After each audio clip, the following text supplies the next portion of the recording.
Climate change awareness is growing across the world, but we have yet to address a core challenge: land use.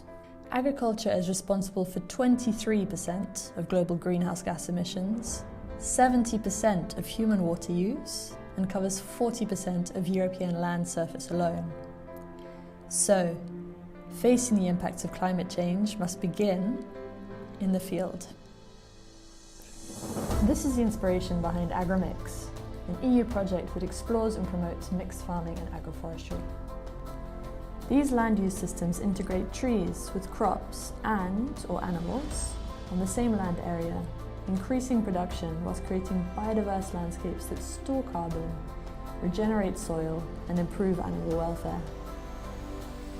We explore these systems through 12 real-life cases, focusing on 4 key landscapes. We develop tools for farmers to transition to more resilient land use.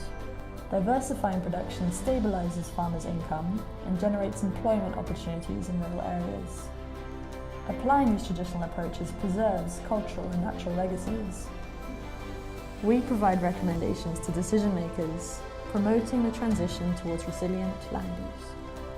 Discover how we can transform landscapes together.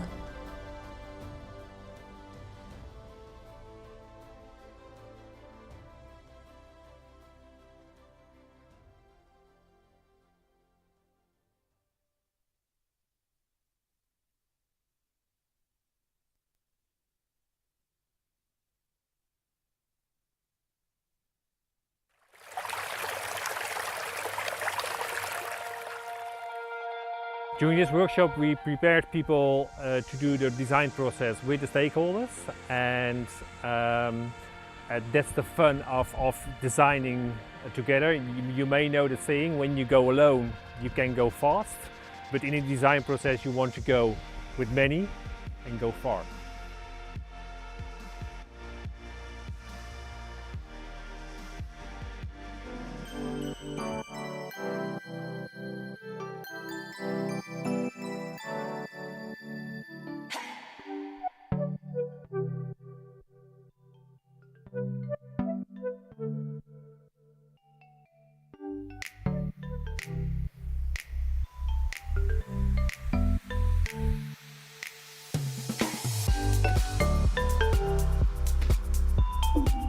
One of the main things that I expect is to exchange with other pilots, because they are so unique and diverse that even though they do not have the same production as we do, they always have ideas, and we think about expanding our horizons when we exchange with them. It's always better to have this embedding in a bigger project, because sometimes you live in a bubble, and yeah, this is really a great opportunity for us to discuss really in a bigger context. Also, the political side is very interesting, because we have here a different agricultural policy in Switzerland, and this is very interesting to get to know how things in the European Union are done. What I like is change, and in the end change is done by people, not by plans or whatever, but people in institutions, people, farmers. And you might need technology, you might need institutions or whatever kind of change, but it's done by people. And that's what I think is lovely to bring into AGROMIX, is to support teams, to find people and to let people move towards that change.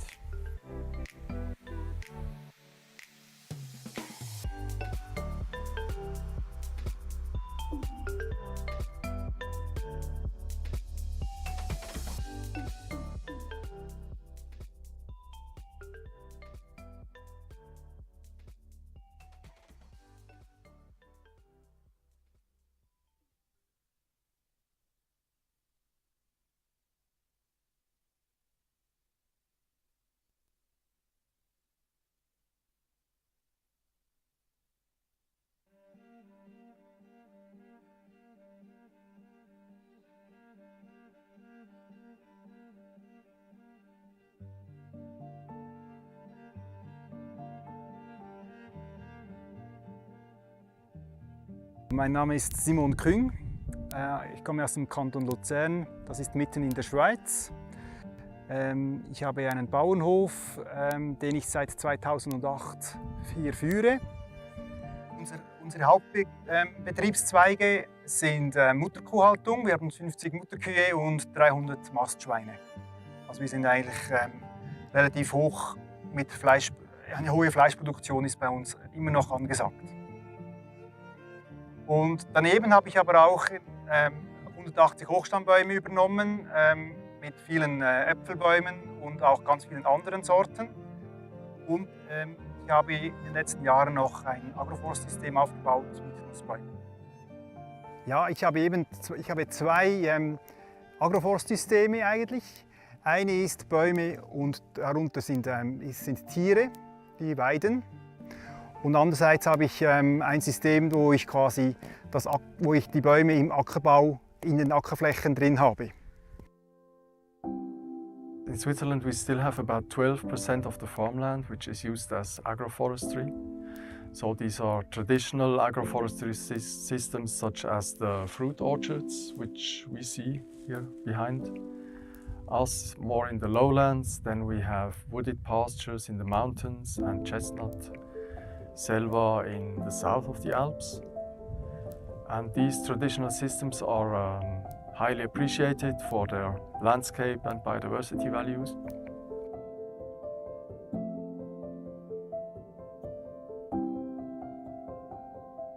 Und da ich auch produzieren möchte, ist einfach ganz wichtig, dass alle diese Punkte, wie kann man ernten, wie kann man das Produkt auch verkaufen, kann ich die Investitionen bezahlen, all diese Punkte muss man vorher klären.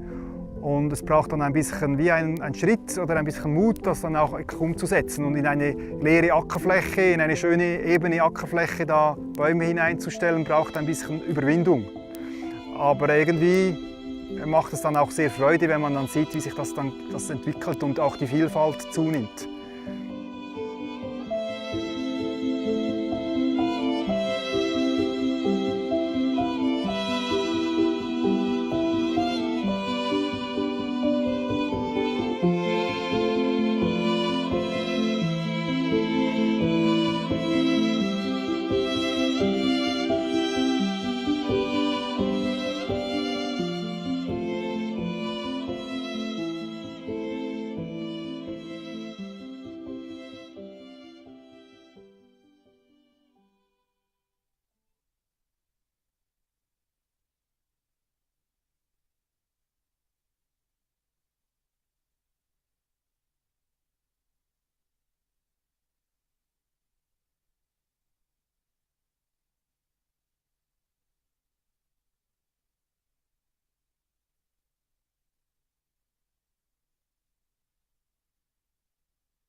Climate change awareness is growing across the world, but we have yet to address a core challenge: land use. Agriculture is responsible for 23% of global greenhouse gas emissions, 70% of human water use, and covers 40% of European land surface alone. So, facing the impacts of climate change must begin in the field. This is the inspiration behind AGROMIX, an EU project that explores and promotes mixed farming and agroforestry. These land use systems integrate trees with crops and/or animals on the same land area, increasing production whilst creating biodiverse landscapes that store carbon, regenerate soil, and improve animal welfare. We explore these systems through 12 real-life cases, focusing on 4 key landscapes. We develop tools for farmers to transition to more resilient land use. Diversifying production stabilises farmers' income and generates employment opportunities in rural areas. Applying these traditional approaches preserves cultural and natural legacies. We provide recommendations to decision makers, promoting the transition towards resilient land use. Discover how we can transform landscapes together.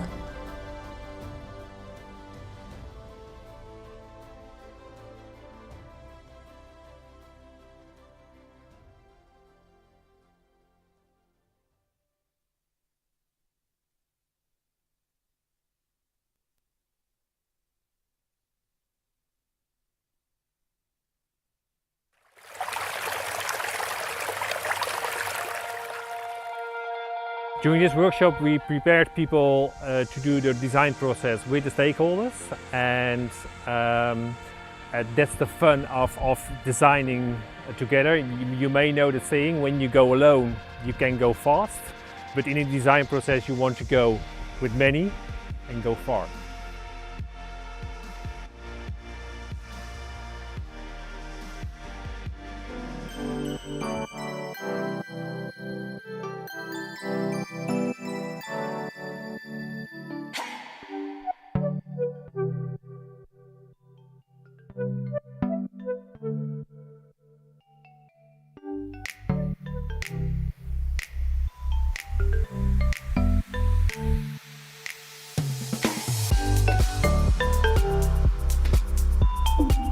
One of the main things that I expect is to exchange with other pilots, because they are so unique and diverse that even though they do not have the same production as we do, they always have ideas, and we think about expanding our horizons when we exchange with them.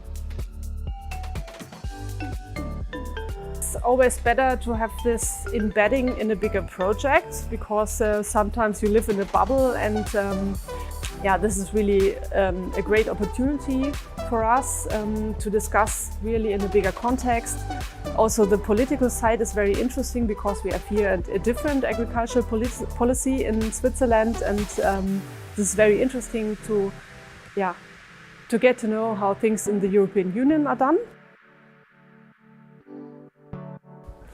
What I like is change, and in the end change is done by people, not by plans or whatever, but people in institutions, people, farmers.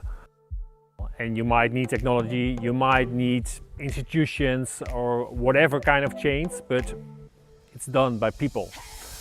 And that's what I think is lovely to bring into AgroMix, is to support teams, to find people and to let people move towards that change.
Yeah.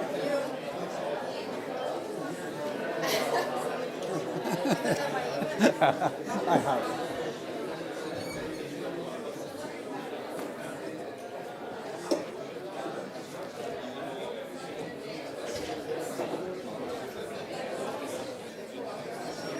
And then we just have to find which is considered, which is I think that should be the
she wants to keep and then later I move down. Okay. He's so nice.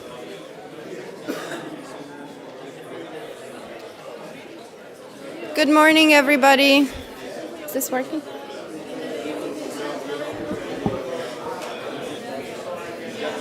Good morning.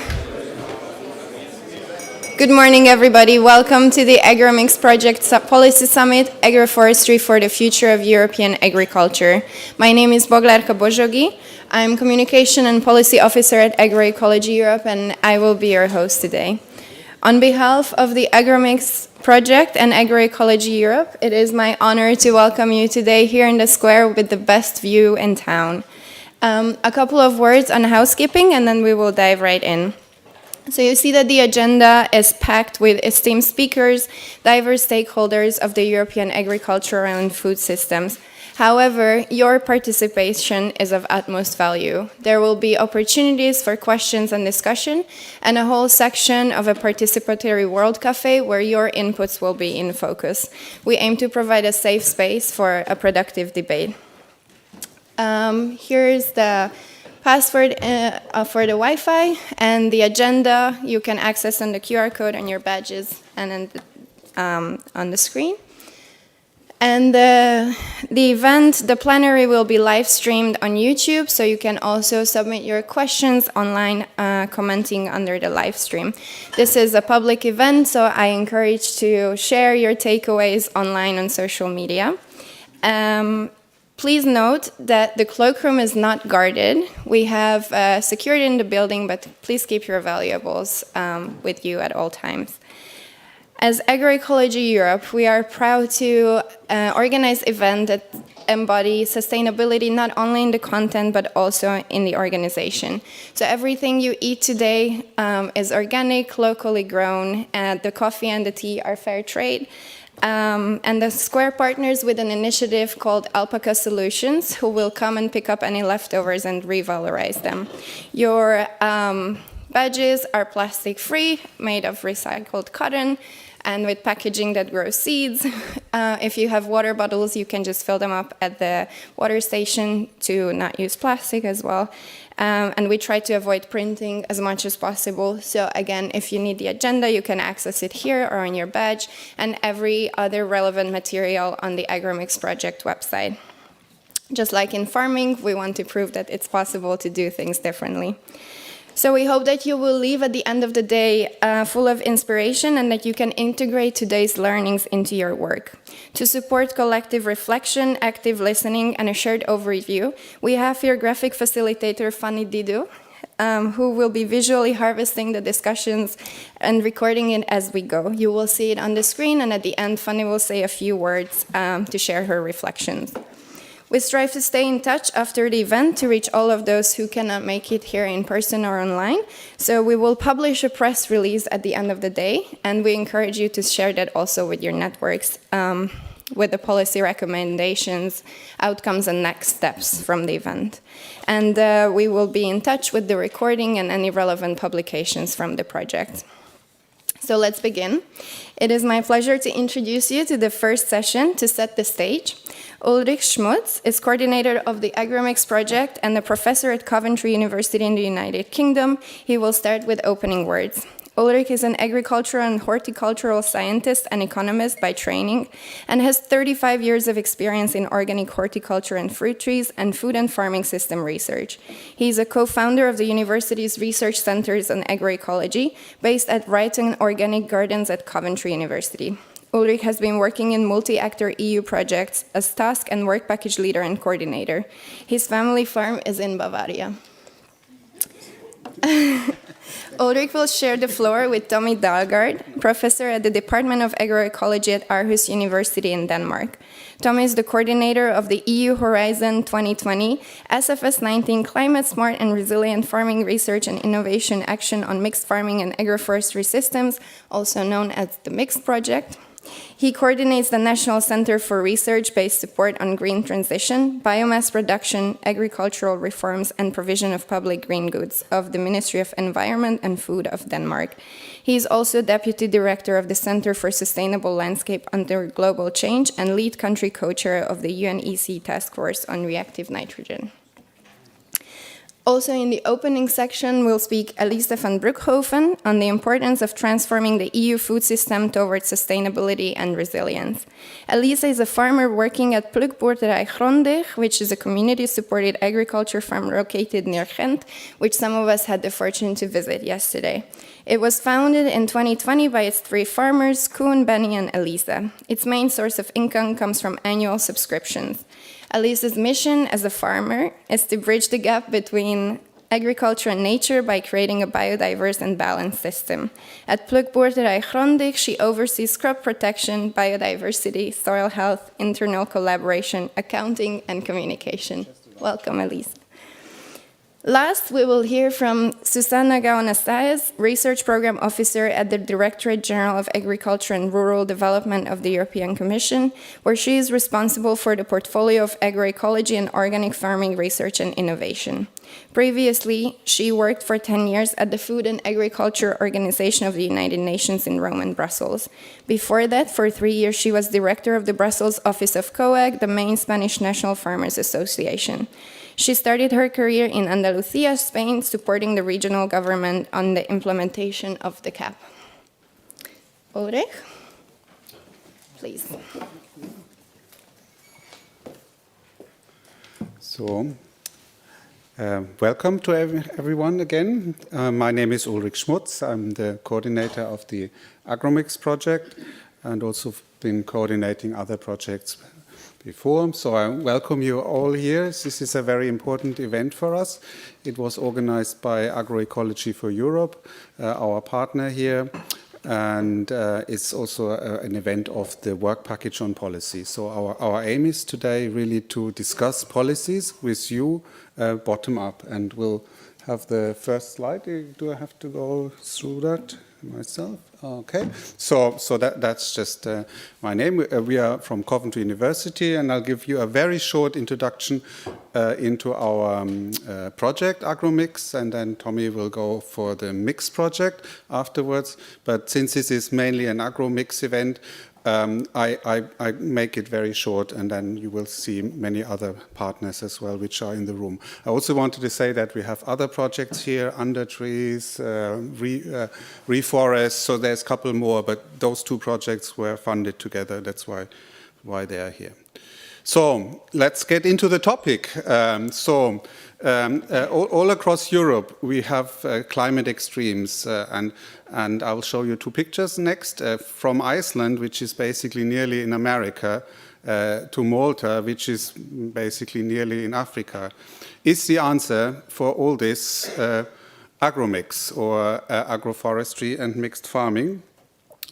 This is for discussion. So this is a picture in where you guess maybe where that is in of the two countries. This is in Iceland. It's a very, I like always to look at extremes. So it's a very extreme, harsh climate. But you can see here, this is a barley crop. So agroforestry, silvo-arable, seems to be the answer in this extreme. And this is Malta. Again, a very extreme climate on the other side. And maybe there also agromix or agroforestry, mixed farming is the answer. I mentioned those two because they are not in our project. So these projects can always have certain countries, and you can never really cover all of Europe. And usually Iceland and Malta are excluded. But if it works in those extremes, maybe it will work also in the middle of it. So this is a picture from England. So we see much more interest in agroforestry. It's the first agroforestry show on a private farm, an organic farm, and it had glorious weather, which you don't get so often in England, and very big interest of farmers. So it seems to be the answer, and there's definitely a lot of interest in agroforestry. I go quickly into our project. And I highlighted you what we will talk to today. Our project is wide and diverse, and we can only do certain things. So the overview is what I want to say is, firstly, we are very much rooted in agroecology. That's why also our partner here is Agroecology Europe. It's a very important concept for us. I will not go into the details. And then we have also done a lot of work on biophysical data from replicated long-term core sites. We will get in the next session a detailed presentation by the work package leaders of this insight into the evidence, new evidence we have provided in this project. And then we have also new co-design pilots. We don't have so much time to go into them now. Then we will show you modeling of crops and trees and climate. And then we do policy co-development. And you will see that that's the main part of our day today, to have the World Cafes and the discussions, the expert panel discussions, to really co-develop this policy. And then we have innovation management, and there's a little desk outside where you see some agroforestry products. I'm going one further. So the project, just quickly, they are big. They have 28 partners, 10 universities, 7 research institutes, and so on, 14 countries, 7 million, and it will end by the end of the year in October 2029. And they are both mixed and agromix research and innovation actions. So the vision for this summit today is, as I said already, it's a summit of stakeholders. So it's not a summit of heads of states. So it's your summit. We need to discuss that together. That's why the World Cafe discussions and the development. And in some way, it's also a vision for a new Green Deal, because we have elections in June, and in November we will have a new commission, and more work is needed. And I don't need to mention all the protests we have at the moment and the discussion. So I think it's very timely to have that and look at agroforestry in much more detail, what it can develop. And so what could be this vision? And the important thing on this slide is the question mark. It's not that I'm saying that or our project says it. We are just wanting to trigger a discussion here, and by the end of this day and with your input, we'll come maybe to a shared vision of such a greener deal. And one of that would be to increase animal welfare and biodiversity, and maybe make agroforestry more mandatory, This is an aim which we also have in the United Kingdom, where I work. We have an aim there of 10% agroforestry by 2050. Increase maybe the policy target for certified organic further. We have one of 25% by 2030. Could go further till 50%. Simplify the CAP. So I'm throwing that into you a bit, and fund free advice and tree establishment. That was things which came out of our previous meeting. And also fund agroforestry innovation actions to really make it possible for farmers to make an income with this novel agroforestry and mixed farming systems. And with this, I hand over to Tommy. Hold on, one further slide. This is just from another thing.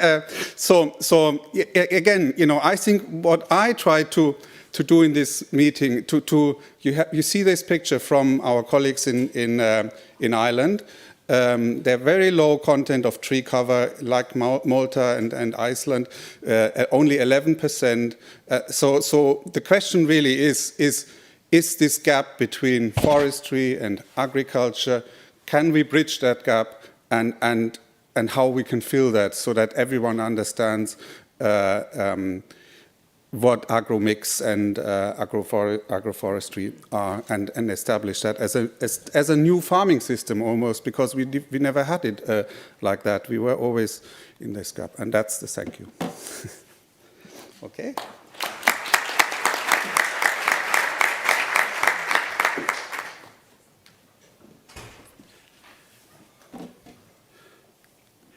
Yes, thank you, Ulrich, ladies and gentlemen, dear AGROMIX project.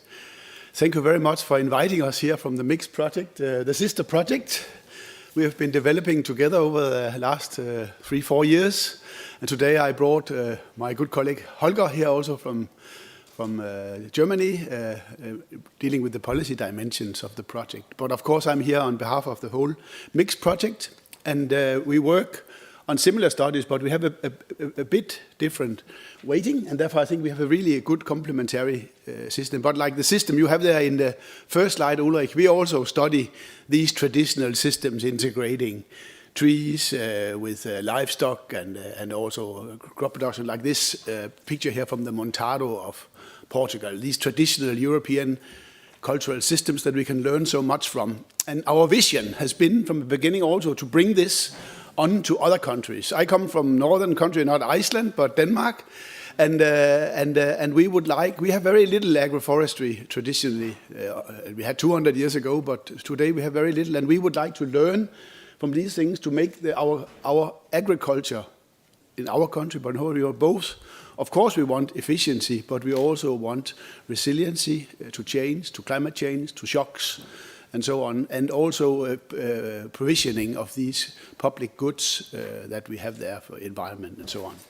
And therefore we have not made a Montado in Denmark, but we are trying to make the same principles. So it's the agroecological principles. And by the way, I'm also a professor at the Department of Agroecology at Aarhus University. So that is a core of what we do to adapt this to the systems where we have also integrated with technologies, of course, but the basic principles of agroecology. And this is just a study here we have where we have done with outdoor pigs that also can then be integrated with trees, poplars or willow for fiber production. And this can also make carbon storage in the soil. It can protect for leaching and so on. So therefore we have many to learn from these systems of agroforestry. But actually, where we have something a bit different angle than weighting, than is that we have more kind of other systems also mixes than agroforestry. We look at whole landscapes and whole value chains, also involving mainly livestock and crop integration. Of course, if you look like this landscape here, it's in Wales, I think, or in Scotland, or somewhere in the UK at least. Of course, there is a lot of trees, and in a way, therefore, it is kind of agroforestry. But it's the fields that we look on here, the sheep, how they can be maybe mixed temporarily, that they can be in the upland in the winter and then move to another place in the summer, or they can maybe graze over winter in winter crops that can then be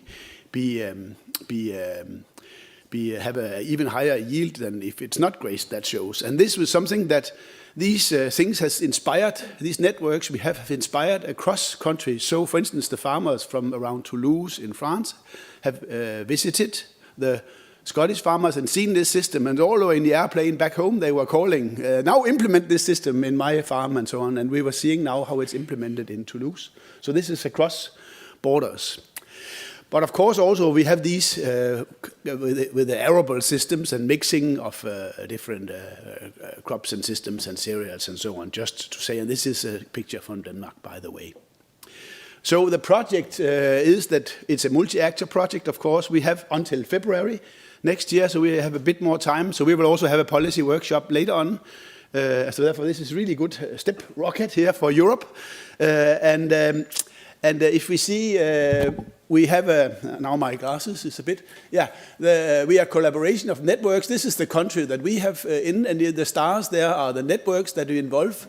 And we have in total 14 networks with 20 partners in 10 countries. And in around each network, we have a national team working with this. Like, for instance, in Denmark here, we at Aarhus University, and by the way, also the Center for Research in Organic Agriculture and Food Systems, where Lise, my right hand, is from. We work together with also innovation partners, the Innovation Center for Organic Farming and other advisors, local advisors, together with farmers and practitioners in networks. And we have 2 networks in Denmark, for instance, one on the organic agroforestry and one on a landscape where we look into integrating nutrient cycling and biomass exchange. That's, by the way, both in Denmark and the Netherlands and France and in the 4th place. Yes. So we have learning hubs, in Netherlands it was, around these different types of what we call MIFAs, mixed systems and agroforestry. So we work with this, and there we have these workshops here going on, reflection workshops in the networks, and they have also been able to develop their own innovation projects with farmers so they can test some few things on their own, a kind of action research.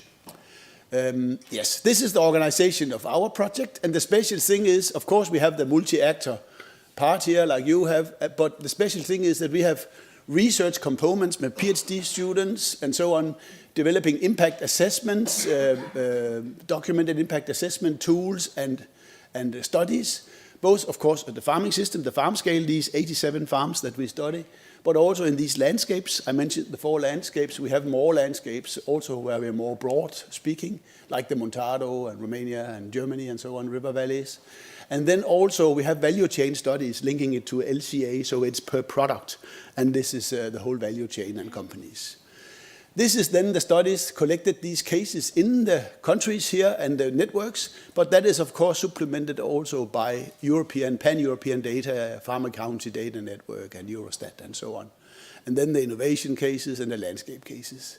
Yes, you can read about it in the network. We have now published all these practice abstracts, so you can read all the cases. And also we have some preliminary study on the pan-European studies now showing that the mixed systems around Europe actually perform, if not better than us, good economically and then delivering. And this is really in the proof of concept there, both at the landscape scale and system scale, but more to come. This is the final slides just to say that you can sign up for the newsletter. There is mixed leaflets in many languages that you can read. And this is the logos, and this is the nice consortium in the Montado. And hats off for the organizers here. And thank you for inviting me here. I will be here for the whole day, of course. Thank you, Ulrich, and thank you.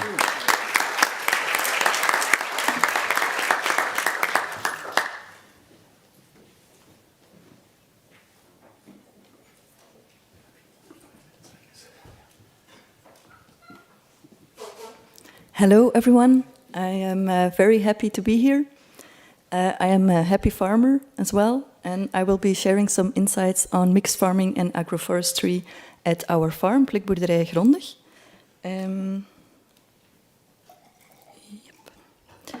I'll shortly tell you why I became a farmer, because my biggest dream was actually to become a ranger. I wanted to protect nature in some national park. And then I was studying forestry engineering at the University of Ghent, and we had a lecture about the relationship between agriculture and nature. And agriculture was really pointed to as the big bad guy with all the nitrogen and phosphorus. And after the lecture, we had lunch break. And some of the students brought their own lunchbox, others went to the supermarket, and others went to the university canteen. And I noticed that the food we were eating was actually produced by the same system we were just pointing our fingers at.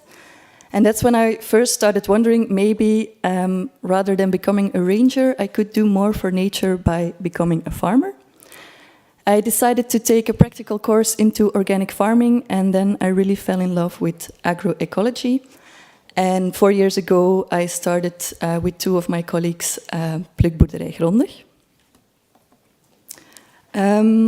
Our farm is a 10-acre mixed farm located near the city of Ghent. We produce vegetables, fruit, meat, and eggs. And our core values are, for first one is local. So 100% of our products is sold directly to our customers. So there is no in between. The protest in France, the farmers' protest, started by a French farmer who said, I've been farming for a long time and I've never sold one product in my village. So I think local production is very important. Next core value is ecological. So we try to work together with nature as much as possible. We try to aim for a healthy soil, closing our cycle, low inputs, high biodiversity, and so on. And the last one is fair. So we provide 3 full-time incomes on 10 acres. And we also find it very important that we are happy, which is not very logic anymore nowadays. I only have one thing to share about mixed farming. So I wrote here that mixed farming equals mixed knowledge and mixed skills, and also mixed regulations. So the first 2, the knowledge and the skills, it's sometimes very challenging, but it's also very nice. We can always learn new things, experiment with new ways.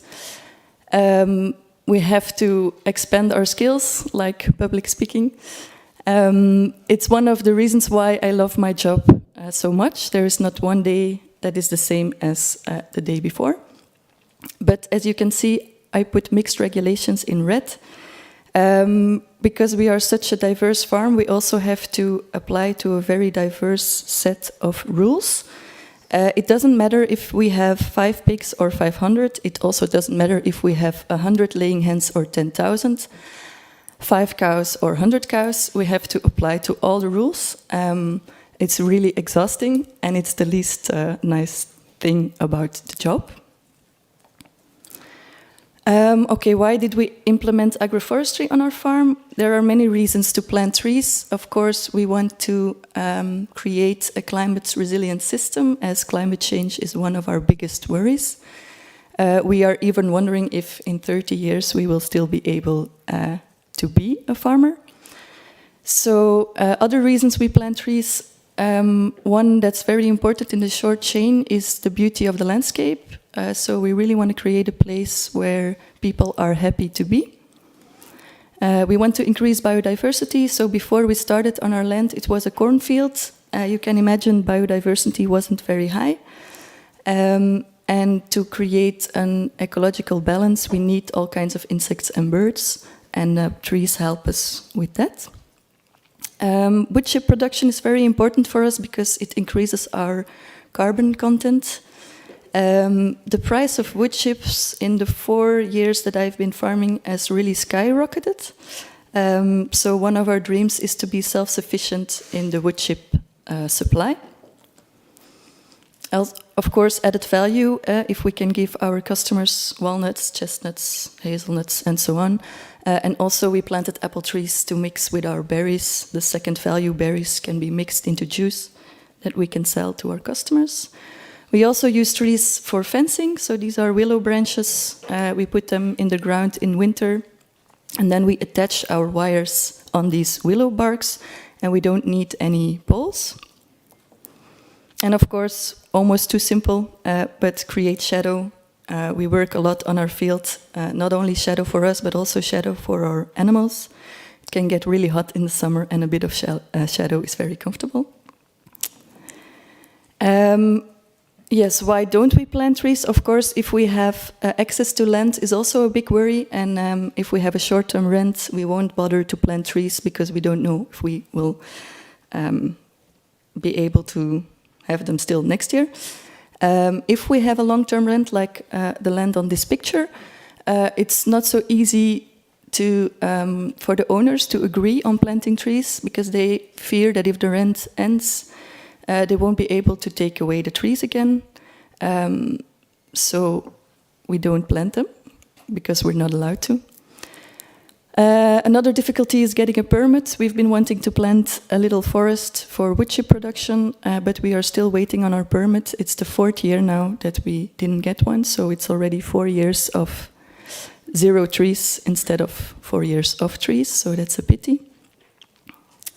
And then some practical difficulties we experience with agroforestry.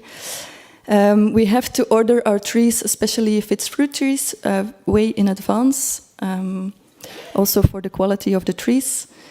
And the year we started our farm, it was a really wet year, and we planted our trees directly into the mud, which created anaerobic circumstances, and so they are not doing very well. But yeah, we bought them, so we couldn't wait any longer. We could apply for a subsidy. I think it was 80% at the time, but we were starting a farm. We had a lot of work, and I think we lacked 8 trees for 3 hectares of land to get the subsidy. So we just ended up not getting it, although every euro is an important one.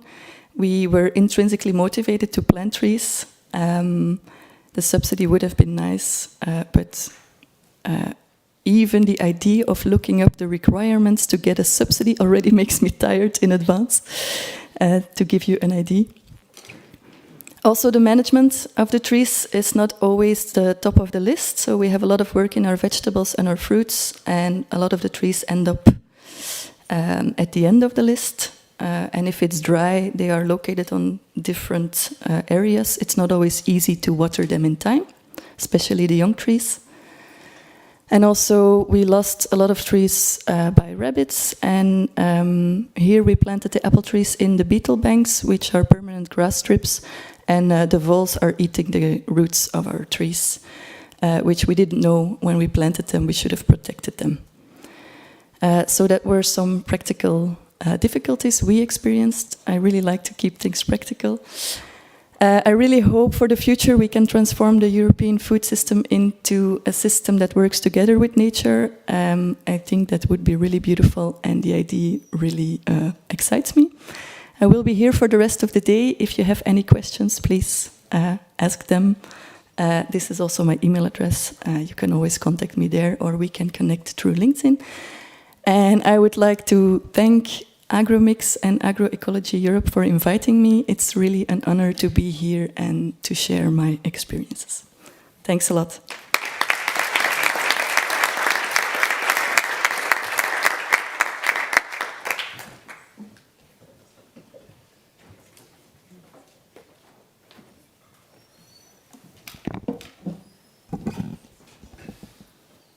Is it my turn now? Okay.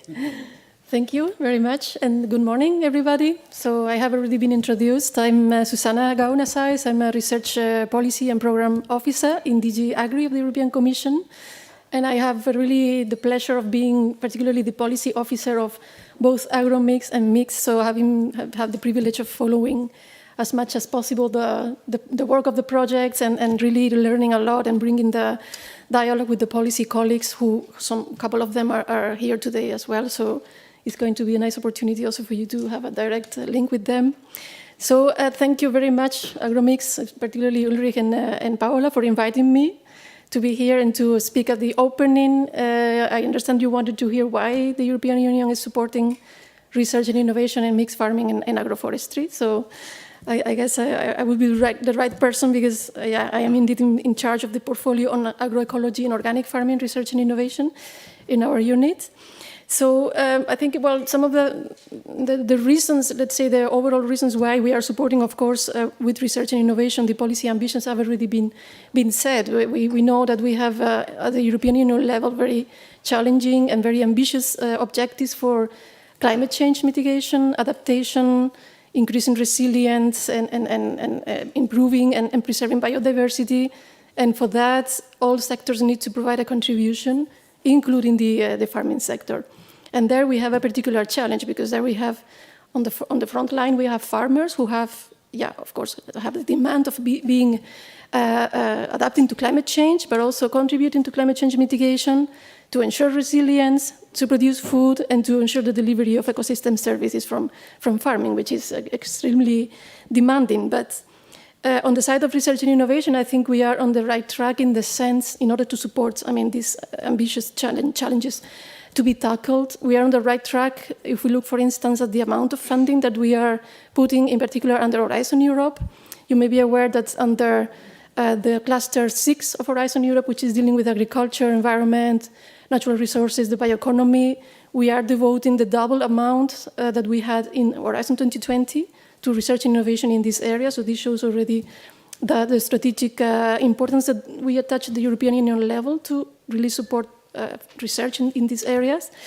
And not only the amount of funding, but I would say the approaches that we are supporting through this funding, I think are also quite relevant in this context today, because we are increasingly promoting and supporting research in agroecological approaches, of which, of course, we know mixed farming and agroforestry are very good examples. This was already a priority under Horizon 2020, and the illustration of that is that your projects are here, and we have also had other projects there. But with Horizon Europe, we are stepping up our efforts in this area. And not only that, we are really capitalizing on all the instruments that we have at hand, not only with research projects, transnational research projects such as yours, and also the ones that are here also today, Reforest, Digitaf, and others, but also with other instruments that we have. You may have heard about the missions, in particular the soil mission. It's also a very valuable instrument in order to promote, I think, mixed farming and agroforestry. When we look at soil health and the contribution it can provide to soil health, and also the partnerships. These are not new instruments compared to Horizon 2020, but we have a new approach. And in this regard, we have, in particular, a new partnership on agroecology. I will mention a little bit about it later today, of which I am pretty sure you've heard of. So this, when it comes to let's say the commitment and the push for research and innovation in this area, I think it's quite clear from our side. What I wanted to say in this regard that, of course, when we come to the synergies between crop and livestock farming and the benefits it can provide, it has been there from the beginning of farming evolution. And there is evidence, and you're showing through your projects, there is evidence that the integration of crops, livestock, and forestry activities can improve the resilience and can achieve many things related to climate change mitigation, adaptation, and ensure the provision of goods. We know there are examples this is possible. But despite these benefits, we still see that these approaches are not really very prominent. And actually, in the case of mixed farming, I think it's even decreasing in the EU. So really maybe pointing towards some further specialization of farms, which is a trend that's from the point of view of we're looking at farm autonomy, resilience, and the overall circularity of farming. Also, the contribution of farming to biodiversity, etc., is perhaps not a very good trend. So it's important to understand why this is happening and the implications it can have. And for this, I think research and innovation is crucial.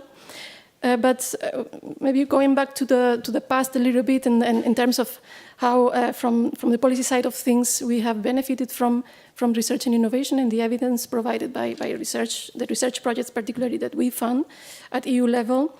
As you know very well, in the CAP 27-2013, in the Common Agricultural Policy covering from 27-2013, there were already measures supporting agroforestry introduced by the European Commission. And I have the colleagues who were working on it directly here today, so you have a chance to have a chat with them.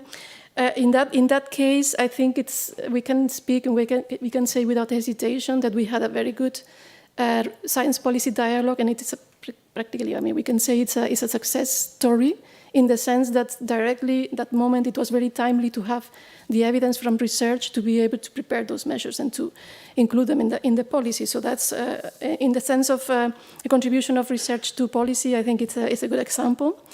However, we have seen also that the uptakes of such measures are limited at member state level. There are, of course, many reasons for that.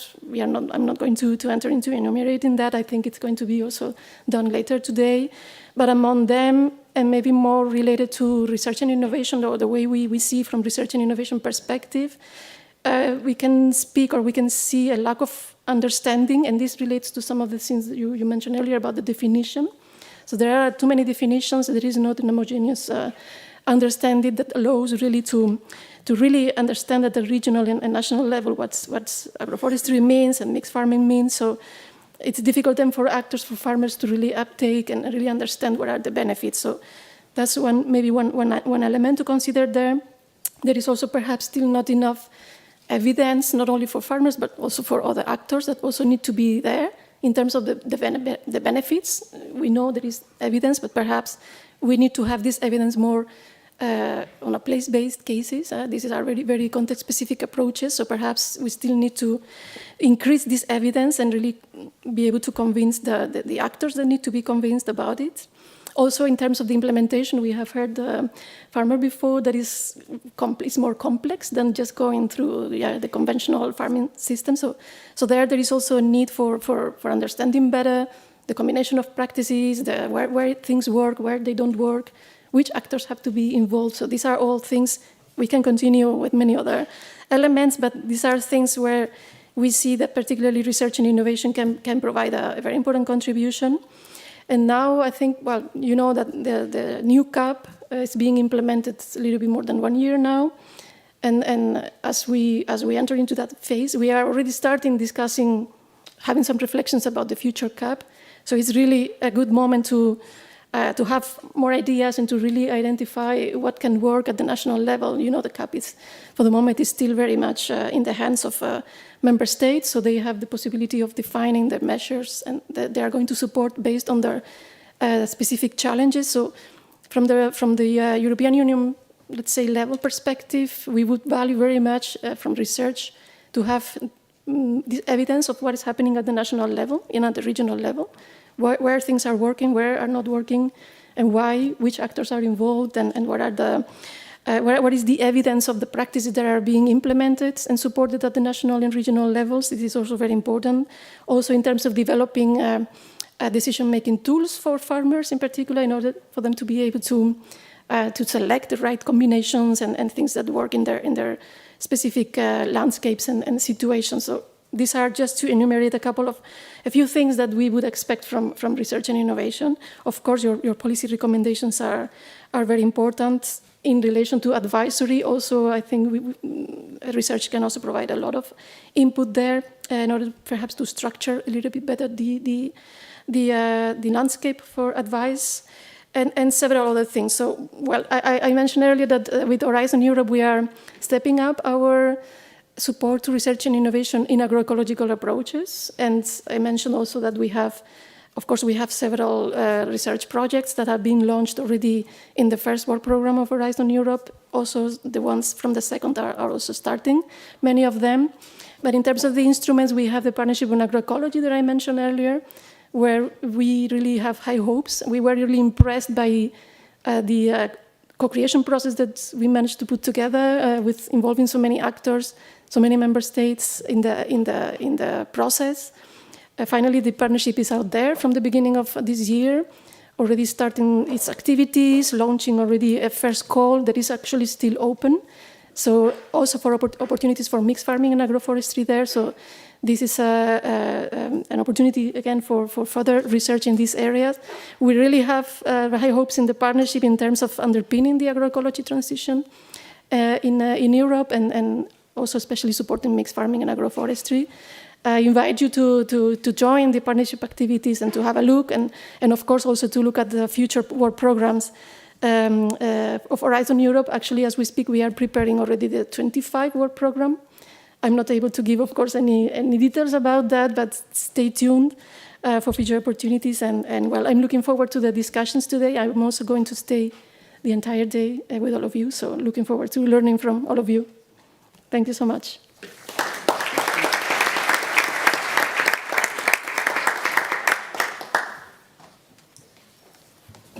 Thank you very much for this motivating and informative opening session.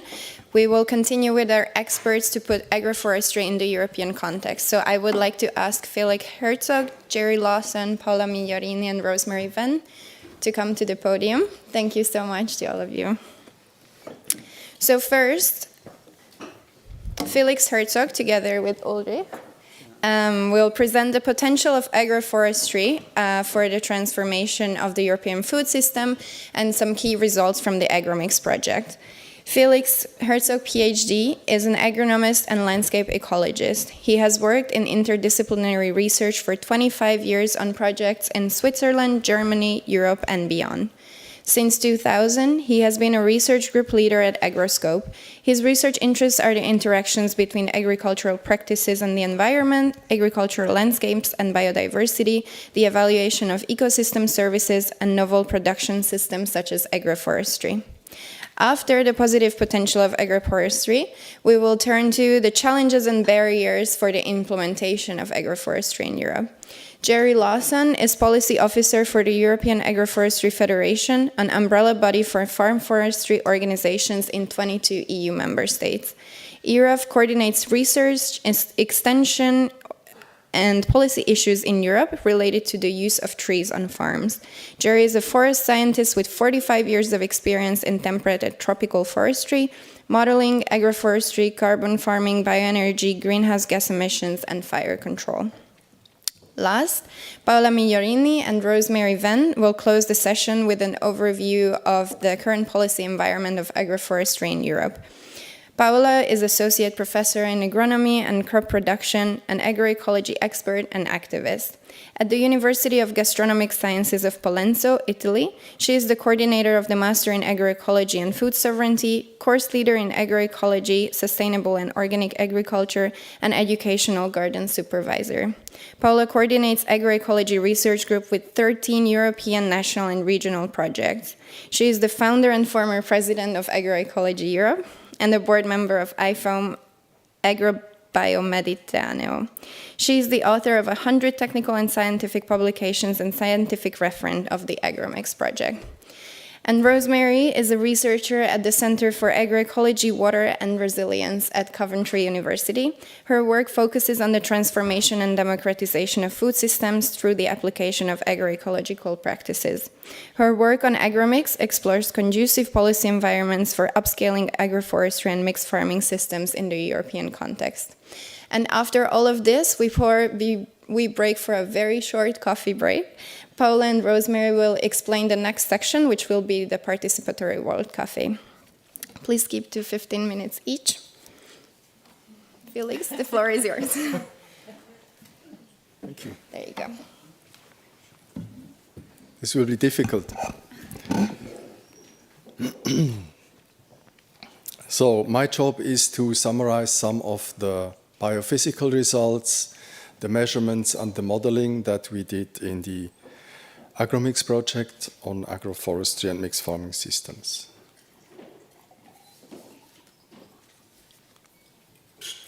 Our approach was to work with what we call core sites. So these are long-term experiments which have established 20 years ago or even before, so that we can see the evolution. Trees have been growing and they can really have an effect on the crops and on the pasture land that can be measured. Also, measurements are not only made on the agroforestry system itself, but also on control plots, on open fields and on forestry plots to make comparisons between agroforestry and its alternatives. The approach is to do measurements first on those core sites, then to use the data that we collected to model, to make predictions into the future, into climate change. And then also we try to upscale to the European level based on those findings. What did we measure? We start here. I will start by presenting some results on biodiversity. Here you can see the number of bird species. It's difficult from here. So on the y-axis is the number of bird species on the different habitat types, on agroforestry plots, forestry plots, intensively managed orchards, and in open agricultural land. We have the highest number of bird species in forestry plots, and then agroforestry comes second, and it's clearly higher than intensively managed orchards and open agricultural lands. And as agroforestry is an alternative to intensively managed orchards and to open agricultural lands, we will increase the number of bird species if we implement more agroforestry. The second slide is on bats. Here we don't see the number of bat species, but we see their activity. It was measured by recording the sounds, the calls they make when they hunt for insects at night. And also, again, on the different habitat types that you can see here, and we have the highest bat activity in the silvopastoral systems. There. And this is good news. The bats seem to like that. On the one hand, we think that the lines of trees help them in their orientation, so they know where to fly. And secondly, there must be lots of insects. And having many insects is good news in a time when we are worried about the loss of insect biomass. There will be more to come on biodiversity results. They come from the lab of Martin Entling, who is sitting back there. And if you are curious about biodiversity in agroforestry, you can ask him.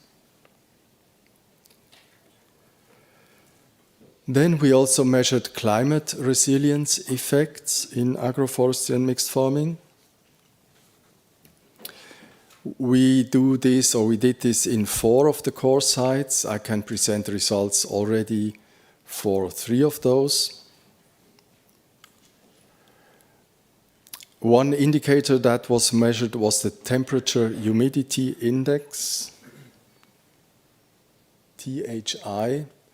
So this is a combination of temperature and humidity, and we all know that there's moments when it's very hot and very humid. We get into trouble, heat becomes a problem. And we can see that in almost all the graphs that you see here, the red line is above the blue line. So we have a higher temperature humidity index in the open grassland, in the open pasture, than in the silvopastoral system. And at times we even cross the threshold above which the livestock really gets into trouble. And this happens more frequently in the open pasture land than in the agroforestry plots. This then has effects on the livestock productivity. I will try to move over a bit to be able to show it better. So here you can see where is my pointer? Here you can see the daily life, the weight gain of 2 herds. One is kept on a agropastoral system, the other one is on an open pasture. And you see that in the summer, when it's very hot, the life gain, the daily weight gain is higher in the herd that is in the agroforestry plot. So this was observed in both of the 2 years where there were measurements, and it's also reflected in the cortisol level that was measured in the hair of the livestock, which is an indicator of heat stress. Early in the season, in spring, we have more weight gain in the animals that are in the open pasture, So at the farm scale, it makes sense to have open pastures in spring and then to have an agroforestry plot for the summer when it's really hot.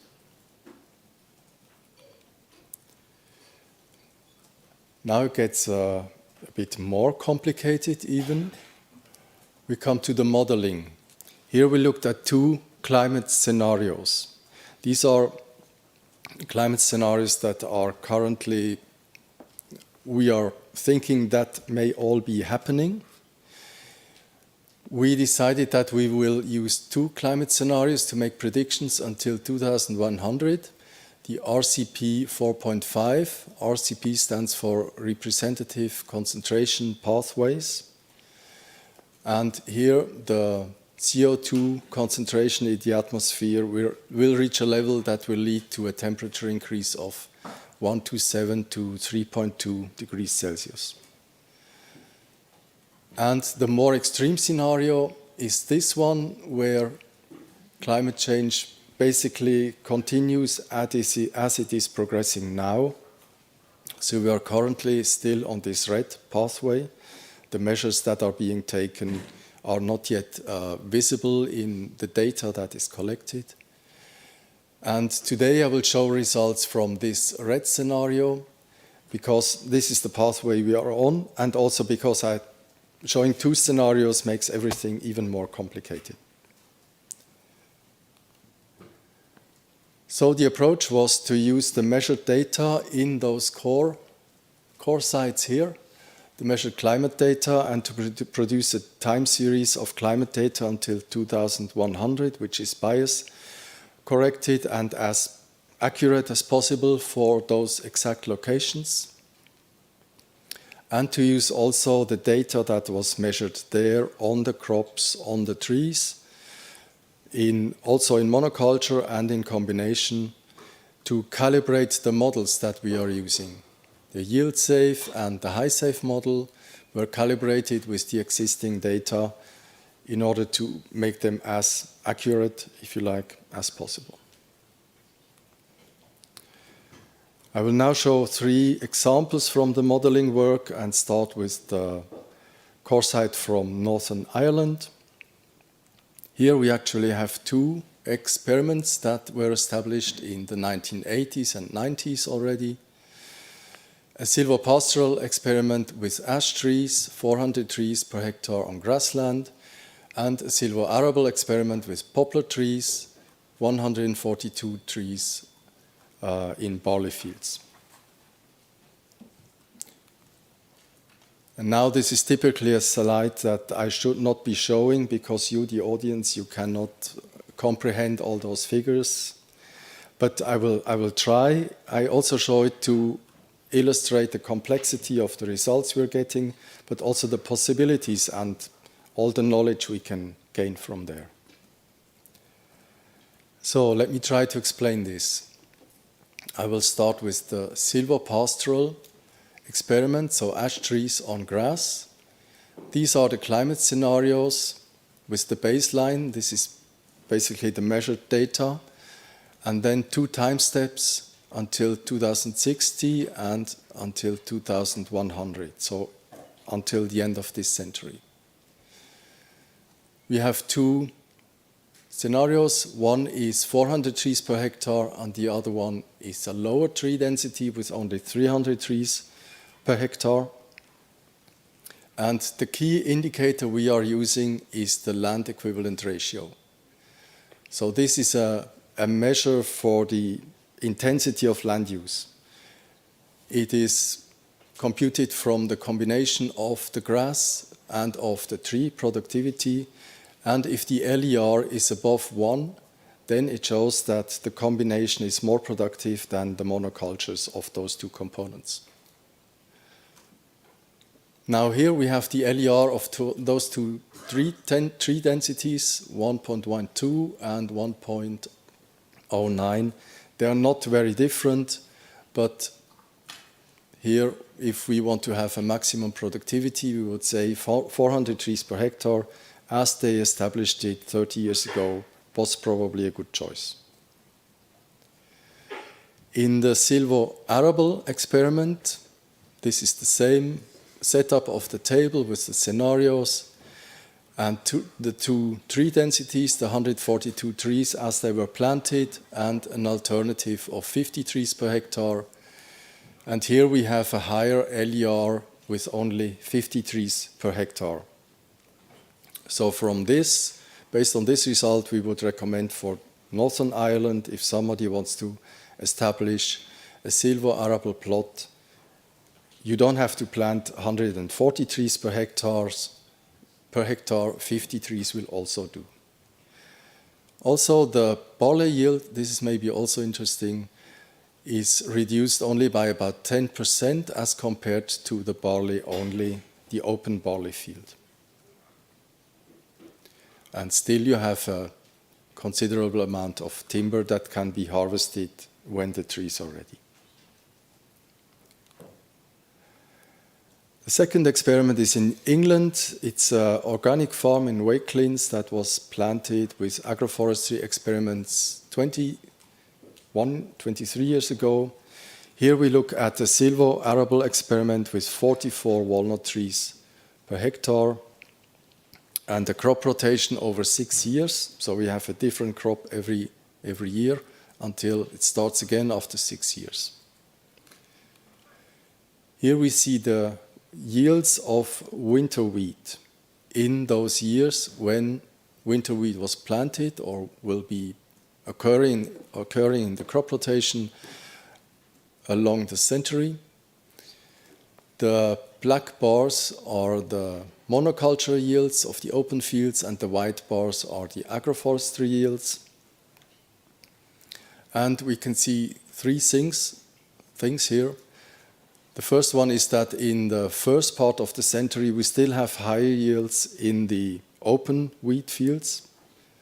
But there, of course, we have no trees and no tree productivity, but we have higher wheat yields. In the second half of the century, the situation changes and we have higher wheat yields predicted for this situation in the agroforestry plots. And also, an interesting observation is that in a very bad year, as this one, where we have heat waves and lack of water, we have almost complete crop failure in the open field, we can still harvest some more barley in the agroforestry plots. So there seems to be an effect of the trees protecting the crops in those extreme scenarios, under those extreme conditions. And an element of explanation may be that walnut has a very late bud burst, so the leaves only appear later in spring, and the crop can do a lot of its growing under good light conditions, so there is no competition for light during the winter and in early spring. And later in spring and in summer, the shade may actually be beneficial or seems to be beneficial for the crop.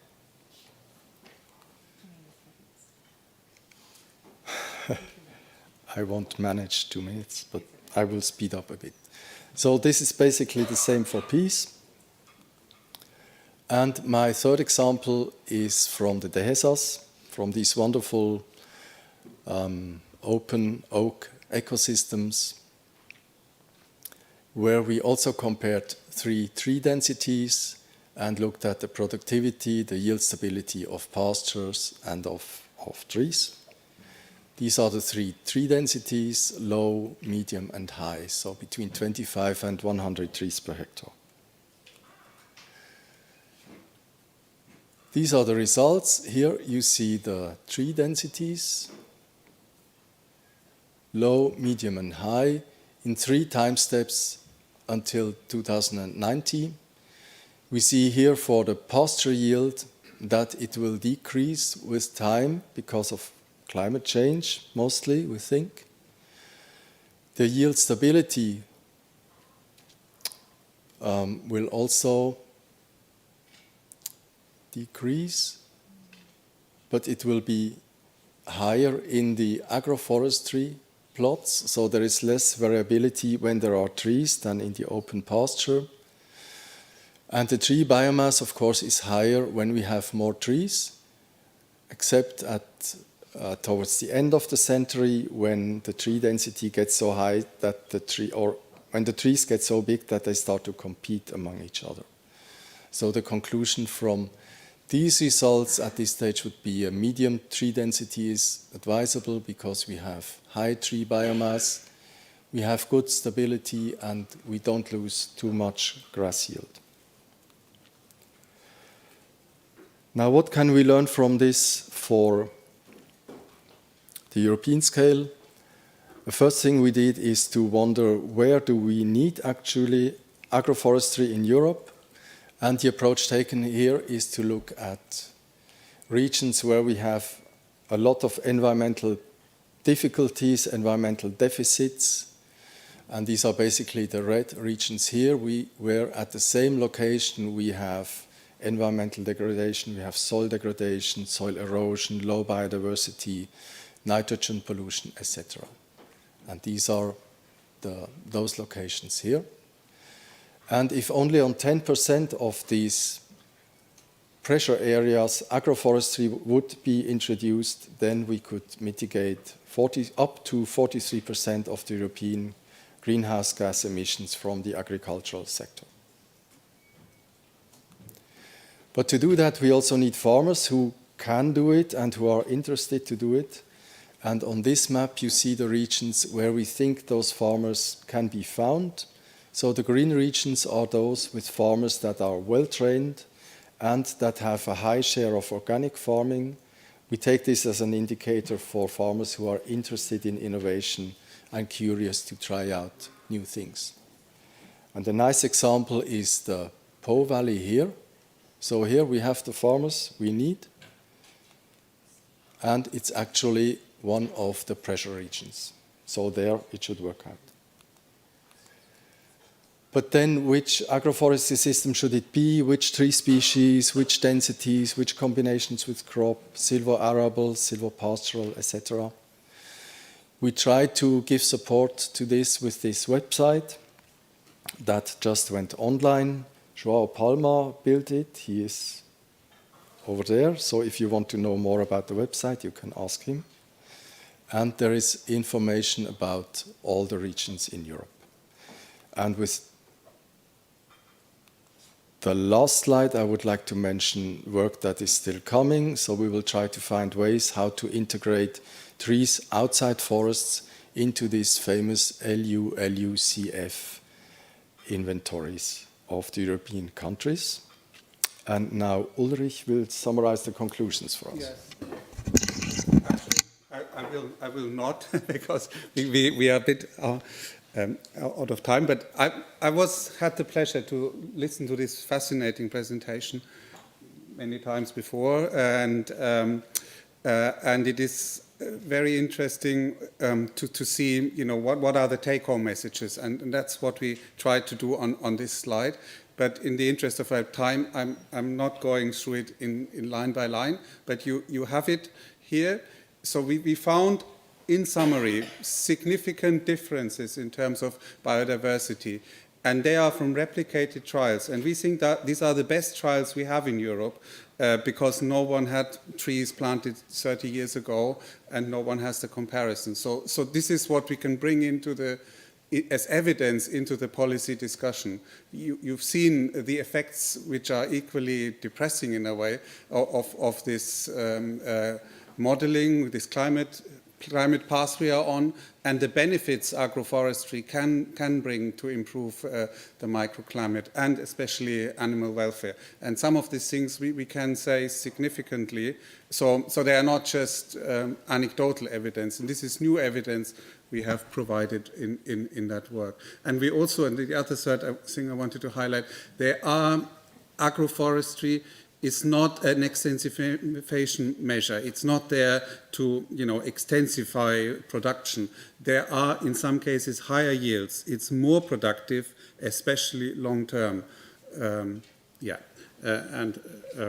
There's one further, but there's also economic impact of that, and I leave it with this because we don't have enough time into the detail, but there's also value on biodiversity. If we value this biodiversity, which we would get then on a large scale, this makes the case for public intervention and to promote that sector, and also in the preparation for climate extinction, if you want. If we are on this path, we cannot change it.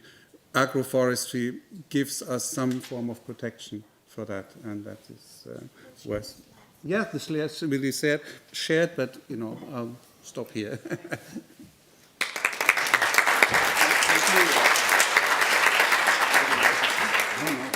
It's necessary.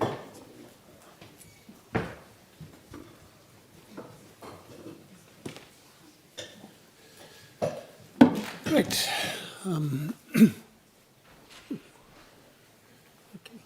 So, thank you very much to AGROMIX for the invitation. Delighted to be here. Delighted to see so many people. And a little bit worried about talking about agroforestry policy, because I've been talking about agroforestry policy for the past 20 years. And we still don't have enough farmers using it for a variety of reasons that we will talk about now. So, next, I'm saying, there we go. Okay, so this is me. I work for the European Agroforestry Federation. We've got 22 affiliates in European member states, still looking for more. So if you're from Luxembourg, Malta, Lithuania or Estonia, please have a word with us after the meeting. So this is what I'm not going to be talking about. I stole this slide from Patrick Worms, who's wearing a wonderful flowery jacket in the middle there. So it's nice to put a slide up that I won't be talking about, but it shows all the wonderful advantages of agroforestry in environmental and indeed social terms. So I'm going to be talking about the boring subject of policy. And I'm going to be using this slide to classify a little bit the agroforestry practices. So note, first of all, the distinction between forest land and agricultural land, which is quite useful in terms of classification. So therefore, you can see that there is a category which is called forest grazing and another which is called wood pasture. Forest grazing, obviously in forest, wood pasture outside. It may seem boring, but it's quite important to get these terms right. And we've translated all these terms into 20 odd European languages. Some of them cause great dispute. Our Swedish colleagues took about 2 months discussing with the ministry just what the Swedish equivalent of these terms are. So it's important to get that right, and I think we've got there now. So definitions. There was a wonderful definition in the previous CAP, which was contained in the Rural Development Regulation, which you see there, which is wonderfully simple: land use systems in which trees are grown in combination with agriculture on the same land. That's a good definition because it allows agroforestry to be both crops, trees in cropland, or animals in forest land. Now we have a great variety of definitions. The definitions both contained within the CAP strategic plans, but appearing in a number of different areas. I'm going to have to move a little bit here so I can see the slides. It's often defined in terms of a maximum number of trees per hectare, which is good, but what is a tree? Is a tree a great big mature tree, or is it a seedling? It doesn't really help particularly for remote sensing. So that's useful, but not getting there. Other things that are happening which are helping is that we're using remote sensing much more. Countries are much more interested in things called landscape features and in something called GAIAC 8, which is part of conditionality. So therefore, there's an expectation that member states will be using that to map lines of trees, areas of trees which are agroforestry. There are also new indicators contained within the CAP, and I have to thank Emmanuel for pushing quite a lot of these forward, particularly. I don't know where my cursor is. Oh, there we go. Particularly this wonderful one here. So we've got result indicator 17, which is the area of afforestation and agroforestation and reforestation. we persuaded the member states to actually report on the agroforestry bit, which is 17.3, separately from the forestry bit. Sadly, a lot of the member states have forgotten about that, but we hope that they will do that in the coming years. So landscape features are good. Impact indicator 22 is the area of landscape features. Nature restoration regulation contained various other targets. At least what has remained in the nature restoration regulation is that member states are encouraged to improve their monitoring methods.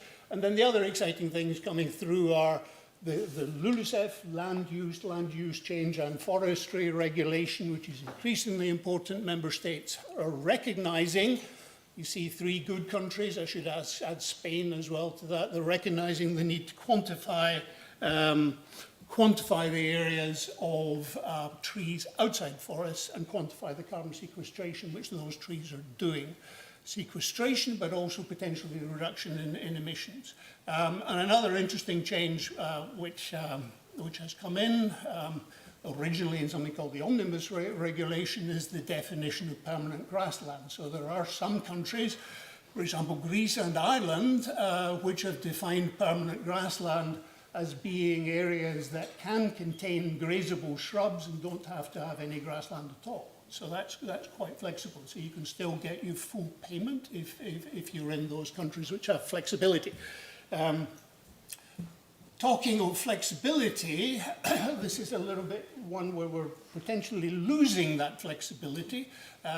So I did once use a rather colourful adjective to describe the efforts by the European Commission to force all member states to use the same definition of forest.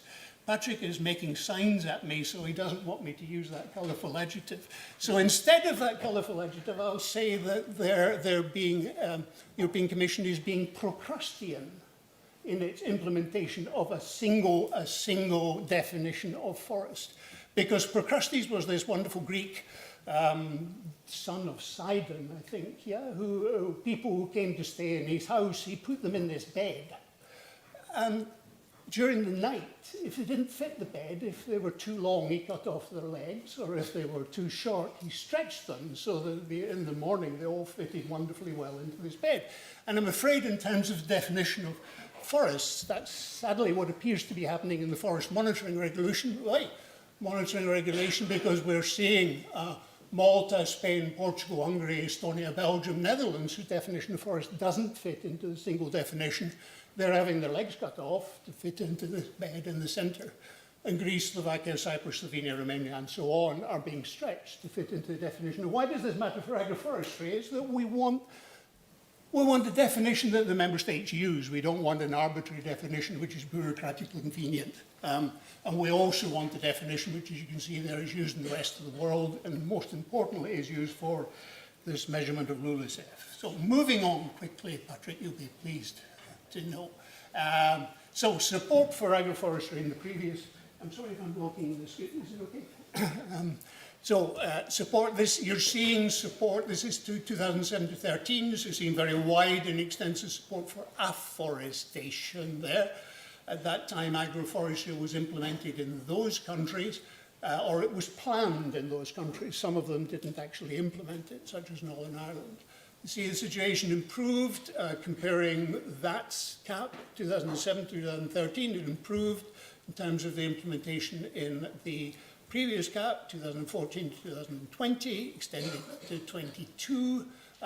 This is the left-hand side shows some of the fruits of this wonderful marriage between forestry and agriculture. So we were actually quite good in terms of the member states and rural development areas and plans of coming up with planned expenditure. Member states were less good at delivering that expenditure. So the total expenditure in 7 to 14 was 6% of what was planned. In the previous CAP, we can look at this in more detail later on, but the planned expenditure, whilst there was an intended hectarage to be planted in 2015 at the very beginning of 84,000 hectares, gradually member states reduced their ambition, and now the ambition from the most recent published data available is only, yeah, that just gives, I seem to have talked about, I think that should say 64, apologies of that, but in the discussion, Thomas can tell me there, but basically the ambition is reduced significantly, and only a small proportion of that has been met. We'll come back to that in the discussion, apologies. But the other point I wanted to make is that a similar reduction in ambition and a failure to meet targets is apparent in the afforestation area. So, Pillar 1 conditionality. Conditionality is interesting, particularly at the moment. So we know about GAIC 1, GAIC 5, 6, 7. GAIC 8 is the one that I was mentioning before that relates to landscape features. And you see at the right that those have largely been removed or certainly modified, a large amount of flexibility introduced in the simplification regulation. But in red on the right, you can see that it's been replaced by an eco scheme. So member states have been told in the wording, and it's accepted by council as well, that there shall be an eco scheme to encourage the establishment and the maintenance of landscape features. So whilst the stick, if you like, that farmers are expected to stick to a 4% coverage of landscape features has been removed, the carrot has been potentially increased because member states are expected to change their strategic plans and introduce more support for landscape features, including woody landscape features. So that's good news. These are all the landscape features, a lot of research on that, and if you like, a landscape feature can be an officially recognized tree, because once a tree is mapped as being a landscape feature, it is therefore protected. And if you're interested in things like carbon farming with trees, then you're interested in permanence for those trees. So entering into a landscape feature scheme can bring lots of benefits for a farmer if they do that. So, huge bewildering array of data. I should point out that this was the original strategic plans from all those member states, but looking up here, you see hedges and line trees and groups trees and copses, isolated trees, forest edges. A lot of countries have, in theory, implemented woody landscape features and are encouraging farmers to establish those. So we'll see how that goes.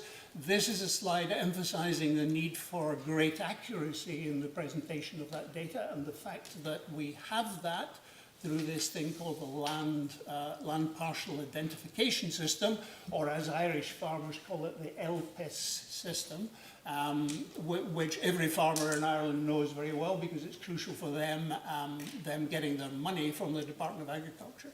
So LPIS is vital, and LPIS gives us information on lines of trees, the distribution of those trees, and I think we should fight as much as possible for it to be recognized, and I'm very encouraged to see that the CRCF, the Carbon Removal Certification Framework, is now being modified, when it came out of co-discussion, it's been modified to emphasize the use of LPIS parcels when you're trying to certify an area for carbon farming. So that's a good move forward. Pillar 2, eco schemes, so short-term payments for environmental benefits. It's very interesting to look at the Commission's list of potential eco schemes which could be chosen. 2 minutes, yeah. Yeah, I agree.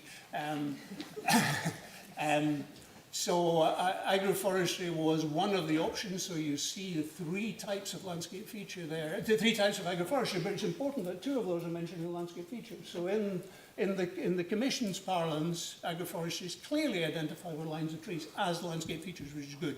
But you also see a whole lot of other highlighted areas of potential eco schemes which do relate or could relate to agroforestry, and even more of those. All those in yellow are potentially agroforestry, but we don't know whether the individual member state has implemented those. So, so that was talking about investment measures. So this is a Pillar 2 scheme, which allows member states to establish trees. This is another Pillar 2 scheme under Article 70, which once the trees are planted, it allows the member states to give annual payments for between 5 and 7 years to those trees. Okay, how many countries actually used all these options that were available to them? So you can see that there are specific agroforestry schemes in Flanders, Czech Republic, Germany with an eco scheme, Greece with an eco scheme, Italy in some provinces, Portugal in some provinces as well, Poland with an investment scheme. Poland's got both. Poland's got both an agri-environment scheme and an investment scheme. So you see, it's not many. These are, when you look at those 3 articles, there are, across all the member states, there are 948 measures, so 17 of those specifically relate to agroforestry, and a similar number relating to landscape features. There are a whole lot of other potential means available in the CEP, such as cooperation schemes, knowledge exchange schemes, and we need to make sure that those are used as much as possible for agroforestry. I've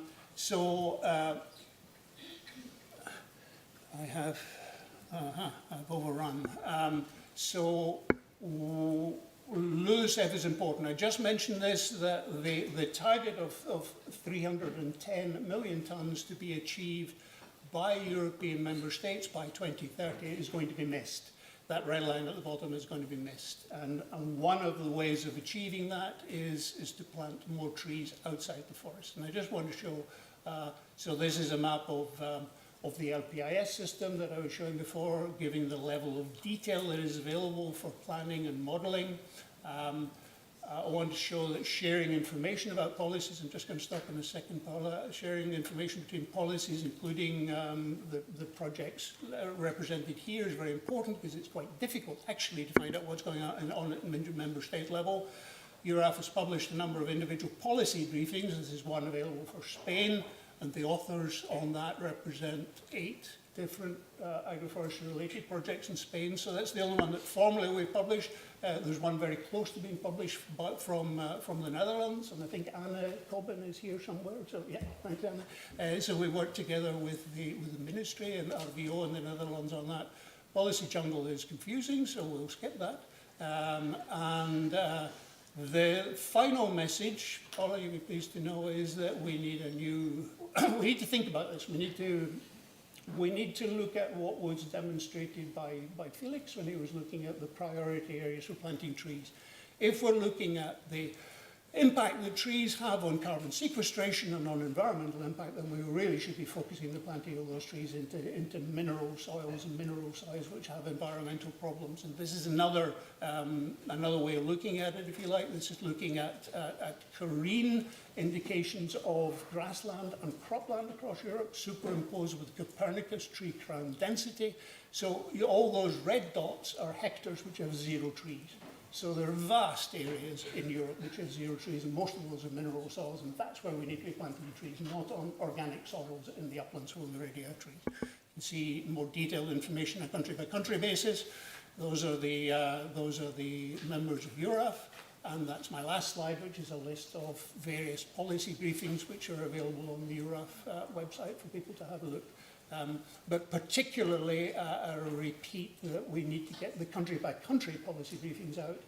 If anybody wants to help with those in other projects, we need to increase the number of authors on those and the breadth of coverage. So, thank you very much.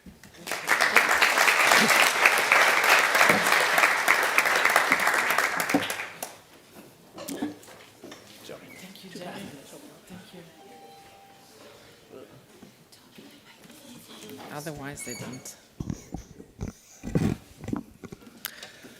Okay, so yes, here we are. Okay, me and Rose, we are going to share the presentation about the work have been done inside the Work Package 6. That was the policy co-development package at European level to sustain mixed farming and agroforestry, that I co-share the coordination now with Julia Wright, that I see. Yeah. Anyhow, thanks her. What we would like to briefly start with is hearing until now all the positive benefit, all the socioeconomic, ecological potential, very concrete result and effect of agroforestry. The question is why we have such a large percentage of European land that is zero tree. No? This is an obvious contradiction.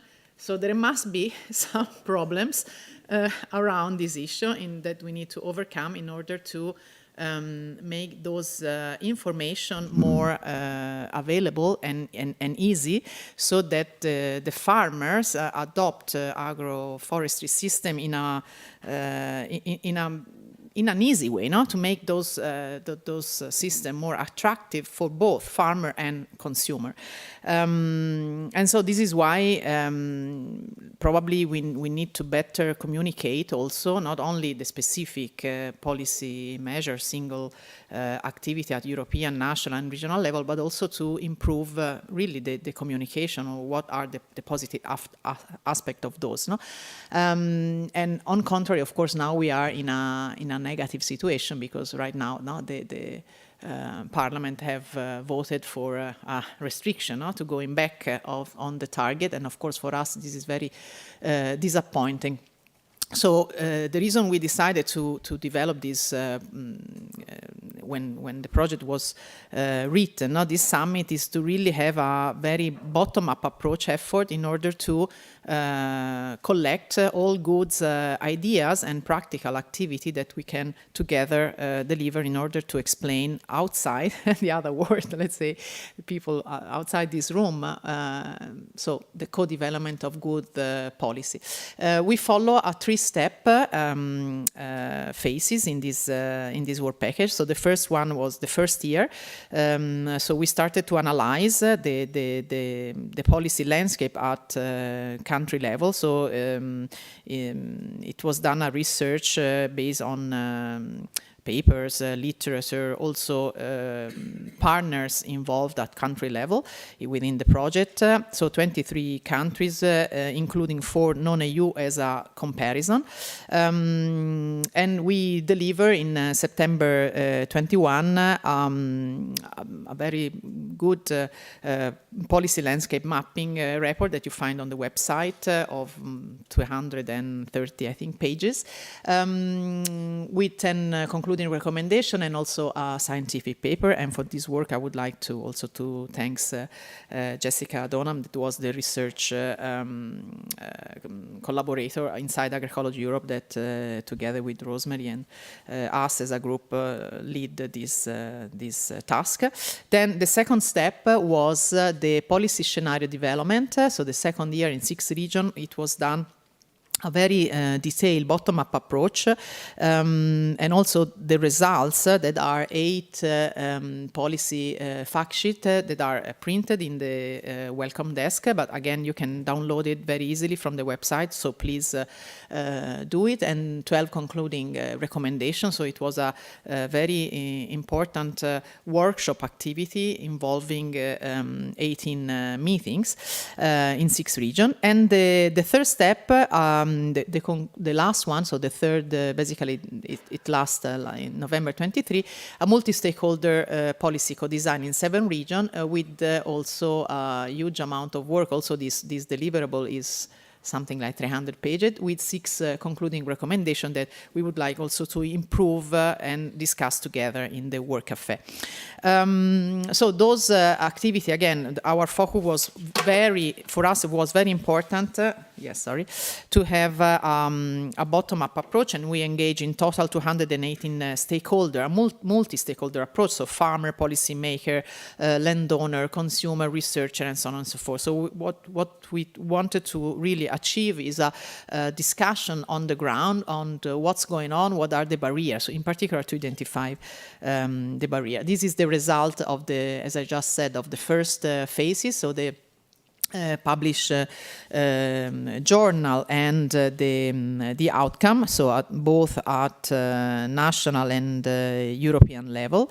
And I just would like to use one of the results of this work. Actually, despite the provisioning in 2014 and 20 of CAP, of CAP, only 8 countries implemented measure in the 8.2, and only few of them, only 6 showing evidence from farmer uptake, and only 11 countries had national policy to support agroforestry and mixed farming. And those are quickly the 10, let's say, recommendation that after this review of paper and review of activity we have highlighted are, you can read it there, just maybe choose some of them. So of course it's very important to think and act from a systemic point of view, from common food system approach, and not only on specific individual measure, to integrate long-term thinking when we design policy, and to empower, for example, local governance and in general, not the agroecological approach. So I give the floor to my colleague, to Rose, to continue the presentation. Thank you, Paola. So just going on then, summarising a little bit of the work that we've done. The scenario development, we used a number of different tools. There were both policy models, tools, economic tools. My colleague Alma at the back there, she'll be able to talk to you more about that later on. Each region really chose what methodology would suit best for them. And the results of all of these are on the website. Sadly, we don't have time to go through all of them. And it was a really interesting process, both from national point of view, but also regionally, and then across the EU as well, to see these different results from these diverse regions and contexts. But there were some real unifying results across that. And we're probably all of us familiar with those in the room, and we're looking forward to discussing those more this afternoon, and how they fit into our recommendations, and how we can make sure that the new provisioning really addresses these issues that was unified across all of the regions. So better policies, clearer policies, more financing and support for knowledge for farmers is really key. So the activities that we finished last year were a series of 14 different policy co-design workshops. I won't go through them all now here either, but you can see the different themes and topics that the different regions and groups of stakeholders discussed, focusing in on the quite specific to also these big issues such as carbon farming across the EU. And this was a really great moment to speak to lots of different stakeholders in our countries and in our regions, to really work with policy, co-design with them. Again, too little time to go into detail of all of those regions, but as Paola said, all of that information is on our website. But some key observations and some key needs for you here that we thought would be important to highlight.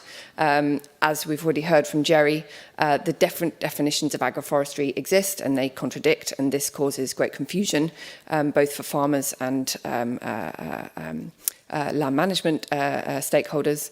It's really important to also include traditional systems and existing farm woodland.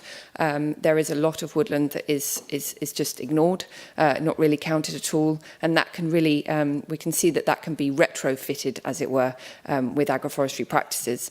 And tenant farming, I think we've already mentioned this morning, is a key issue, and we'll be discussing that later this afternoon. Again, the key needs here that we've seen across: better routes to market, more education, and more evidence and research on the economic benefits. And I think some of the work that Felix presented this morning is going to be really helpful in our discussions going forward, to really prove that trees on farms are good. After all of that, we've tried to synthesize all of the information and the policy recommendations that we had from these almost 300 stakeholders, and we've categorized them into these 6 different themes, and some of these will be part of our discussions later on this afternoon. So I won't read through them all now. You can have a look, but they focus on everything that I've just been saying. So knowledge, value chains, a simplification of the CAP, and a really key one, which Elise as well yesterday, a fantastic tour of your farm, and again mentioned this morning, is this access to land. And that's a real issue, whether that's just getting onto the land or whether you have tenanted land.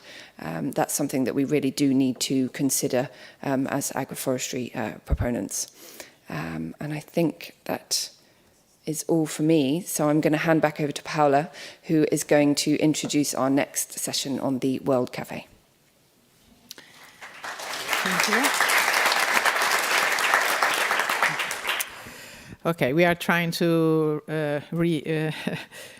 let's say, gain some times for the proper, to allocate the proper time we have planned for the World Cafe. That is really the reason why we ask you to came here in presence. So I'm going to present what are the rules, what are the, let's say, the tasks we all are going to follow for the next part of the morning. Again, we wanted to use the World Cafe after this presentation of all the experts and all the partner of the project, because to give like a common background of knowledge, where we are at the moment at European level. So in order to have a similar vision. And now is the time to really discuss and gather as much as possible information, so share and dialogue together. So it's the time to express your point of view, to support the implementation of agroforestry, and this work will feed what we have also to achieve as a last deliverable of the project, that is the white paper. So we, Agroecology Europe is in charge, together with all the partner of the Work Package 6 and also the other partner, to write a position paper, so to write suggestions to the commissions how to support agroforestry and mixed farming, that again can be how to remove obstacles, still very specific policy measure. And how it works, like all the other, let's say, Work Cafe that maybe you already, let's say, got the chance to participate. We have booked 4 breakout rooms. So outside this big aula, there are 4 breakout rooms. Each of them can gather maximum 30 people, but more or less we are there. Inside the room there are 5 tables, and each table will show one of the topic to be discussed that I'm going to present in a minute. And in each round table discussion will last 20 minutes. In each table there is facilitator that will help the group to give a equilibrium speech of all the panelists, of all the people, and also to gather the information, to harvest and summarize the topic discussion. We will do 3, so each of us will be able to do 3 table rounds. So among 5 you will select 3 topics that you are more interested with, and at the end we will present, we will gather the result in a plenary just after the lunch. Okay, so it will be a very participatory approach. What are the table topics? Yes. Okay.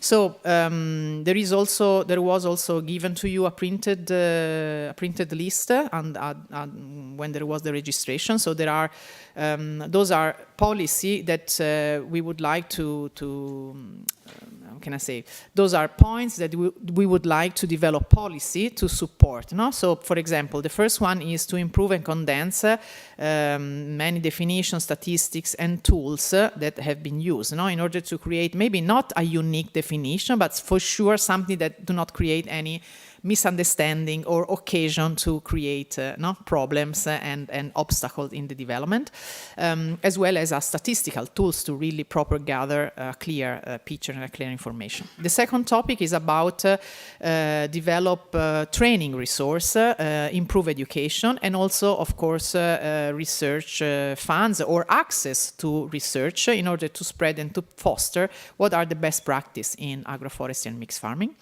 The third topic is about increase and streamline fundings and economic incentive within and outside the CAP. So the CAP, of course, is the European main resource to influence agriculture, but of course there are also other tools. The fourth is to improve policy coherence across interconnected policy objectives and strategies at the Euro level. We can think about the soil mission, the biodiversity strategies, and so on and so forth, the carbon farm. So there are many topics and big policy strategies that the Commission and Parliament have developed, and we need to find a red line that interconnect them. And the fifth is to develop diverse value chain on agroforestry and mixed farming products to increase also their visibility and their access. For example, the example that Elise did yesterday in the field trip and today, that it's very difficult to find local agroforestry products, to access to local consumer. The facilitator will help with specific methods, the discussion. So just be ready to enjoy, have fun, let's say, open your mind, but also your heart, communicate all your expertise, your personal impression, and contribute to the thinking of the group, and reflect and enjoy. Thank you very much. So we are now, I give the floor to, okay, so now we conclude this first plenary session. We invite you to, let's say, help yourself and enjoy the coffee break, but really must be 5-10 minutes, and you can bring also your cup inside the coffee, the work cafe. Sorry, the room are here? That way. Okay, sorry. So take some fruit, some coffee, some snacks, and you can also bring it inside the... excuse me, sorry. Okay, so I was not informed. So we can't bring the food inside the breakout rooms. So be short in the coffee break, excuse me. Thank you very much. We will inform you.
Vabbè, lasciamo perdere, mettiamo di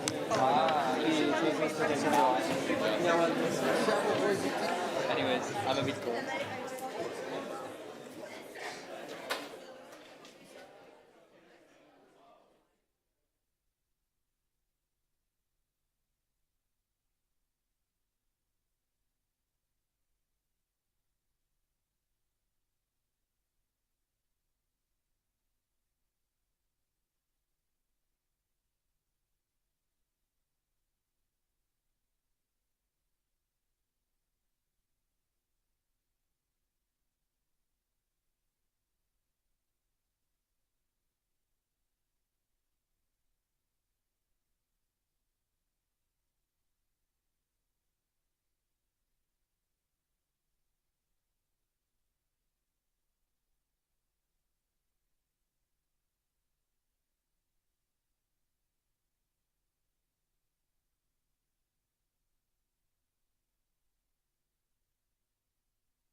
Climate change awareness is growing across the world, but we have yet to address a core challenge: land use. Agriculture is responsible for 23% of global greenhouse gas emissions, 70% of human water use, and covers 40% of European land surface alone. So, facing the impacts of climate change must begin in the field. This is the inspiration behind AGROMIX, an EU project that explores and promotes mixed farming and agroforestry. These land use systems integrate trees with crops and/or animals on the same land area, increasing production whilst creating biodiverse landscapes that store carbon, regenerate soil, and improve animal welfare.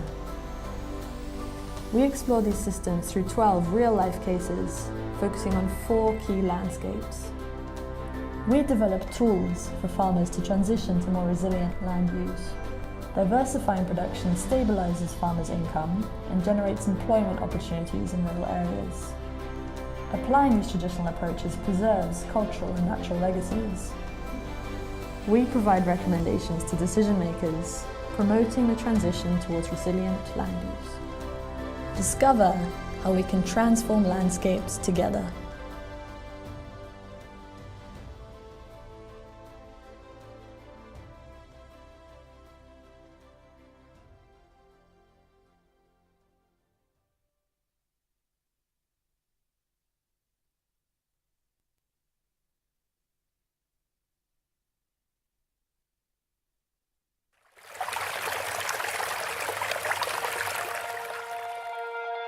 During this workshop we prepared people to do the design process with the stakeholders, and that's the fun of designing together. You may know the saying, when you go alone you can go fast, but in a design process you want to go with many and go far.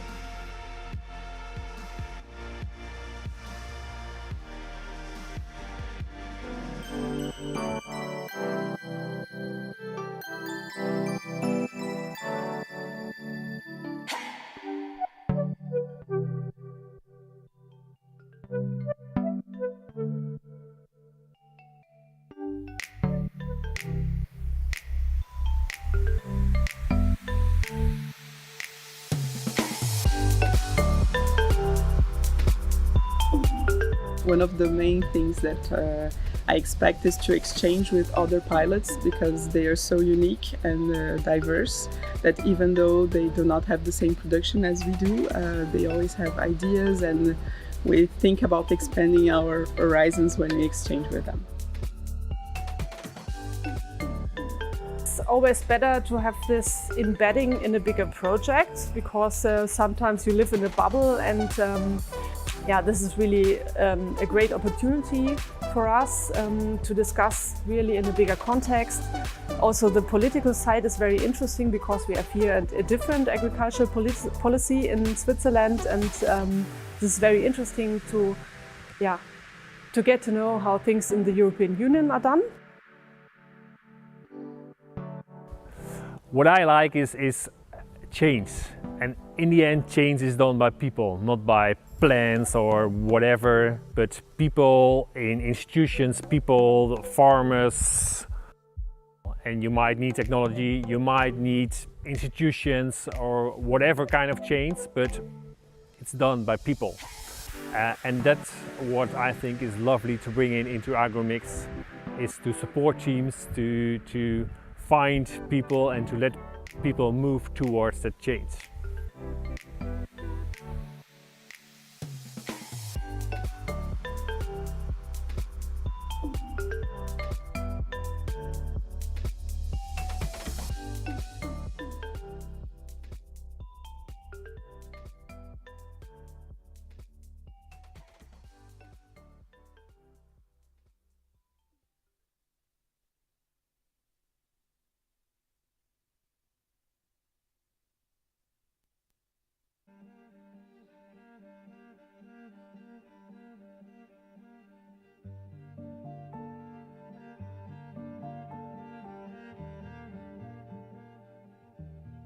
Mein Name ist Simon Küng.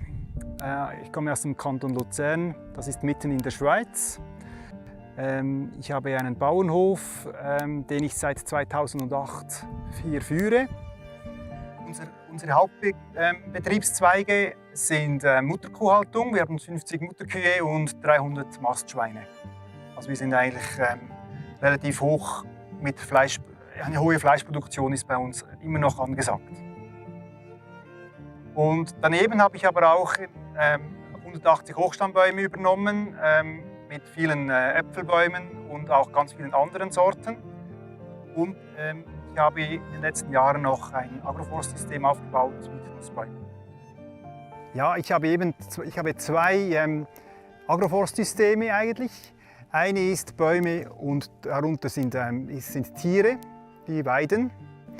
Und andererseits habe ich ein System, wo ich die Bäume im Ackerbau in den Ackerflächen drin habe. In Switzerland we still have about 12% of the farmland which is used as agroforestry.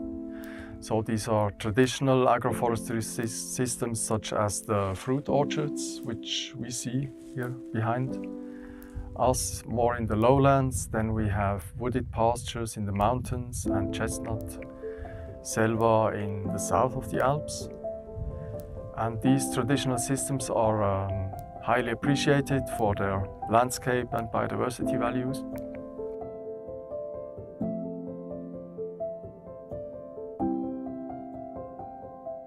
Und da ich auch produzieren möchte, ist einfach ganz wichtig, dass alle diese Punkte, wie kann man ernten, wie kann man das Produkt auch verkaufen, kann ich die Investitionen bezahlen, all diese Punkte muss man vorher klären.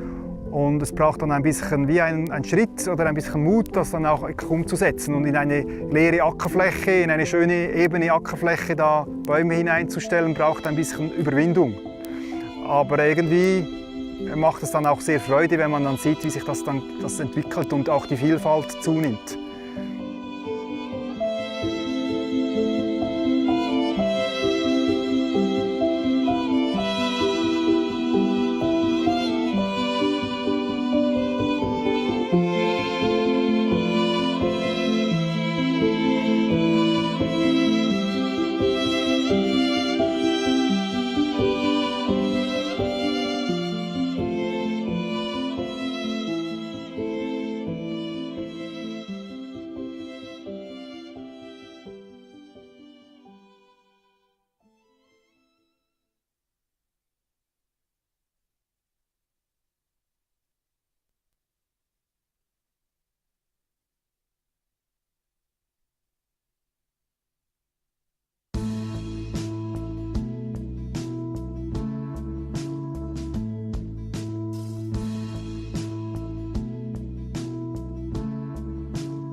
L'uomo senz'altro danneggia la natura, però la conserva anche.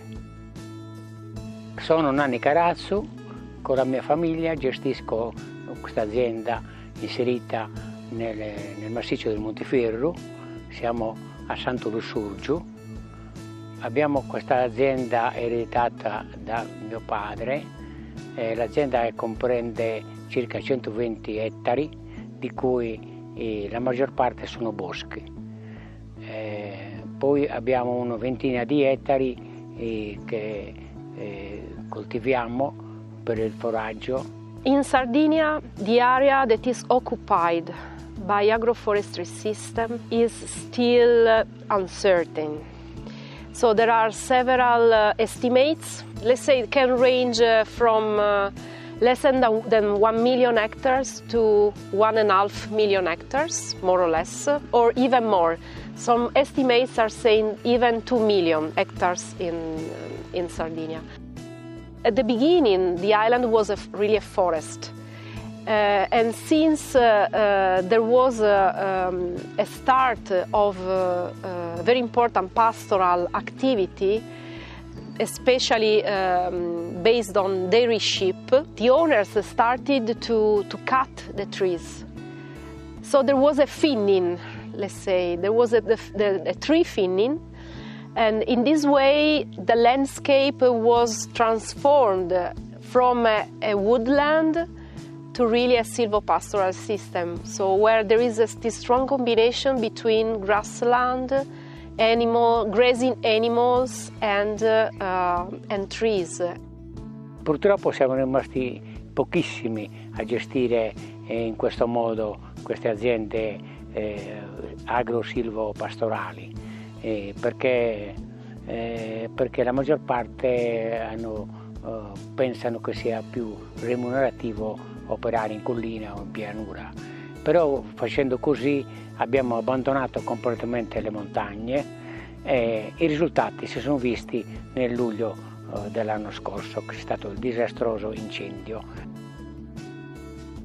In this context, it becomes very important to design the research activities within the real actors that are within these projects, which are the farmers.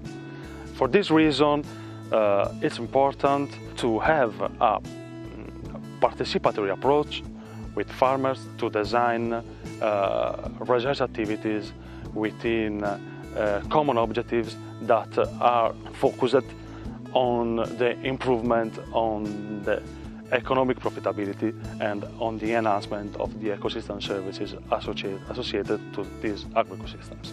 In questi tre anni che abbiamo iniziato a collaborare con l'Università di Sassari e col CNR, io ho trovato molto interessante questo sistema di pascolamento, chiudendo le bestie e poi spostandolo da un piazzamento all'altro usando le reti elettriche. È stata senz'altro un'esperienza positiva perché abbiamo sfruttato al meglio i pascoli. I boschi sono nati e cresciuti assieme al bestiame. Quando abbiamo abbandonato i boschi, siamo andati via con le mucche, è successo quello che ho detto prima.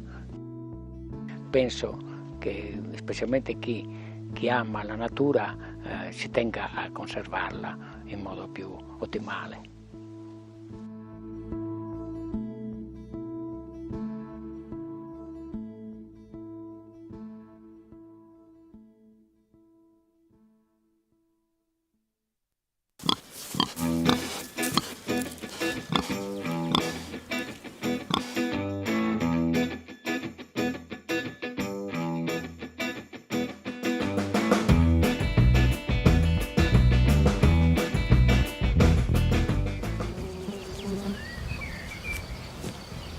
On est aujourd'hui sur la ferme de Karl Schierd, The Blue Pig Farm, qui est située dans le Maine-et-Loire, donc au nord d'Angers, dans l'ouest de la France. Et on est sur une ferme naisseur-engraisseur de porcs, donc avec 45 truies et environ une production de 600 porcs par an. We also grow a variety of crops, cereal crops principally, oats, barley, triticale, but we also grow fodder beet for our sows. And we are experimenting with a diversity of forage crops in the cadre of the AGROMIX European project. Donc pour parler un peu plus de l'histoire de l'agroforesterie en France, on va dire que la forme la plus répandue d'agroforesterie, c'est le bocage. On se trouve ici au milieu en fait de 2 haies bocagères. Donc, ce qu'on définit comme le bocage, c'est des haies d'arbres ou d'arbustes qui servaient de bois de chauffage ou de bois d'œuvre et qui ont en fait complètement segmenté, structuré les parcelles et les fermes françaises et qui ont vraiment participé à la construction du paysage français, notamment au début du XXe siècle. Dès les années 60, avec la politique de remembrement française et européenne, on a eu tendance à arracher les arbres. En réalité, il y a 750 000 km linéaires de haies qui ont été arrachés. Parce qu'en fait, l'objectif de ce plan de remembrement était de de mettre en place des parcelles très larges qui pouvaient être donc mécanisées et donc augmenter la productivité de l'agriculture française.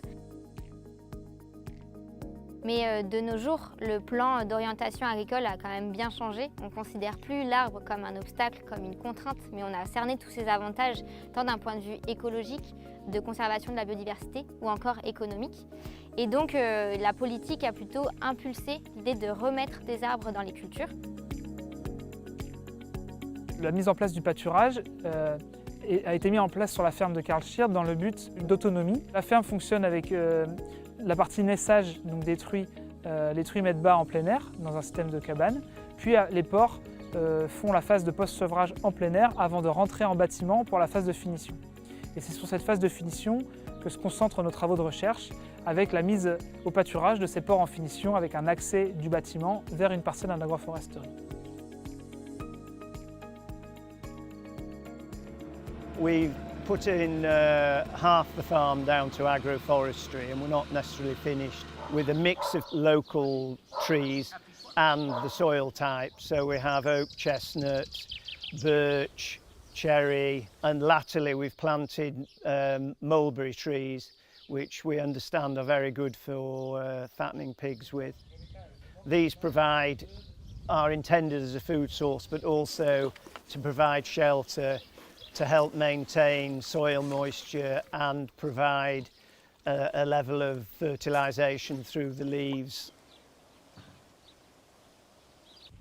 If you pick the right varieties that correspond to the livestock you have, in my case pigs, the acorns and chestnuts and mulberries that the trees produce are a good source of diversification in their diet and obviously have a benefit in the nutritive value of the meat.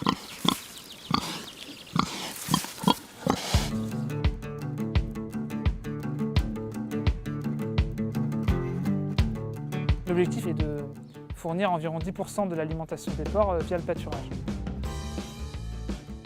Les bénéfices attendus sont donc un bénéfice sur l'indice de consommation des animaux, donc la quantité d'aliments consommés par les animaux qui peut être suscité en partie par le pâturage, mais aussi les aspects de bien-être animal et de comportement, d'expression du comportement naturel des porcs en plein air via le pâturage et via le parcours sous des parcs agroforestiers.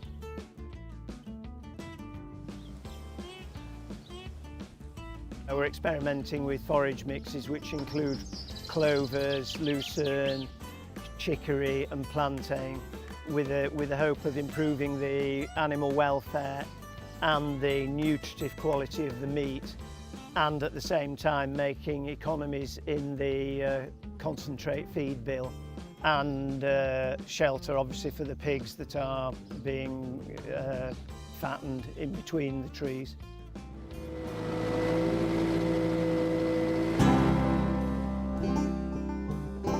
Tout récemment, en mai 2023, le Conseil national pour la transition écologique a fixé des objectifs très forts à atteindre d'ici 2030, avec l'idée d'implanter plus de 50 000 km linéaires de haies et plus de 50 000 hectares d'agroforesterie. Depuis, au ministère, donc là c'est très récent puisqu'on est aujourd'hui en juin 2023, est en discussion la constitution d'un pacte en faveur de la haie. This system is experimental, and although we're convinced of the benefits in terms of meat quality and the animal welfare aspect of it, there isn't at the moment a label or a distinct mark for this method of production, and that's something we would like to see either through butchers taking an interest in what we're doing or specialist organic shops, supermarkets. The AGROMIX project is bringing together like-minded people and drawing attention to alternative, more ethical systems of production which have environmental benefits as well and good for animal welfare, which is something today of great concern, I believe, for the general public.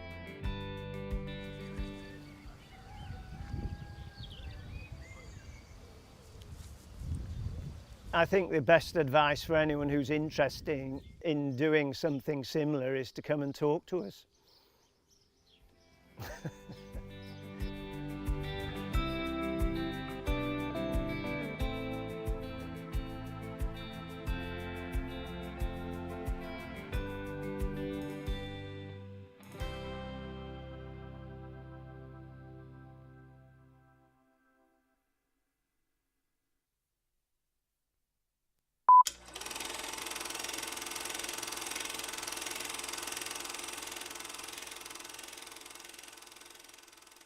and here we're at Hoflebensberg.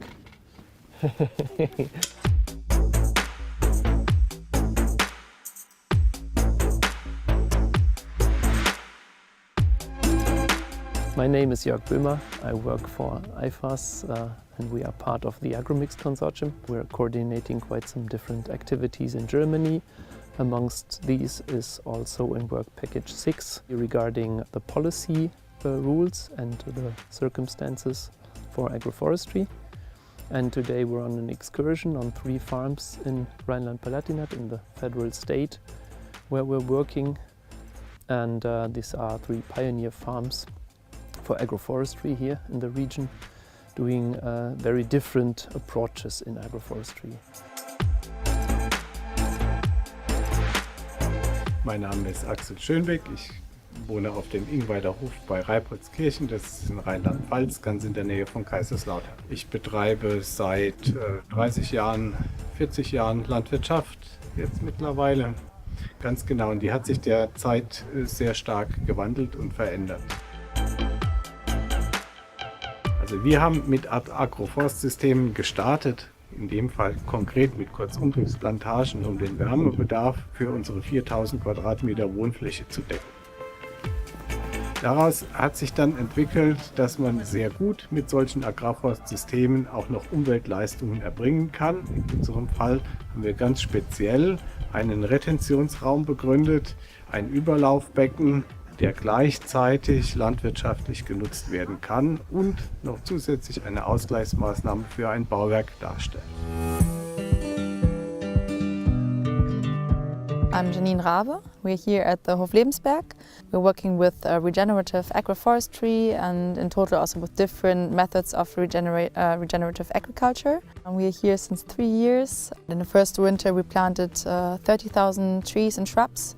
And then now in this winter we are following with 50,000 furthermore. So we are planning to build up a functional agroecological system that will produce plentiful food and at the same time being highly rich in biodiversity and build-up of soil and humus.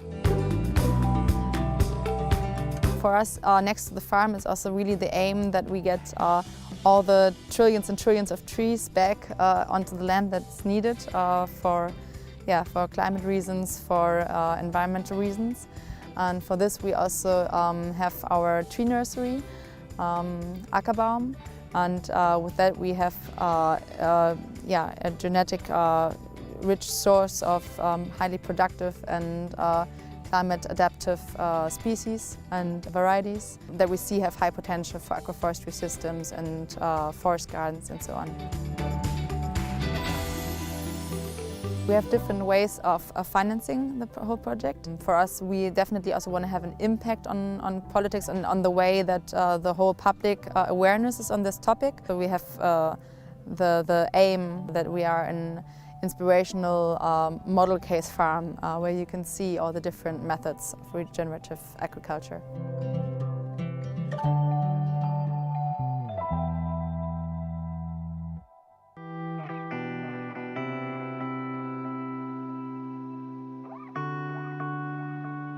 Ich bin Hans Pfeffer von der Bannmühle in Odernheim. Das ist ein Biolandbetrieb seit 30 Jahren. Wir haben so 70, 80 Hektar. Überwiegend Grünland, aber mit einem Schwerpunkt auf 15 Hektar Baumkulturen, überwiegend Obst, Kälterei. Als ich kam, war schon klar, Streuobstwiesen sind Europas artenreichste Biotope. Und diese Biodiversität wollten wir auch erhalten. Es waren 300 alte Streuobstbäume auf den Flächen hier. Und dadurch kam es relativ schnell, dass wir die Mostobstanlagen, die wir gepflanzt haben, sofort mit in die Beweidung genommen haben. Und da habe ich ja schon diese 2 Nutzungen, einmal Grünland und einmal diese Baumkultur, eben Mostäpfel, Kältereiäpfel. We have these pastures very steep, it's very low grass, it's not very nutritioned, but it's very biodiverse. And earning money with cows is not a good job. So we needed something to add on to get a little more. In the beginning we brought the cows to the trees, now we bring the trees to the fields of the cows. And there starts a lot of German regulations. Am I allowed to plant a tree on a pasture? So I need a permission to do this. And as we learn, we have a big variety of different pasture types. Once you are allowed, you are not allowed, you have different government bodies. The second thing is subsidies. I don't get subsidies because it's not pasture anymore, or is it a place that I get more subsidies because bio-farming get more subsidies. So there's some things still to do.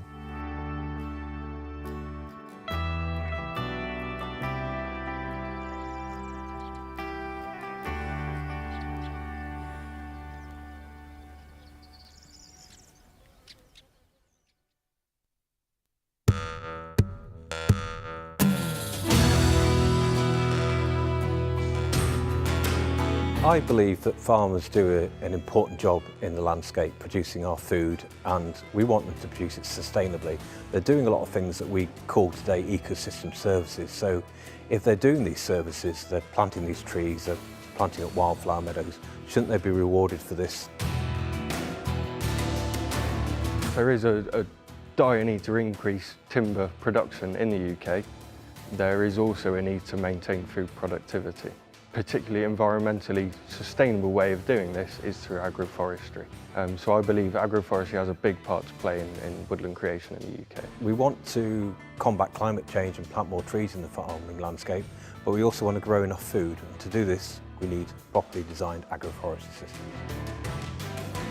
Today was an interesting approach. England has a very high concentration of land ownership. So we wanted to bring in different organisations that have quite a lot of influence in land decisions in England. So we came together, we discussed different options and tried to have a participatory discussion around what might be the possible policy solutions to help us get some trees in the ground. I thought it's really important, if this is a policy-making event, that I, as somebody who's actually doing agroforestry, I could add something to the event from my experiences. Today we've brought together people from different backgrounds. We've brought people from a forestry background, we're together with people from a farming background, from universities, together with farmers, together with policymakers. This event organised by AGROMIX has helped for me to create some really good relationships going forward with a variety of stakeholders. So we've heard from farmers that are invested in agroforestry, heard from farmers that perceive it to be a risk, and then it's also been fascinating to hear about the modelling from the research teams, and hopefully people like myself from a landowner perspective can help feed into that going forward.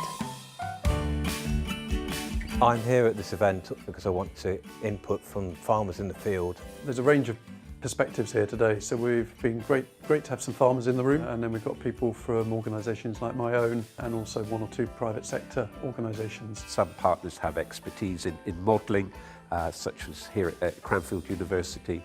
Organic Research Centre is particularly strong in participative and organic methods, so it's bringing those different skills together. I'm encouraged to see how open-minded they all are and very interested to find out the farmer's point of view. But we're also trying to influence policy as well. So we're trying to get the government to pay attention to the benefits of agroforestry, integrating trees into farming systems and getting them to support that through farm payments and regulatory activities and sort of wider system support. And one of this co-development policy making from the bottom up for a smaller region like England is an example to do that. So that's also a question we want to find out if we can make better policies.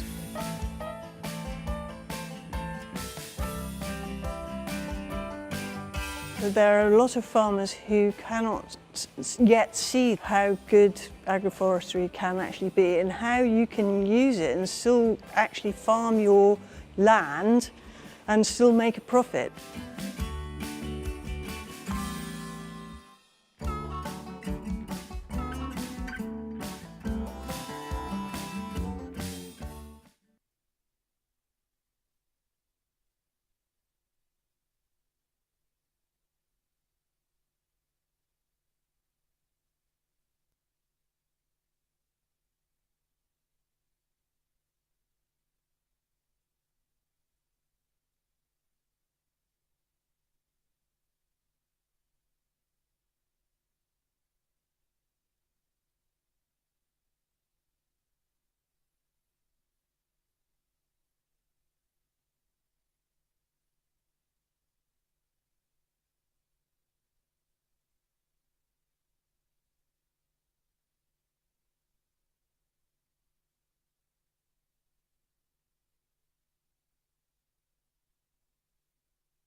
is growing across the world, but we have yet to address a core challenge: land use.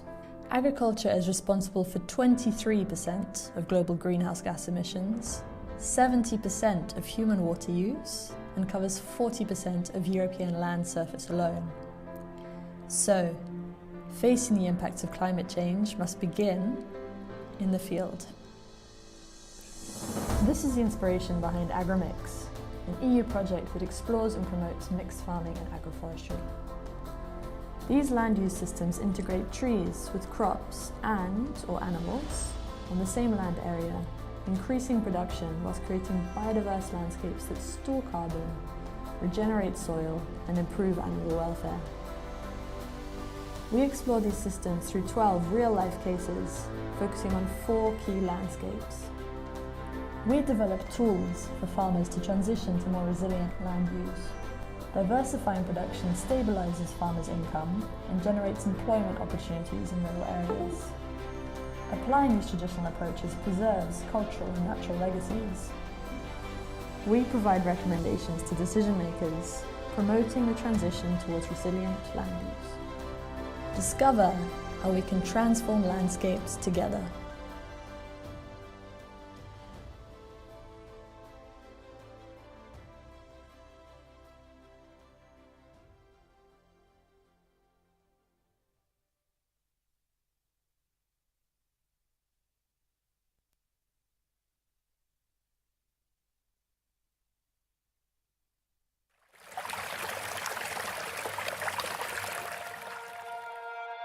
During this workshop we prepared people to do the design process with the stakeholders, and that's the fun of designing together.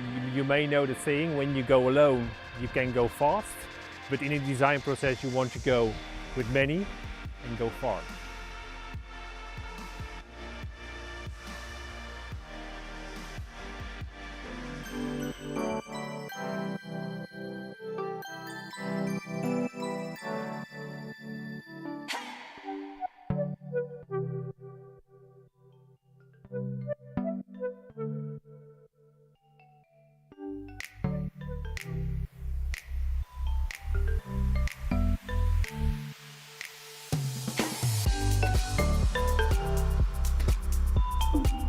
One of the main things that I expect is to exchange with other pilots, because they are so unique and diverse that even though they do not have the same production as we do, they always have ideas, and we think about expanding our horizons when we exchange with them. It's always better to have this embedding in a bigger project, because sometimes you live in a bubble, and yeah, this is really a great opportunity for us to discuss really in a bigger context. Also, the political side is very interesting, because we have here a different agricultural policy in Switzerland, and this is very interesting to get to know how things in the European Union are done. What I like is change, and in the end change is done by people, not by plans or whatever, but people in institutions, people, farmers. And you might need technology, you might need institutions or whatever kind of change, but it's done by people. And that's what I think is lovely to bring into AgroMix, is to support teams, to find people and to let people move towards that change.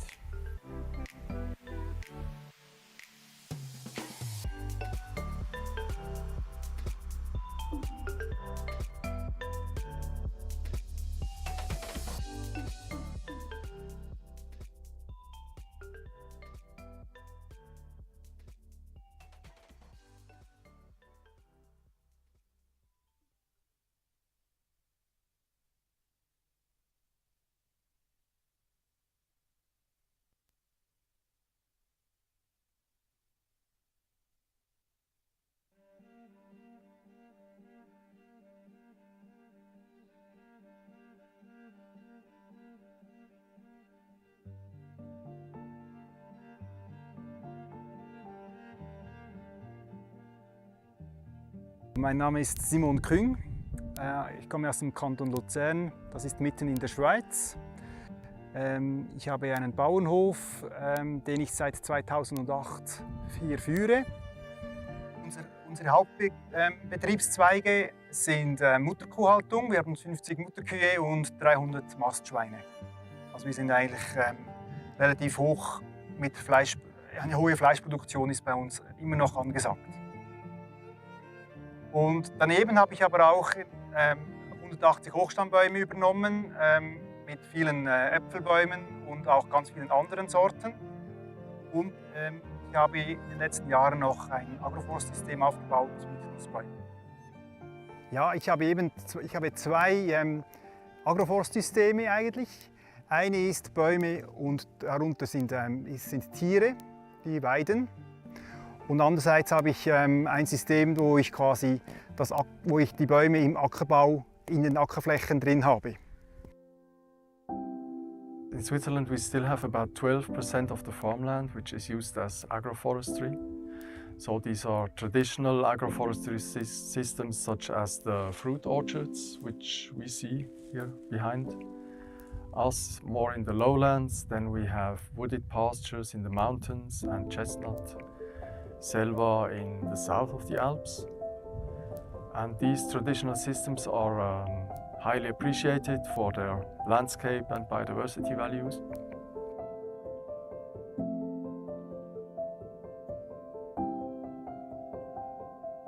Und da ich auch produzieren möchte, ist einfach ganz wichtig, dass alle diese Punkte, wie kann man ernten, wie kann man das Produkt auch verkaufen, kann ich die Investitionen bezahlen, all diese Punkte muss man vorher klären.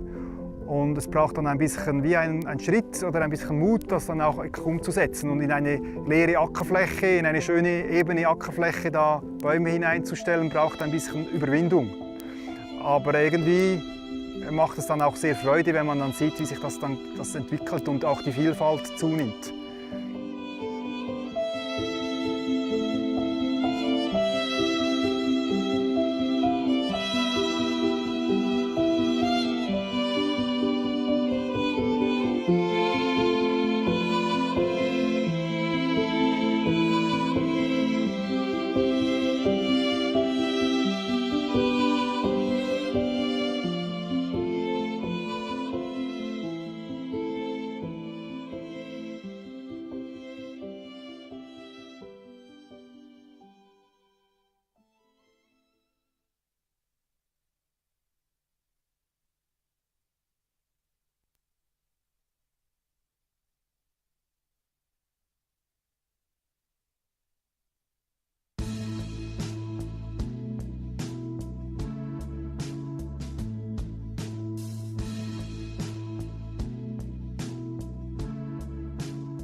L'uomo senz'altro danneggia la natura, però la conserva anche.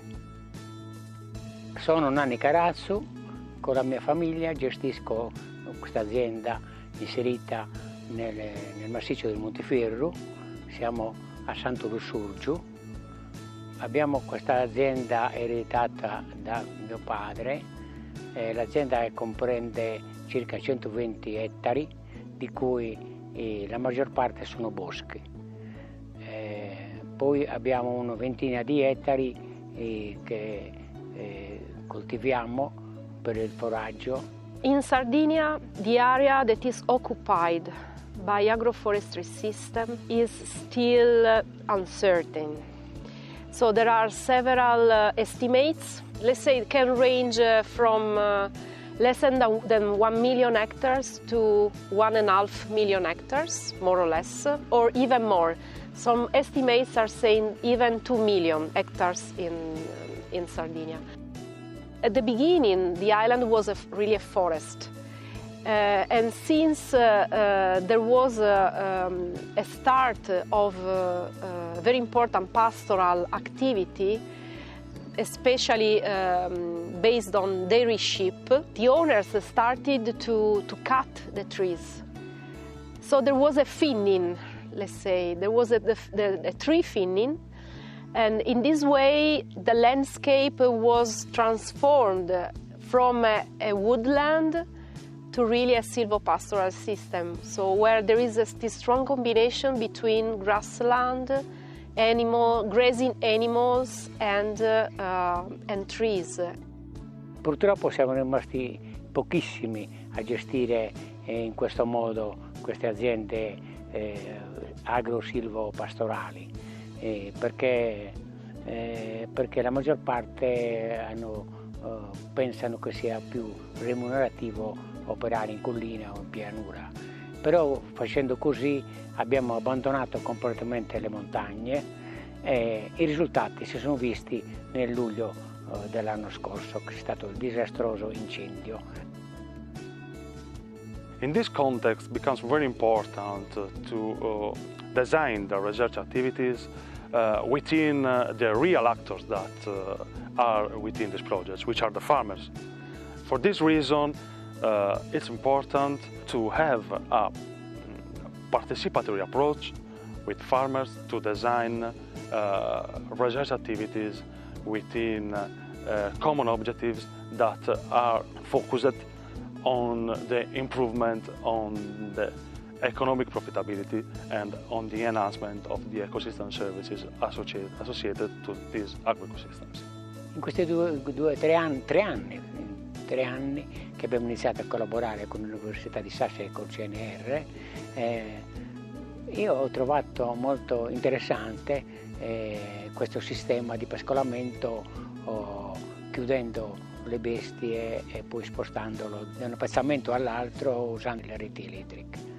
È stata senz'altro un'esperienza positiva perché abbiamo sfruttato al meglio i pascoli. I boschi sono nati e cresciuti assieme al bestiame. Quando abbiamo abbandonato i boschi, siamo andati via con le mucche, è successo quello che ho detto prima. Penso che specialmente chi ama la natura si tenga a conservarla in modo più ottimale.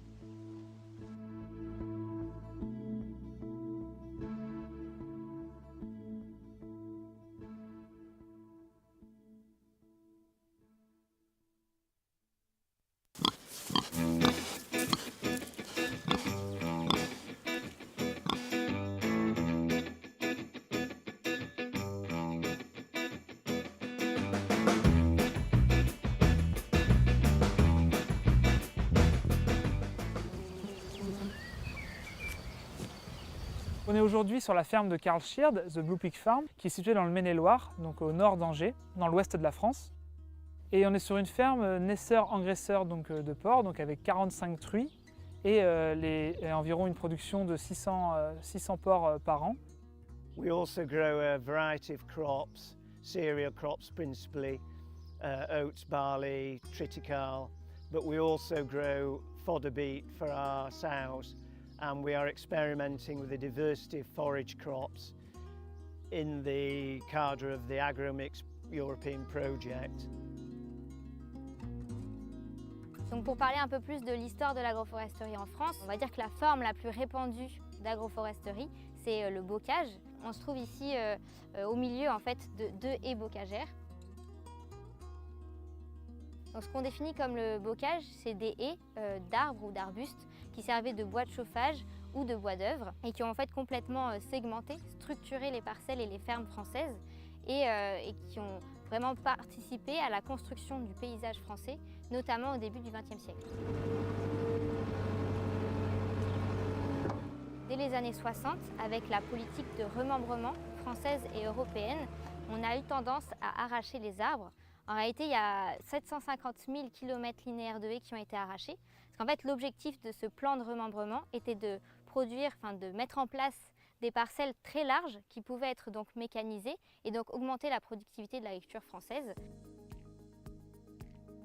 Mais de nos jours, le plan d'orientation agricole a quand même bien changé. On ne considère plus l'arbre comme un obstacle, comme une contrainte, mais on a cerné tous ses avantages, tant d'un point de vue écologique, de conservation de la biodiversité ou encore économique.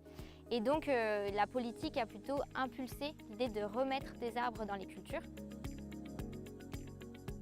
La mise en place du pâturage a été mise en place sur la ferme de Karl Schird dans le but d'autonomie. La ferme fonctionne avec la partie naissage, donc les truies mettent bas en plein air dans un système de cabane, puis les porcs font la phase de post-sevrage en plein air avant de rentrer en bâtiment pour la phase de finition. Et c'est sur cette phase de finition que se concentrent nos travaux de recherche avec la mise au pâturage de ces porcs en finition avec un accès du bâtiment vers une parcelle en agroforesterie.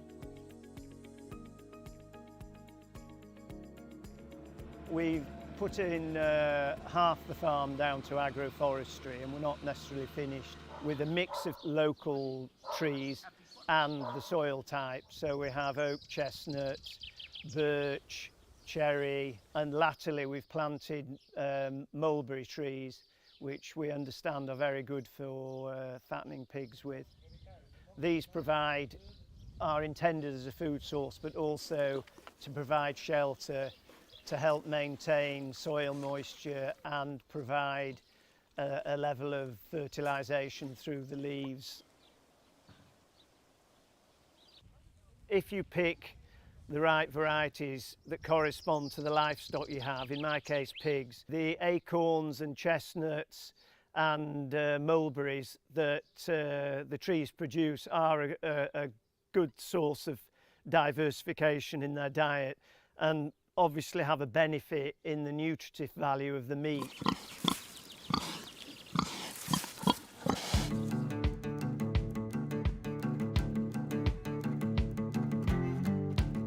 L'objectif est de fournir environ 10% de l'alimentation des porcs via le pâturage.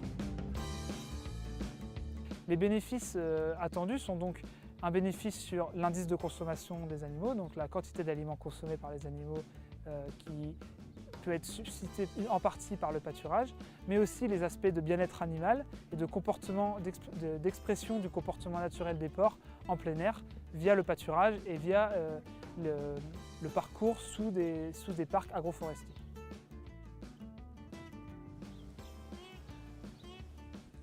We're experimenting with forage mixes which include clovers, lucerne, chicory and plantain, with the hope of improving the animal welfare and the nutritive quality of the meat, and at the same time making economies in the concentrate feed bill and shelter obviously for the pigs that are being fattened in between the trees.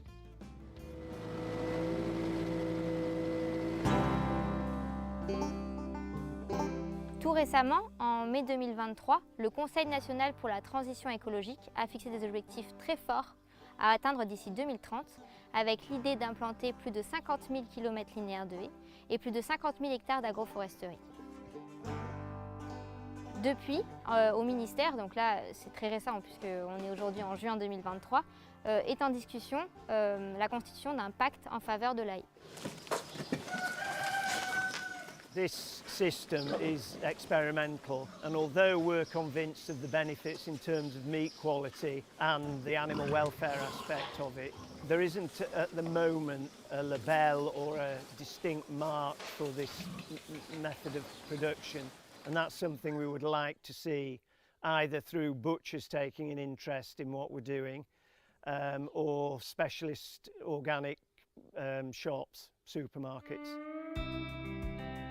The AGROMIX project is bringing together like-minded people and drawing attention to alternative, more ethical systems of production which have environmental benefits as well and good for animal welfare, which is something today of great concern, I believe, for the general public.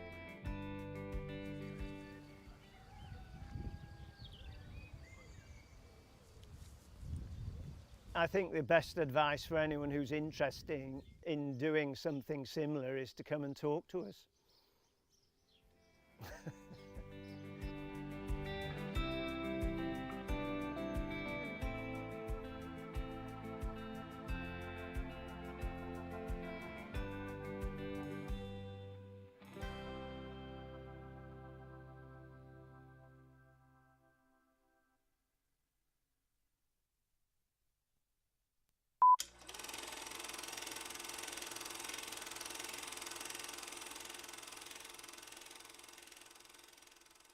And here we're at Hoflebensberg.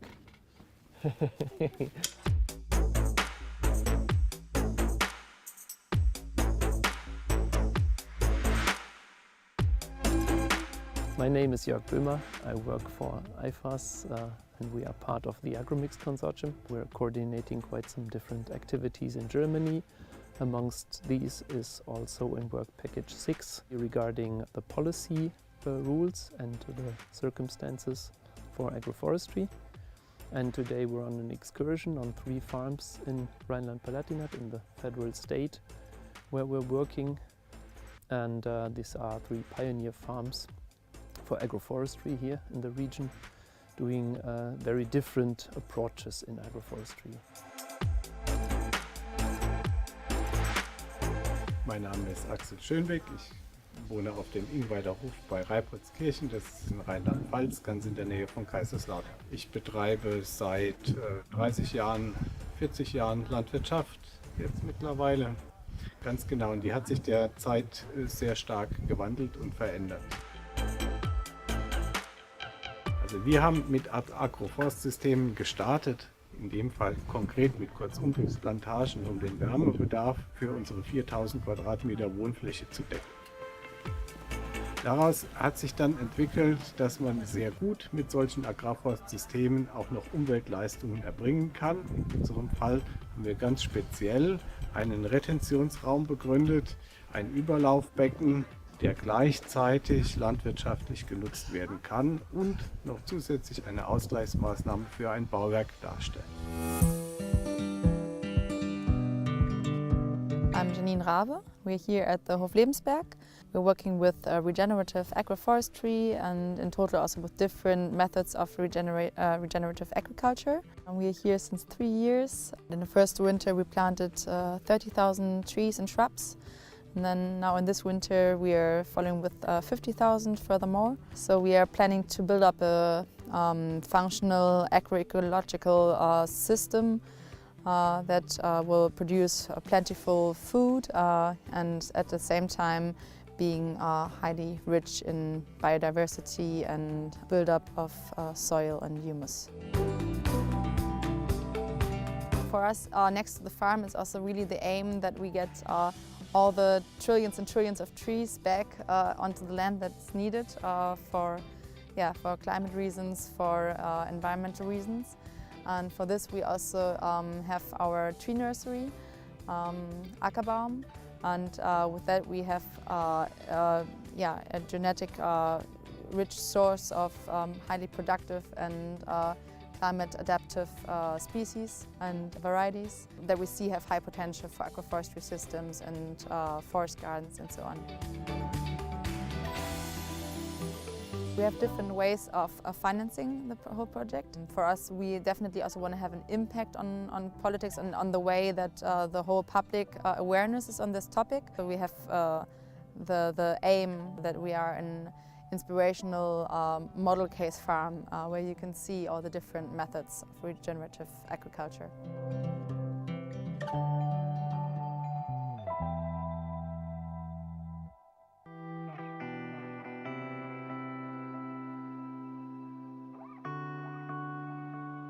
Ich bin Hans Pfeffer von der Bannmühle in Odernheim. Das ist ein Biolandbetrieb seit 30 Jahren. Wir haben so 70, 80 Hektar.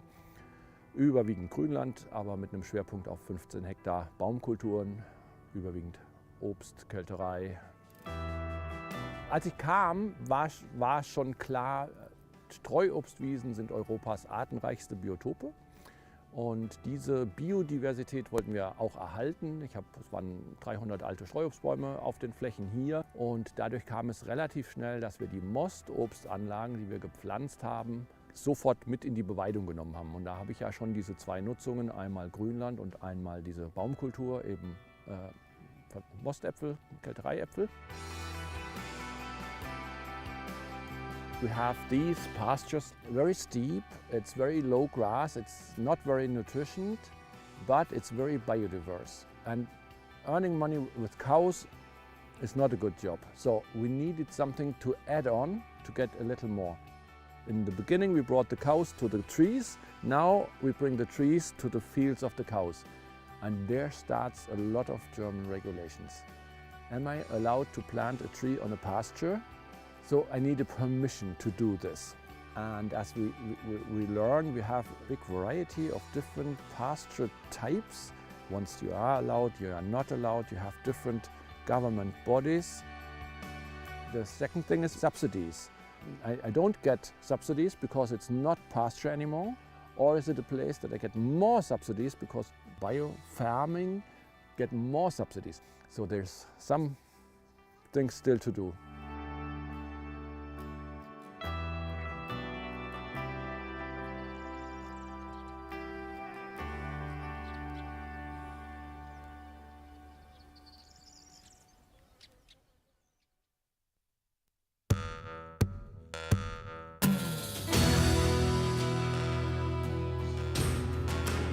I believe that farmers do an important job in the landscape, producing our food, and we want them to produce it sustainably. They're doing a lot of things that we call today ecosystem services. So if they're doing these services, they're planting these trees, they're planting up wildflower meadows, shouldn't they be rewarded for this?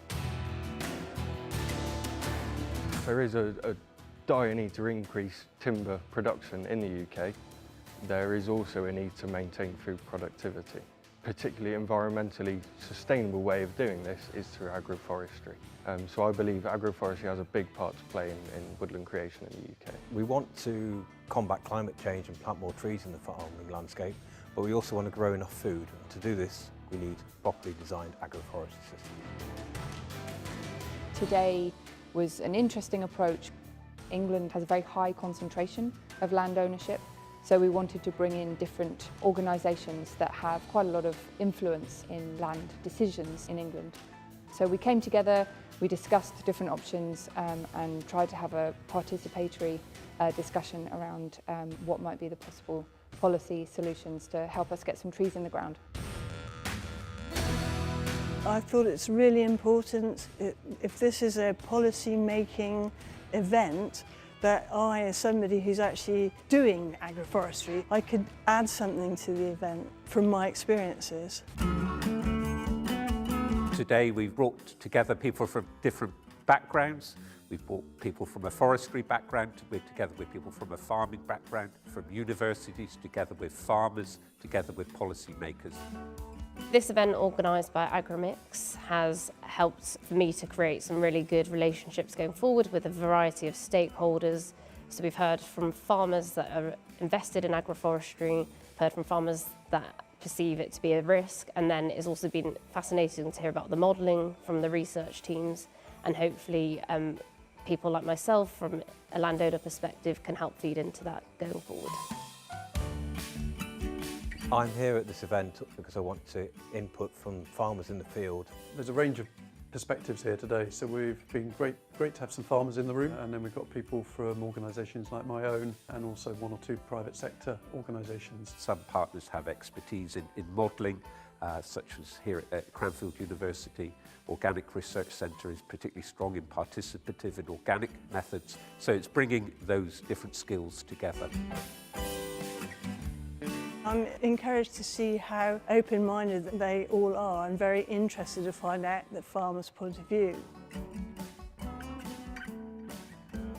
But we're also trying to influence policy as well. So we're trying to get the government to pay attention to the benefits of agroforestry, integrating trees into farming systems and getting them to support that through farm payments and regulatory activities and sort of wider system support. And one of the co-development policy making from the bottom up for a smaller region like England is an example to do that. So that's also a question we want to find out if we can make better policies.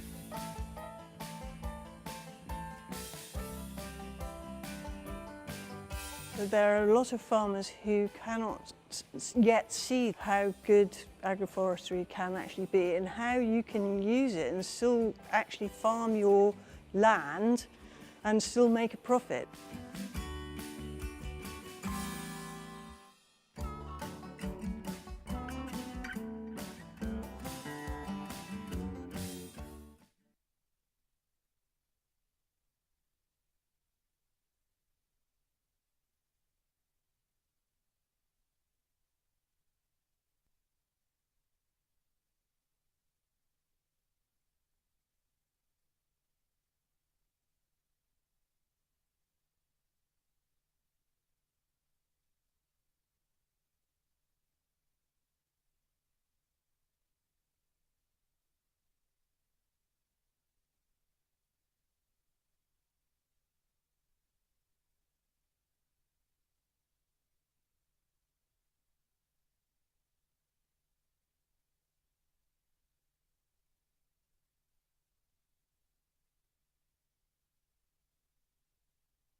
Climate change awareness is growing across the world, but we have yet to address a core challenge: land use.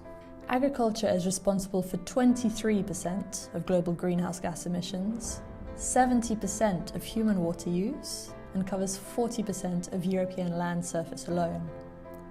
So, facing the impacts of climate change must begin in the field. This is the inspiration behind AGROMIX, an EU project that explores and promotes mixed farming and agroforestry. These land use systems integrate trees with crops and/or animals on the same land area, increasing production whilst creating biodiverse landscapes that store carbon, regenerate soil, and improve animal welfare. We explore these systems through 12 real-life cases, focusing on 4 key landscapes. We develop tools for farmers to transition to more resilient land use. Diversifying production stabilises farmers' income and generates employment opportunities in rural areas. Applying these traditional approaches preserves cultural and natural legacies. We provide recommendations to decision makers, promoting the transition towards resilient land use. Discover how we can transform landscapes together.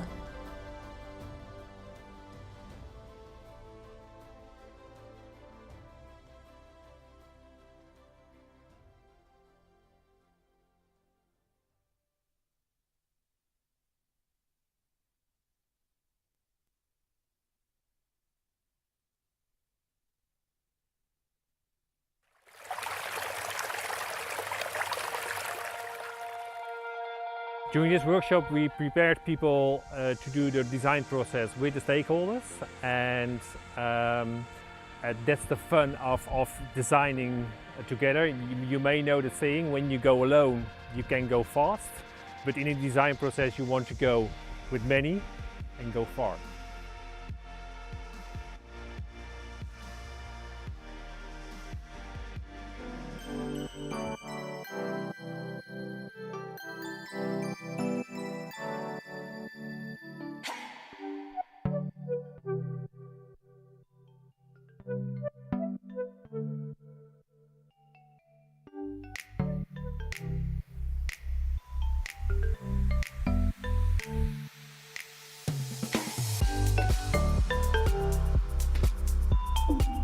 One of the main things that I expect is to exchange with other pilots, because they are so unique and diverse that even though they do not have the same production as we do, they always have ideas, and we think about expanding our horizons when we exchange with them.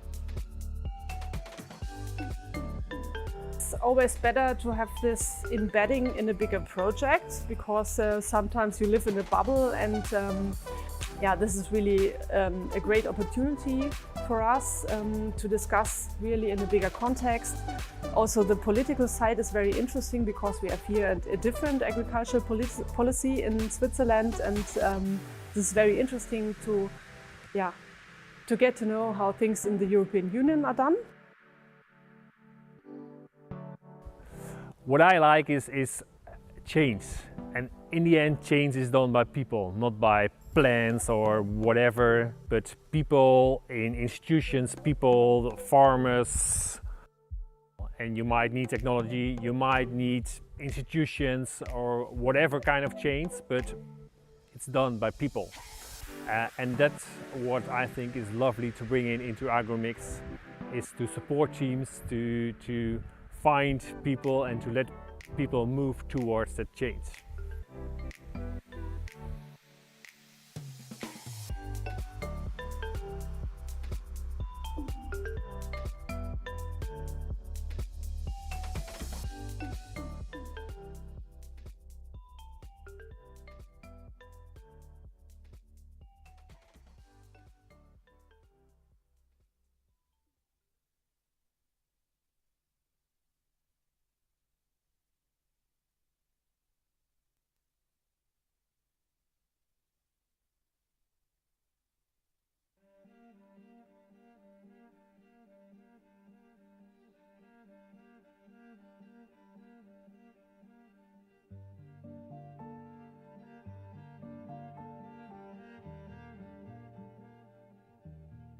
Mein Name ist Simon Küng. Ich komme aus dem Kanton Luzern, das ist mitten in der Schweiz. Ich habe einen Bauernhof, den ich seit 2008 hier führe. Unsere Hauptbetriebszweige sind Mutterkuhhaltung. Wir haben 50 Mutterkühe und 300 Mastschweine. Also wir sind eigentlich relativ hoch mit Fleisch. Eine hohe Fleischproduktion ist bei uns immer noch angesagt. Und daneben habe ich aber auch 180 Hochstammbäume übernommen, mit vielen Äpfelbäumen und auch ganz vielen anderen Sorten. Und ich habe in den letzten Jahren noch ein Agroforstsystem aufgebaut mit Nussbäumen. Ja, ich habe zwei Agroforstsysteme eigentlich. Eine ist Bäume und darunter sind Tiere, die weiden. Und andererseits habe ich ein System, wo ich die Bäume im Ackerbau in den Ackerflächen drin habe. In Switzerland we still have about 12% of the farmland which is used as agroforestry. So these are traditional agroforestry systems such as the fruit orchards which we see here behind us, more in the lowlands. Then we have wooded pastures in the mountains and chestnut selva in the south of the Alps. And these traditional systems are highly appreciated for their landscape and biodiversity values.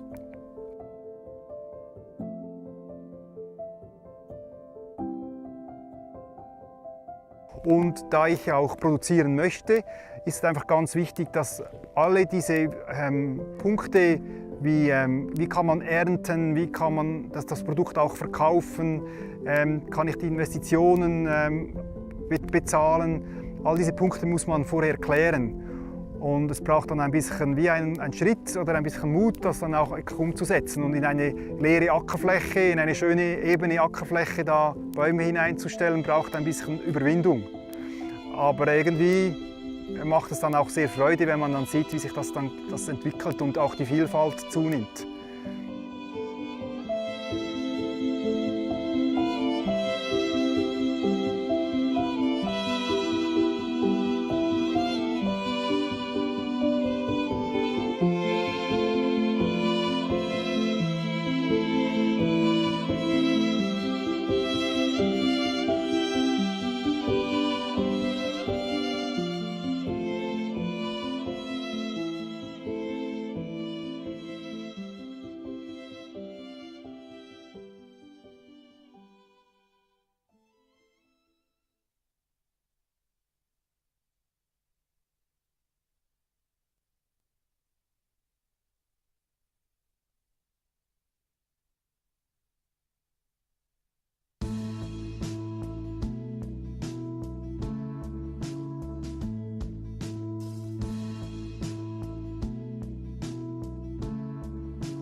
L'uomo senz'altro danneggia la natura, però la conserva anche.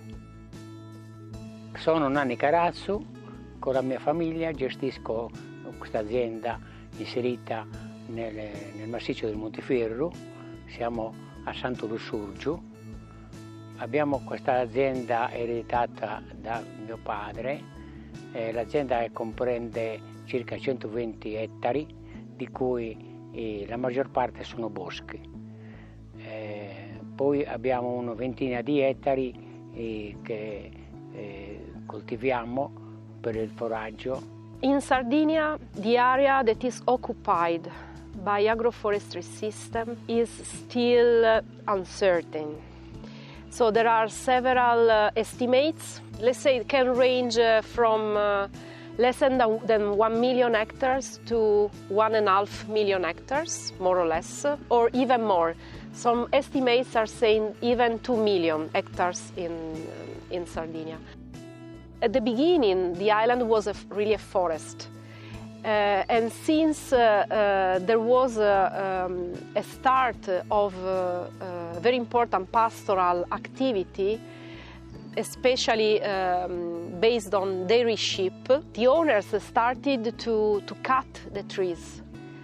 So there was a thinning, let's say. There was a tree thinning, And in this way, the landscape was transformed from a woodland to really a silvopastoral system. So where there is this strong combination between grassland, grazing animals and trees.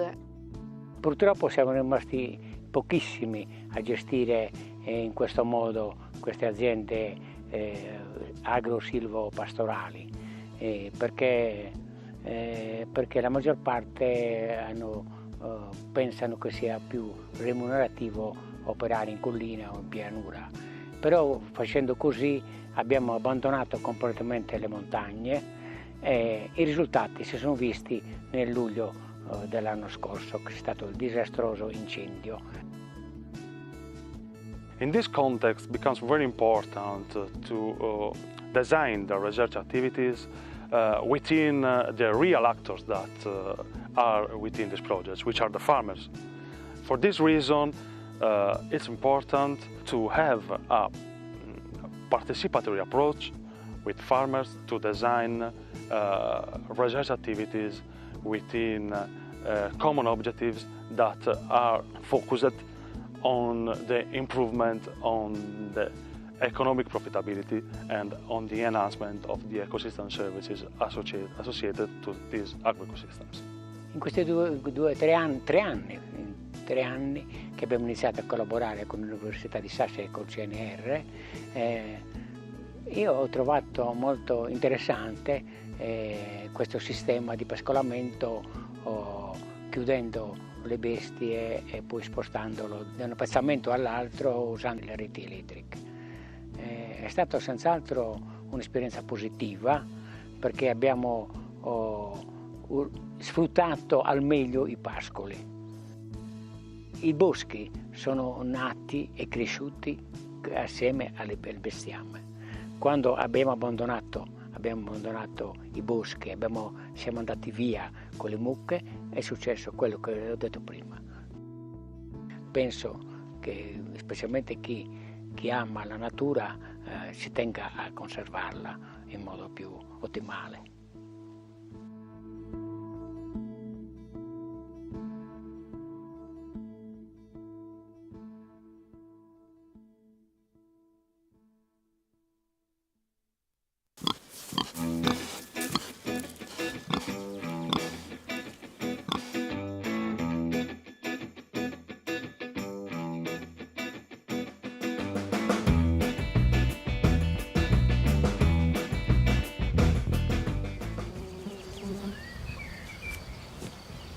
On est aujourd'hui sur la ferme de Karl Schierd, The Blue Pig Farm, qui est située dans le Maine-et-Loire, donc au nord d'Angers, dans l'ouest de la France.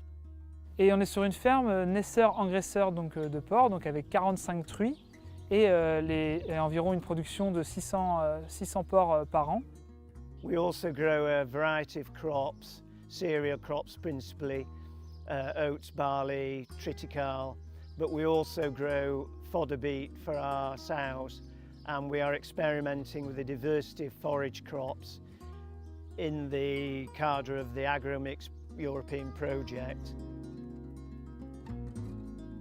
Donc pour parler un peu plus de l'histoire de l'agroforesterie en France, on va dire que la forme la plus répandue d'agroforesterie, c'est le bocage. On se trouve ici au milieu en fait de 2 haies bocagères. Donc, ce qu'on définit comme le bocage, c'est des haies d'arbres ou d'arbustes qui servaient de bois de chauffage ou de bois d'œuvre et qui ont en fait complètement segmenté, structuré les parcelles et les fermes françaises et qui ont vraiment participé à la construction du paysage français, notamment au début du XXe siècle. Dès les années 60, avec la politique de remembrement française et européenne, on a eu tendance à arracher les arbres. En réalité, il y a 750 000 km linéaires de haies qui ont été arrachés. Parce qu'en fait, l'objectif de ce plan de remembrement était de de mettre en place des parcelles très larges qui pouvaient être donc mécanisées et donc augmenter la productivité de l'agriculture française. Mais de nos jours, le plan d'orientation agricole a quand même bien changé. On ne considère plus l'arbre comme un obstacle, comme une contrainte, mais on a cerné tous ses avantages, tant d'un point de vue écologique, de conservation de la biodiversité ou encore économique. Et donc la politique a plutôt impulsé l'idée de remettre des arbres dans les cultures. La mise en place du pâturage a été mise en place sur la ferme de Karl Schirr dans le but d'autonomie. La ferme fonctionne avec la partie naissage, donc des truies, les truies mettent bas en plein air dans un système de cabane, puis les porcs font la phase de post-sevrage en plein air avant de rentrer en bâtiment pour la phase de finition. Et c'est sur cette phase de finition que se concentrent nos travaux de recherche avec la mise au pâturage de ces porcs en finition avec un accès du bâtiment vers une parcelle en agroforesterie. We've put in half the farm down to agroforestry, and we're not necessarily finished, with a mix of local trees and the soil type. So we have oak, chestnut, birch, cherry, and latterly we've planted mulberry trees, which we understand are very good for fattening pigs with. These are intended as a food source, but also to provide shelter, to help maintain soil moisture and provide a level of fertilisation through the leaves. If you pick the right varieties that correspond to the livestock you have, in my case pigs, the acorns and chestnuts and mulberries that the trees produce are a good source of diversification in their diet and obviously have a benefit in the nutritive value of the meat.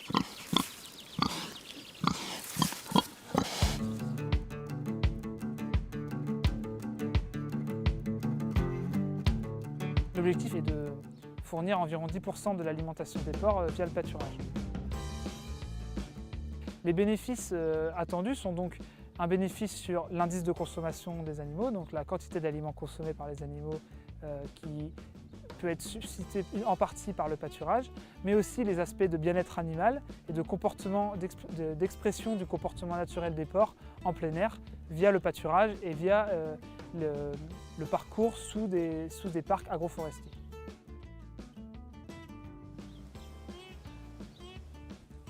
We're experimenting with forage mixes which include clovers, lucerne, chicory and plantain, with a hope of improving the animal welfare and the nutritive quality of the meat, and at the same time making economies in the concentrate feed bill and shelter obviously for the pigs that are being fattened in between the trees.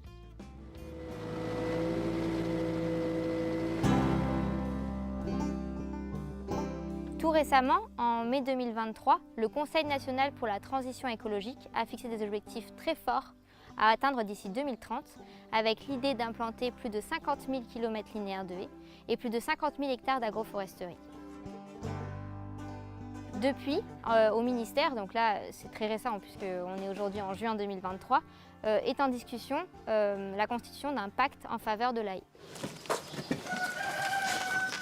This system is experimental, and although we're convinced of the benefits in terms of meat quality and the animal welfare aspect of it, there isn't at the moment a label or a distinct mark for this method of production, and that's something we would like to see either through butchers taking an interest in what we're doing or specialist organic shops, supermarkets.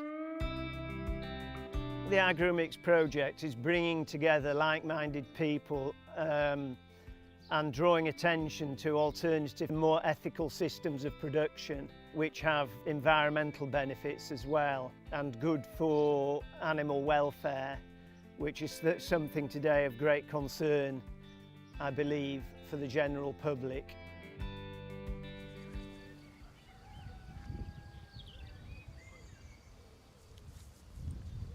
I think the best advice for anyone who's interested in doing something similar is to come and talk to us.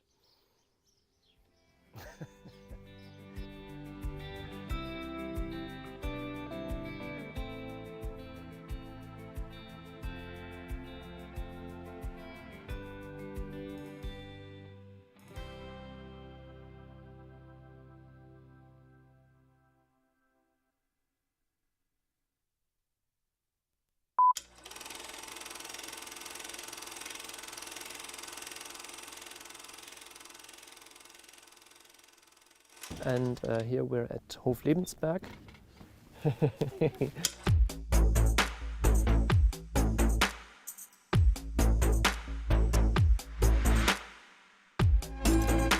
My name is Jörg Böhmer. I work for IFAS and we are part of the AGROMIX consortium. We're coordinating quite some different activities in Germany.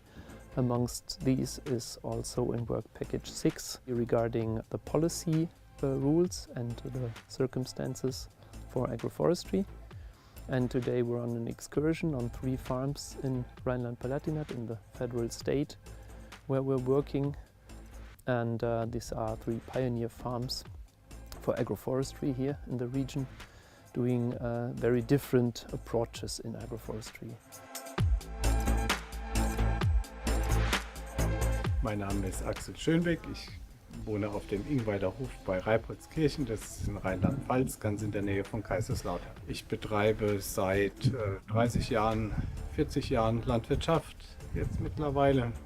Ganz genau, und die hat sich derzeit sehr stark gewandelt und verändert. Also wir haben mit Agroforstsystemen gestartet, in dem Fall konkret mit Kurzumtriebsplantagen, um den Wärmebedarf für unsere 4000 Quadratmeter Wohnfläche zu decken. Daraus hat sich dann entwickelt, dass man sehr gut mit solchen Agrarforstsystemen auch noch Umweltleistungen erbringen kann. In unserem Fall haben wir ganz speziell einen Retentionsraum begründet, ein Überlaufbecken, der gleichzeitig landwirtschaftlich genutzt werden kann und noch zusätzlich eine Ausgleichsmaßnahme für ein Bauwerk darstellt. I'm Janine Rabe. We're here at the Hoflebensberg. We're working with regenerative agroforestry and in total also with different methods of regenerative agriculture. And we are here since 3 years. In the first winter we planted 30,000 trees and shrubs. And then now in this winter we are following with 50,000 furthermore. So we are planning to build up a functional agroecological system that will produce plentiful food and at the same time being highly rich in biodiversity and build-up of soil and humus. For us, next to the farm is also really the aim that we get all the trillions and trillions of trees back onto the land that's needed for climate reasons, for environmental reasons. And for this we also have our tree nursery, Ackerbaum, and with that we have a genetic rich source of highly productive and climate adaptive species and varieties that we see have high potential for agroforestry systems and forest gardens and so on. We have different ways of financing the whole project. For us, we definitely also want to have an impact on politics and on the way that the whole public awareness is on this topic. So we have the aim that we are an inspirational model case farm where you can see all the different methods of regenerative agriculture.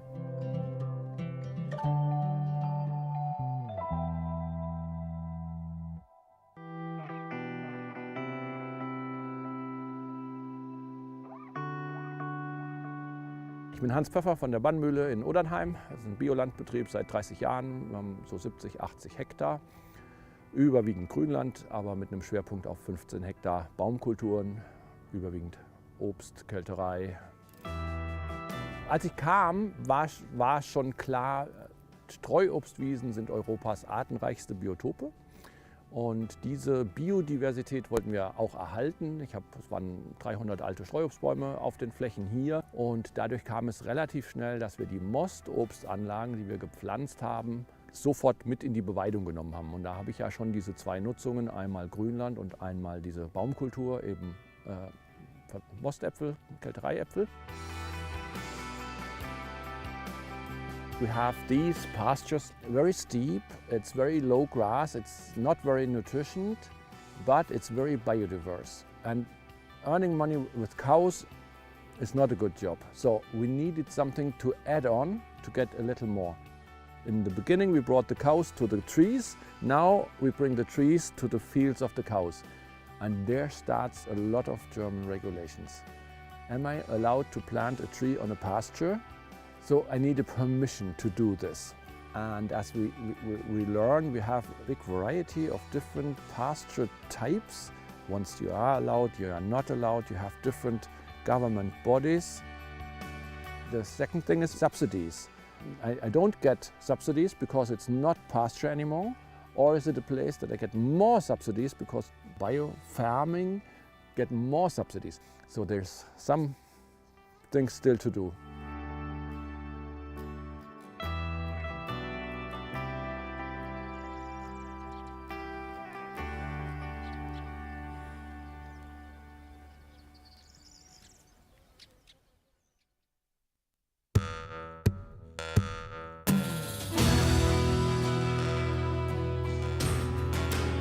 I believe that farmers do an important job in the landscape producing our food, and we want them to produce it sustainably. They're doing a lot of things that we call today ecosystem services. So if they're doing these services, they're planting these trees, they're planting up wildflower meadows, shouldn't they be rewarded for this? There is a dire need to increase timber production in the UK. There is also a need to maintain food productivity. Particularly environmentally sustainable way of doing this is through agroforestry. So I believe agroforestry has a big part to play in woodland creation in the UK. We want to combat climate change and plant more trees in the farming landscape, but we also want to grow enough food. And to do this, we need properly designed agroforestry systems. Today was an interesting approach. England has a very high concentration of land ownership. So we wanted to bring in different organisations that have quite a lot of influence in land decisions in England. So we came together, we discussed different options and tried to have a participatory discussion around what might be the possible policy solutions to help us get some trees in the ground. I thought it's really important, if this is a policy-making event, that I, as somebody who's actually doing agroforestry, I could add something to the event from my experiences. Today we've brought together people from different backgrounds. We've brought people from a forestry background, we're together with people from a farming background, from universities, together with farmers, together with policymakers. This event organised by AGROMIX has helped for me to create some really good relationships going forward with a variety of stakeholders. So we've heard from farmers that are invested in agroforestry, heard from farmers that perceive it to be a risk, and then it's also been fascinating to hear about the modelling from the research teams, and hopefully people like myself from a landowner perspective can help feed into that going forward. I'm here at this event because I want to input from farmers in the field. There's a range of perspectives here today, so we've been great to have some farmers in the room, and then we've got people from organisations like my own and also one or two private sector organisations. Some partners have expertise in modelling, such as here at Cranfield University. Organic Research Centre is particularly strong in participative and organic methods, so it's bringing those different skills together. I'm encouraged to see how open-minded they all are and very interested to find out the farmer's point of view. But we're also trying to influence policy as well. So we're trying to get the government to pay attention to the benefits of agroforestry, integrating trees into farming systems and getting them to support that through farm payments and regulatory activities and sort of wider system support. And one of this co-development policy making from the bottom up for a smaller region like England is an example to do that. So that's also a question we want to find out if we can make better policies.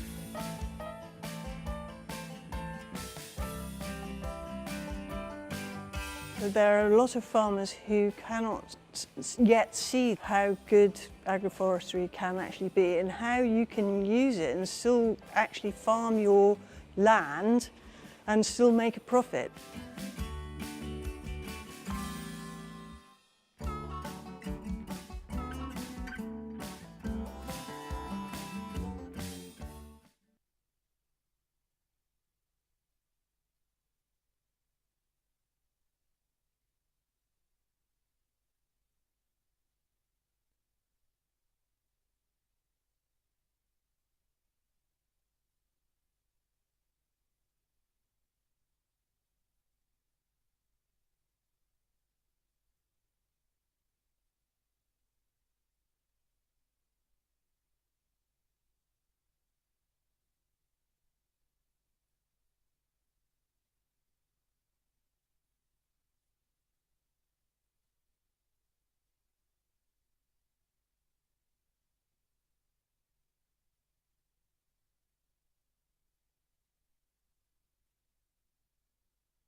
Climate change awareness is growing across the world, but we have yet to address a core challenge: land use. Agriculture is responsible for 23% of global greenhouse gas emissions, 70% of human water use, and covers 40% of European land surface alone. So, facing the impacts of climate change must begin in the field. This is the inspiration behind AGROMIX, an EU project that explores and promotes mixed farming and agroforestry. These land use systems integrate trees with crops and/or animals on the same land area, increasing production whilst creating biodiverse landscapes that store carbon, regenerate soil, and improve animal welfare. We explore these systems through 12 real-life cases, focusing on 4 key landscapes. We develop tools for farmers to transition to more resilient land use. Diversifying production stabilises farmers' income and generates employment opportunities in rural areas. Applying these traditional approaches preserves cultural and natural legacies. We provide recommendations to decision makers, promoting the transition towards resilient land use. Discover how we can transform landscapes together.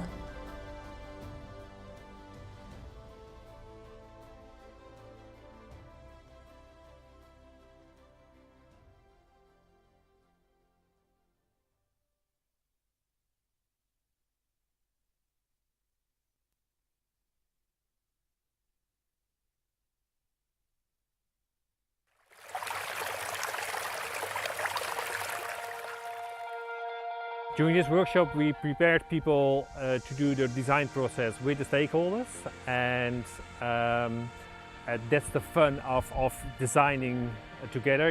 You may know the saying, when you go alone you can go fast, but in a design process you want to go with many and go far.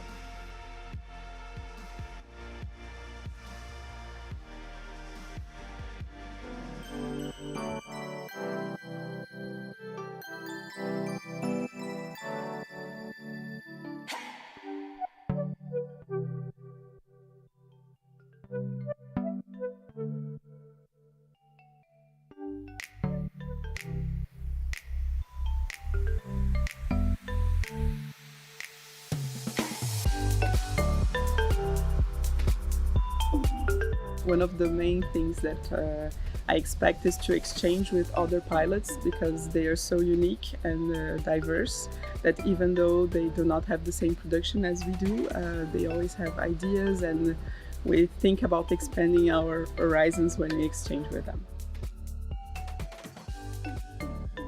It's always better to have this embedding in a bigger project, because sometimes you live in a bubble, and yeah, this is really a great opportunity for us to discuss really in a bigger context.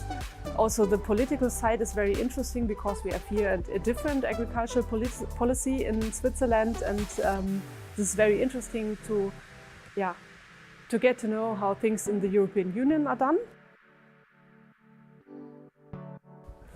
What I like is change, and in the end change is done by people, not by plans or whatever, but people in institutions, people, farmers.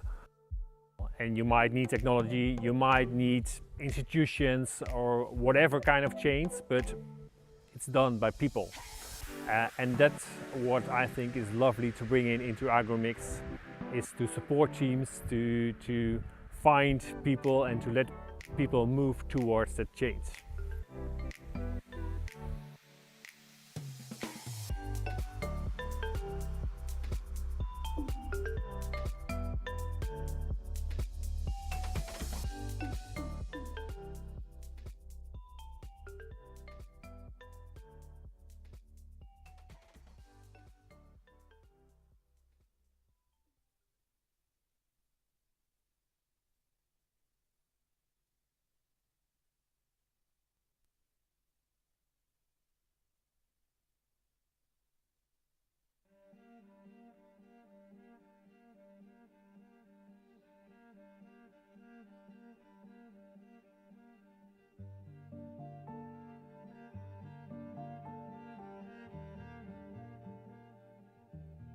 Mein Name ist Simon Küng.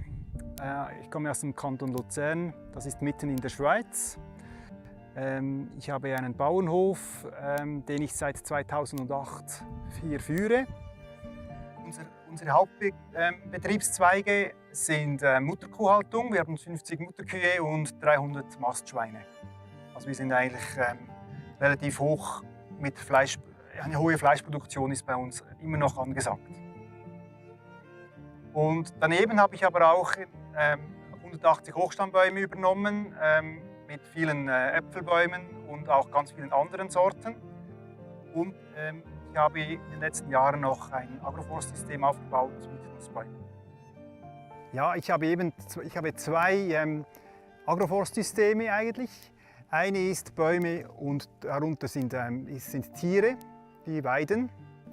Und andererseits habe ich ein System, wo ich die Bäume im Ackerbau in den Ackerflächen drin habe.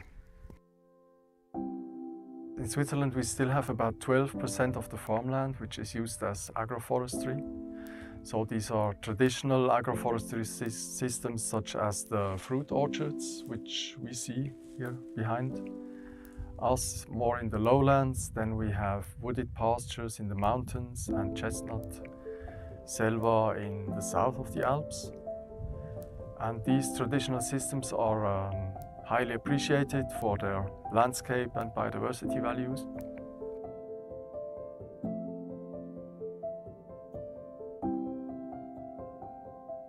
Und da ich auch produzieren möchte, ist einfach ganz wichtig, dass alle diese Punkte, wie kann man ernten, wie kann man das Produkt auch verkaufen, kann ich die Investitionen bezahlen, all diese Punkte muss man vorher klären. Und es braucht dann ein bisschen wie ein Schritt oder ein bisschen Mut, das dann auch umzusetzen und in eine leere Ackerfläche, in eine schöne ebene Ackerfläche da Bäume hineinzustellen, braucht ein bisschen Überwindung. Aber irgendwie macht es dann auch sehr Freude, wenn man dann sieht, wie sich das entwickelt und auch die Vielfalt zunimmt.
L'uomo senz'altro danneggia la natura, però la conserva anche.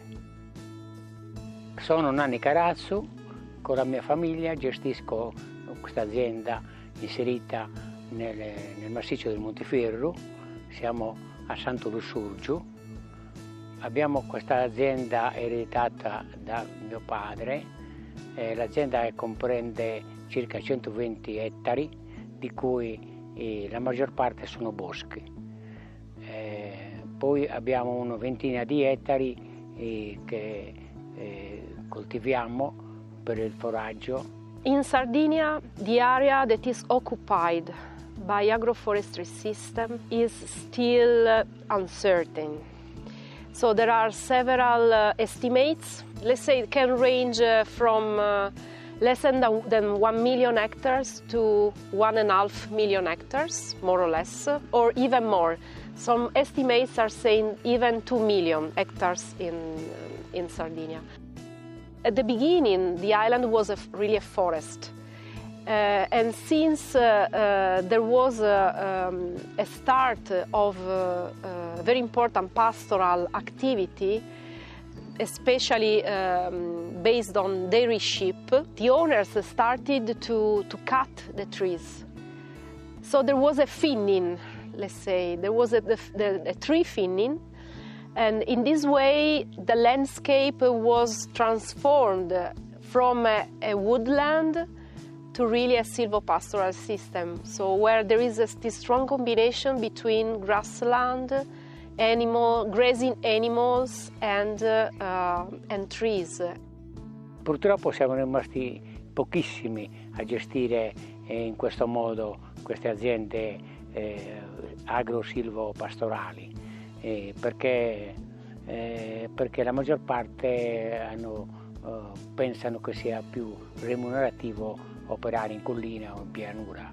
Però facendo così abbiamo abbandonato completamente le montagne e i risultati si sono visti nel luglio dell'anno scorso, che è stato il disastroso incendio. In this context, it becomes very important to design the research activities within the real actors that are within these projects, which are the farmers. For this reason, it's important to have a participatory approach with farmers to design research activities within common objectives that are focused on the improvement on the economic profitability and on the enhancement of the ecosystem services associated to these agroecosystems. In questi tre anni che abbiamo iniziato a collaborare con l'Università di Sasha e col CNR, io ho trovato molto interessante questo sistema di pascolamento, chiudendo le bestie e poi spostandolo da un appezzamento all'altro usando le reti elettriche. È stata senz'altro un'esperienza positiva perché abbiamo sfruttato al meglio i pascoli. I boschi sono nati e cresciuti assieme al bestiame. Quando abbiamo abbandonato i boschi, siamo andati via con le mucche, è successo quello che ho detto prima. Penso che specialmente chi ama la natura si tenga a conservarla in modo più ottimale.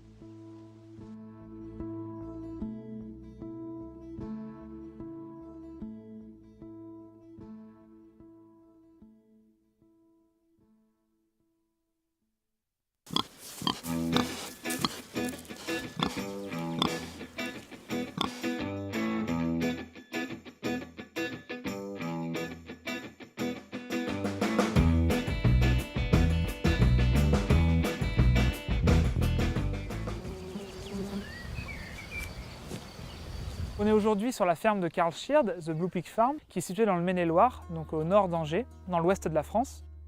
Et on est sur une ferme naisseur-engraisseur de porcs, donc avec 45 truies et environ une production de 600 porcs par an. We also grow a variety of crops, cereal crops principally, oats, barley, triticale, but we also grow fodder beet for our sows. And we are experimenting with a diversity of forage crops in the cadre of the AGROMIX European project. Donc pour parler un peu plus de l'histoire de l'agroforesterie en France, on va dire que la forme la plus répandue d'agroforesterie, c'est le bocage. On se trouve ici au milieu en fait de 2 haies bocagères. Donc, ce qu'on définit comme le bocage, c'est des haies d'arbres ou d'arbustes qui servaient de bois de chauffage ou de bois d'œuvre et qui ont en fait complètement segmenté, structuré les parcelles et les fermes françaises et qui ont vraiment participé à la construction du paysage français, notamment au début du XXe siècle. Dès les années 60, avec la politique de remembrement française et européenne, on a eu tendance à arracher les arbres. En réalité, il y a 750 000 km linéaires de haies qui ont été arrachés. Parce qu'en fait, l'objectif de ce plan de remembrement était de mettre en place des parcelles très larges qui pouvaient être donc mécanisées et donc augmenter la productivité de l'agriculture française. Comme une contrainte, mais on a cerné tous ces avantages tant d'un point de vue écologique, de conservation de la biodiversité ou encore économique. Et donc la politique a plutôt impulsé l'idée de remettre des arbres dans les cultures. La mise en place du pâturage a été mis en place sur la ferme de Karl Schird dans le but d'autonomie. La ferme fonctionne avec la partie naissage, donc des truies, les truies mettent bas en plein air dans un système de cabane, puis les porcs font la phase de post-sevrage en plein air avant de rentrer en bâtiment pour la phase de finition. Et c'est sur cette phase de finition que se concentrent nos travaux de recherche avec la mise au pâturage de ces porcs en finition avec un accès du bâtiment vers une parcelle en agroforesterie. We've put in half the farm down to agroforestry, and we're not necessarily finished, with a mix of local trees and the soil type. So we have oak, chestnut, birch, cherry, and latterly we've planted mulberry trees, which we understand are very good for fattening pigs with. These are intended as a food source, but also to provide shelter, to help maintain soil moisture and provide a level of fertilisation through the leaves. If you pick the right varieties that correspond to the livestock you have, in my case pigs, the acorns and chestnuts and mulberries that the trees produce are a good source of diversification in their diet and obviously have a benefit in the nutritive value of the meat.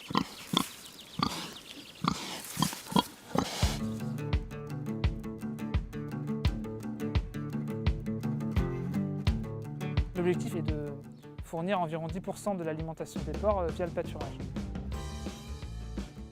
Les bénéfices attendus sont donc un bénéfice sur l'indice de consommation des animaux, donc la quantité d'aliments consommés par les animaux qui peut être suscité en partie par le pâturage, mais aussi les aspects de bien-être animal et de comportement, d'expression du comportement naturel des porcs en plein air via le pâturage et via le parcours sous des parcs agroforestiers.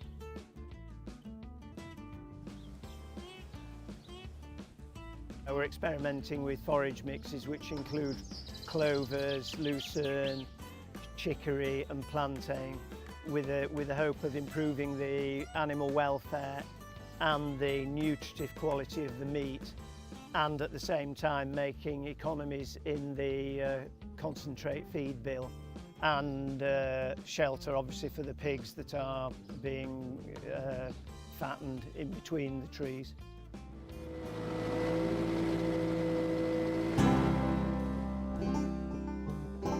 Tout récemment, en mai 2023, le Conseil national pour la transition écologique a fixé des objectifs très forts à atteindre d'ici 2030, avec l'idée d'implanter plus de 50 000 km linéaires de haies et plus de 50 000 hectares d'agroforesterie.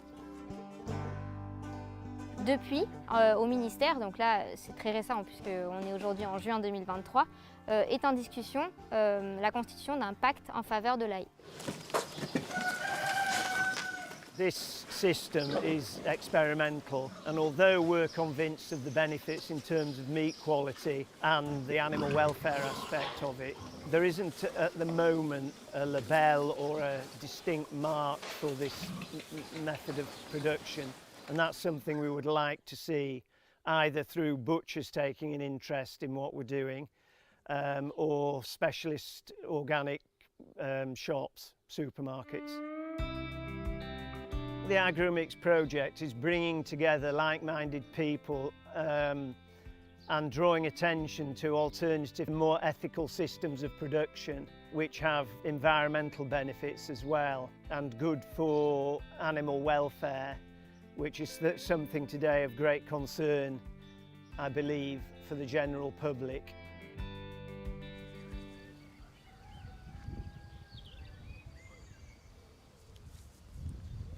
I think the best advice for anyone who's interested in doing something similar is to come and talk to us.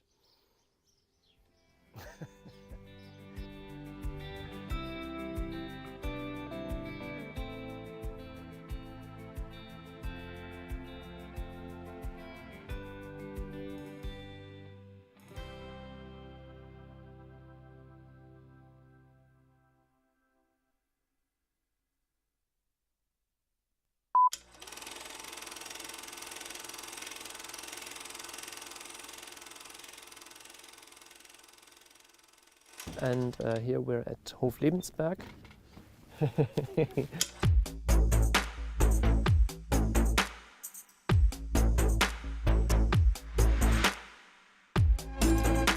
My name is Jörg Böhmer. I work for IFAS and we are part of the AGROMIX consortium. We're coordinating quite some different activities in Germany. Amongst these is also in work package 6 regarding the policy rules and the circumstances for agroforestry. And today we're on an excursion on 3 farms in Rhineland-Palatinate in the federal state where we're working. And these are 3 pioneer farms for agroforestry here in the region, doing very different approaches in agroforestry. Mein Name ist Axel Schönbeck. Ich wohne auf dem Ingweiler Hof bei Reipoltskirchen. Das ist in Rheinland-Pfalz, ganz in der Nähe von Kaiserslautern. Ich betreibe seit 30 Jahren, 40 Jahren Landwirtschaft, jetzt mittlerweile. Ganz genau, und die hat sich derzeit sehr stark gewandelt und verändert. Also wir haben mit Agroforstsystemen gestartet, in dem Fall konkret mit Kurzumtriebsplantagen, um den Wärmebedarf für unsere 4000 Quadratmeter Wohnfläche zu decken. Daraus hat sich dann entwickelt, dass man sehr gut mit solchen Agrarforstsystemen auch noch Umweltleistungen erbringen kann. In unserem Fall haben wir ganz speziell einen Retentionsraum begründet, ein Überlaufbecken, der gleichzeitig landwirtschaftlich genutzt werden kann und noch zusätzlich eine Ausgleichsmaßnahme für ein Bauwerk darstellt. I'm Janine Rabe. We're here at the Hoflebensberg. We're working with regenerative agroforestry and in total also with different methods of regenerative agriculture. And we are here since 3 years. In the first winter we planted 30,000 trees and shrubs. And then now in this winter we are following with 50,000 furthermore. So we are planning to build up a functional agroecological system that will produce plentiful food and at the same time being highly rich in biodiversity and build-up of soil and humus. For us, next to the farm is also really the aim that we get all the trillions and trillions of trees back onto the land that's needed for climate reasons, for environmental reasons. And for this we also have our tree nursery, Ackerbaum, and with that we have a genetic rich source of highly productive and climate adaptive species and varieties that we see have high potential for agroforestry systems and forest gardens and so on. We have different ways of financing the whole project. For us, we definitely also want to have an impact on politics and on the way that the whole public awareness is on this topic. So we have the aim that we are an inspirational model case farm where you can see all the different methods of regenerative agriculture.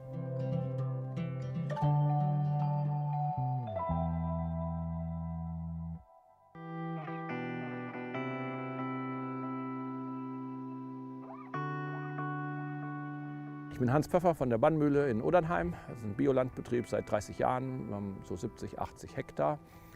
Überwiegend Grünland, aber mit einem Schwerpunkt auf 15 Hektar Baumkulturen, überwiegend Obst, Kälterei. Als ich kam, war schon klar, Streuobstwiesen sind Europas artenreichste Biotope. Und diese Biodiversität wollten wir auch erhalten. Es waren 300 alte Streuobstbäume auf den Flächen hier. Und dadurch kam es relativ schnell, dass wir die Mostobstanlagen, die wir gepflanzt haben, sofort mit in die Beweidung genommen haben. Und da habe ich ja schon diese 2 Nutzungen, einmal Grünland und einmal diese Baumkultur, eben Mostäpfel, Kältereiäpfel. We have these pastures, very steep, it's very low grass, it's not very nutrient, but it's very biodiverse. And earning money with cows is not a good job. So we needed something to add on to get a little more. In the beginning we brought the cows to the trees, now we bring the trees to the fields of the cows. And there starts a lot of German regulations. Am I allowed to plant a tree on a pasture? So I need a permission to do this. And as we learn, we have a big variety of different pasture types. Once you are allowed, you are not allowed, you have different government bodies. The second thing is subsidies. I don't get subsidies because it's not pasture anymore, or is it a place that I get more subsidies because bio-farming get more subsidies. So there's some things still to do.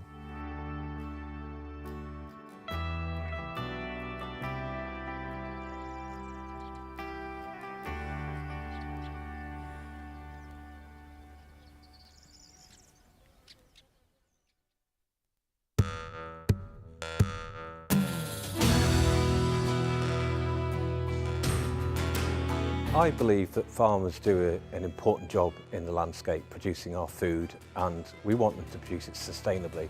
They're doing a lot of things that we call today ecosystem services. So if they're doing these services, they're planting these trees, they're planting up wildflower meadows, shouldn't they be rewarded for this? There is a dire need to increase timber production in the UK. There is also a need to maintain food productivity. Particularly environmentally sustainable way of doing this is through agroforestry. So I believe agroforestry has a big part to play in woodland creation in the UK. We want to combat climate change and plant more trees in the farming landscape, but we also want to grow enough food. And to do this, we need properly designed agroforestry systems. Today was an interesting approach. England has a very high concentration of land ownership. So we wanted to bring in different organisations that have quite a lot of influence in land decisions in England. So we came together, we discussed different options and tried to have a participatory discussion around what might be the possible policy solutions to help us get some trees in the ground. I thought it's really important, if this is a policy-making event, that I, as somebody who's actually doing agroforestry, I could add something to the event from my experiences. Today we've brought together people from different backgrounds. We've brought people from a forestry background, we're together with people from a farming background, from universities, together with farmers, together with policymakers. This event organised by AGROMIX has helped for me to create some really good relationships going forward with a variety of stakeholders. So we've heard from farmers that are invested in agroforestry, heard from farmers that perceive it to be a risk, and then it's also been fascinating to hear about the modelling from the research teams, and hopefully people like myself from a landowner perspective can help feed into that going forward.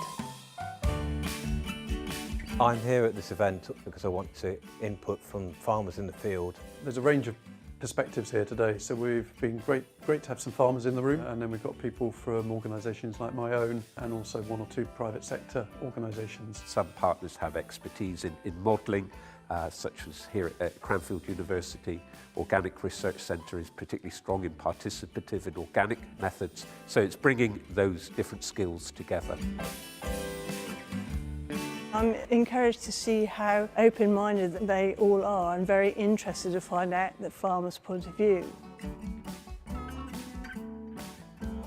But we're also trying to influence policy as well. So we're trying to get the government to pay attention to the benefits of agroforestry, integrating trees into farming systems and getting them to support that through farm payments and regulatory activities and sort of wider system support. And one of this co-development policy making from the bottom up for a smaller region like England is an example to do that. So that's also a question we want to find out if we can make better policies.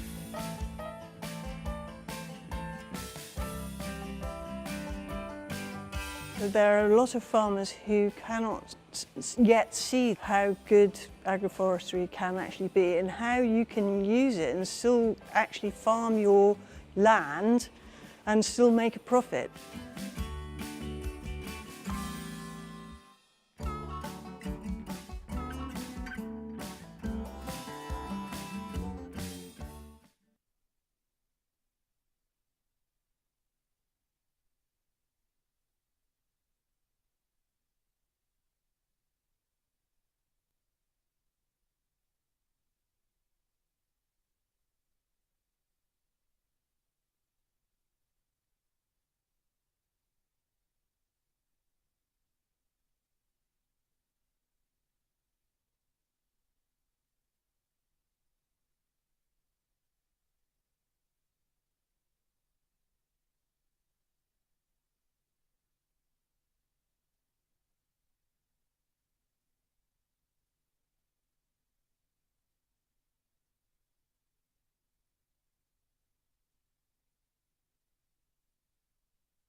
Welcome back, everybody. Welcome. I hope you enjoyed some fresh lunch and fresh coffee and some fresh air. So this summit is organized today because today is the International Day of Peasant Struggles.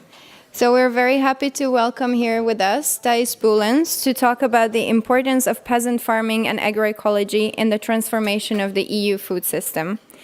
Thijs Boelens is a young farmer from the Pajottenland region.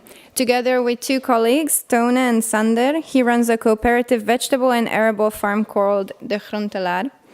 Thijs is also one of the initiators of the Boerenforum, an action and education group of farmers who see no future in the current agricultural policy and who are looking for an alternative to industrial agriculture. The international movement for agroecology supports him and his colleagues in their actions to transform food systems towards agroecology. Hello, everyone. Thanks for, is this working? Yeah. Thanks for inviting me to open the afternoon debates. But unfortunately, I can't really be a very optimistic spokesman at this moment. And actually what I want to say is, dear Europe, we've failed. Also, all of us, and I know that everyone that is in this conference room really is advocating another farming practice, and we're really trying to push forward another way of working and using our farms as a motor for change.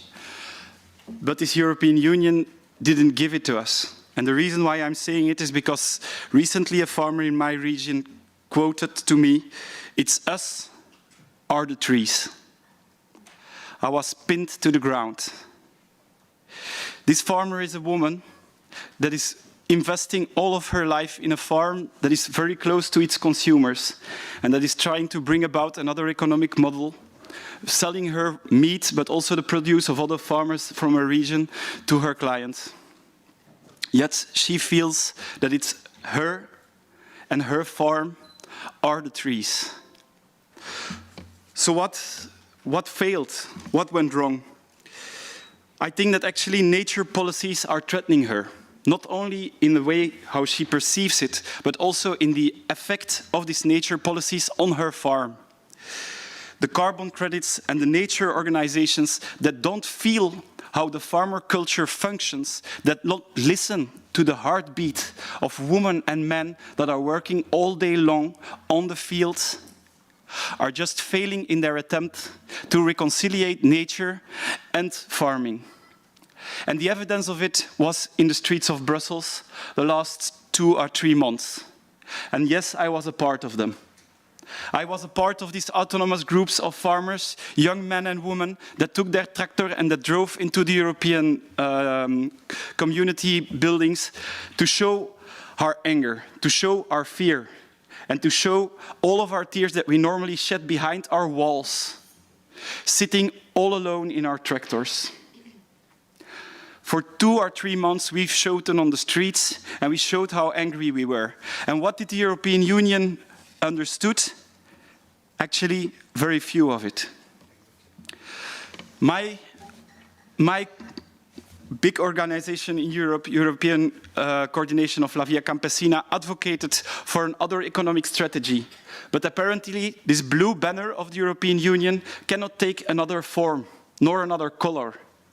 The diversity European Union is advocating is mere words. The diversity we need is an economic diversity. It's a policy in which all of the efforts the European Union is performing in order to get our farmers onto a more sustainable way of farming, onto a more sustainable approach, that all of these efforts should be clustered with all of the other policies implemented within the European Union. If the European Union tries to invest money in agroforestry, but is still investing all of her negotiations in a free trade treaty with the Mercosur countries, then she's losing on the forehand. Then they should just give me the money because I can do something fertile with it. At least I can dream. And at least I can organize. And this is a real hard message for me to bring to all of you. I would prefer to be talking here about all of the possibilities I see. I plant trees on my farm. I see how my colleagues that have cows feed their cows with the leaves that are growing on their hedges. I see all of these possibilities, but I see the majority of my colleagues in fear, fighting nature instead of fighting for another economy. And we as a farmer should be fighting for another economy. We should be fighting for fair prices, and we should be fighting against the common agricultural policy that makes the biggest, and that lets the small farmers out of the game. We should be fighting this fight. But I think that one of the reasons why all of my colleagues aren't capable of imagining themselves fighting for another economic way of working, that is because the European Union doesn't give them a glimpse of this dream. We don't perceive it as a possibility. They love me when I'm in debates proclaiming that we should have another economy. They love me when I talk about fair prices. But afterwards, they tell me that it will be impossible. And that's because this European Union is not showing the possibilities that exist. And this European Union should do it. Because climate change is imminent. And we don't have a food strategy. The only thing we know is that we still have enough money on our bank accounts to import all of the food necessary to feed our people. But one day it won't be possible anymore. Either Europe will be bankrupt, or we will have the situation in which in the planet entirely there won't be enough food to be traded. This is an alarm call, and it was an alarm call for the last 30 years of existence of La Via Campesina. But the policies should change. My friends and me, we were on the streets. I was from La Via Campesina. They were autonomous farmer groups. Who was inside of the buildings of the European Union negotiating the days that we were on the streets? The Copa Cogeca. And what did they do? They advocated to get rid of all of the pesticides reforms, but these pesticide reforms, they could help us out, because we are the first victims of the use of it. But they were not capable of talking about another economy. You will need European Union, you will need these other voices. These are the voices of transition, and it won't be an easy road. It will be a harsh, rocky road, because I know my colleagues. They still state that it's us or the trees. We still have a long run to take, but for a farmer, 10 years, 20 years, 30 years is not a long run. For us, this is the average way of working. Farmers will change the world, but they will do it at the pace of a herd of cows. So please take this in account, get all of your policies together, and make one target for the European Union, a feasible target for her farmers, and that's food sovereignty. Not only for us, but for every farmer in this world, and for every child that still will be born tomorrow. And I thank you for all the efforts you're doing on the field, and I hope that we'll meet, and I hope that we'll fight together, because this fight only lasted for 2 months, but I can invite you for the next fight, and it will be within 5 years. You're welcome.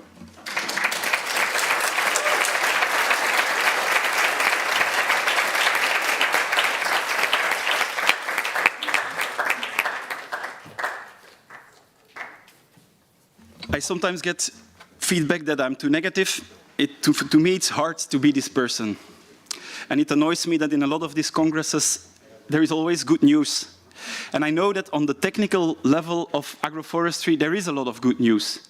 But this is not even pilot projects. This is not even, it's not representative for what's happening on the terrain. And I see what is happening, and I don't want to lose contact with my colleagues, you know. So I think I should always be this person claiming this, but at the same time, it's hard to notice that all of these congresses of the European Union try to keep in pace with some positivism that is completely absent in the way how they create their policies. Recently, I was on a congress of the EU, Flanders Food Conference. I mean, Flanders is one of the worst pupils in the agricultural class. And then they're proclaiming that they're doing the good stuff, and that they are an example.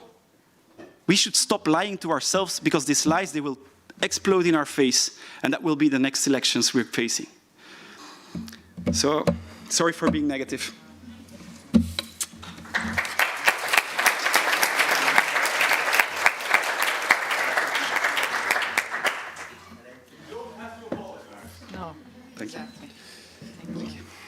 Not at all. Thank you so much, Thijs, for this sobering intervention, and good luck to everybody to speak after this.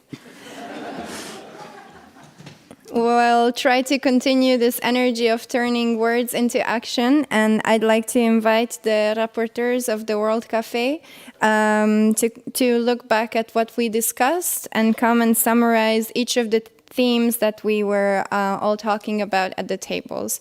Please keep each of it to 2-3 minutes. Thank you.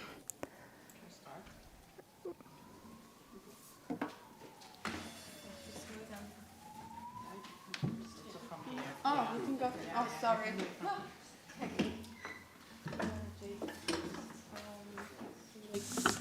Okay. Yes. So I had the topic of streamlining and increasing economic incentives and funding for agroforestry within and outside of the CAP. And we had 3 very interesting discussion rounds. In the first one, or like some of the kind of recurring theme were on the funding aspect. So at the one hand, it's too low. We had some more specific kind of statements on how high they should be. I think that is a little bit less interesting because it depends so much on the local context. But something that was really a through line was also the policy design process. So we have really this really measured, fractured understanding of policy making, and it would be much more helpful to go from a goals or ambition-led as well as farmer-centered policy design and then to develop measures and concrete policies from there, which would give us the possibility to focus on those missions instead of measures and specific indicators, and also to focus more on a landscape level. And we had, the statement that the CAP is failing on the ground. So there's a lot of problems in terms of the flexibility and the or rigidity, however you want to say, in the CAP with the bureaucracy. So there needs to be a simplification, like coordination of deadlines. We have a big problem when it comes to mixedness and smallness, that measures and incentives become so complicated that they are de-incentivizing the measures, and the same goes for other economic policies. So for agroforestry specifically, that the measures can be so difficult and complicated that these complications they kind of counteract the economic incentive that is stated in the measure. So we have this kind of bureaucratic burden that is really taking overhand. And for the CAP measure, non-CAP measures, we discussed certification, carbon credits. However, there was like this discussion of, well, do they incentivize only a specific kind of agroforestry that focuses on a specific issue, like biodiversity or carbon farming, and this problem of, do we want diverse agroforestry systems and can they be economically viable, or do we focus on economically viable systems to the detriment of potentially the environmental benefits? I think I'm already running out of time. Yeah, there were so many points. There was also, maybe I'll just say 2 more words. Training and extension is a big issue, so having that available and free of charge, as well as including farmers and farming more in research design and research funding from a bottoms-up approach. So yeah, thank you. Also for the participants for the great points.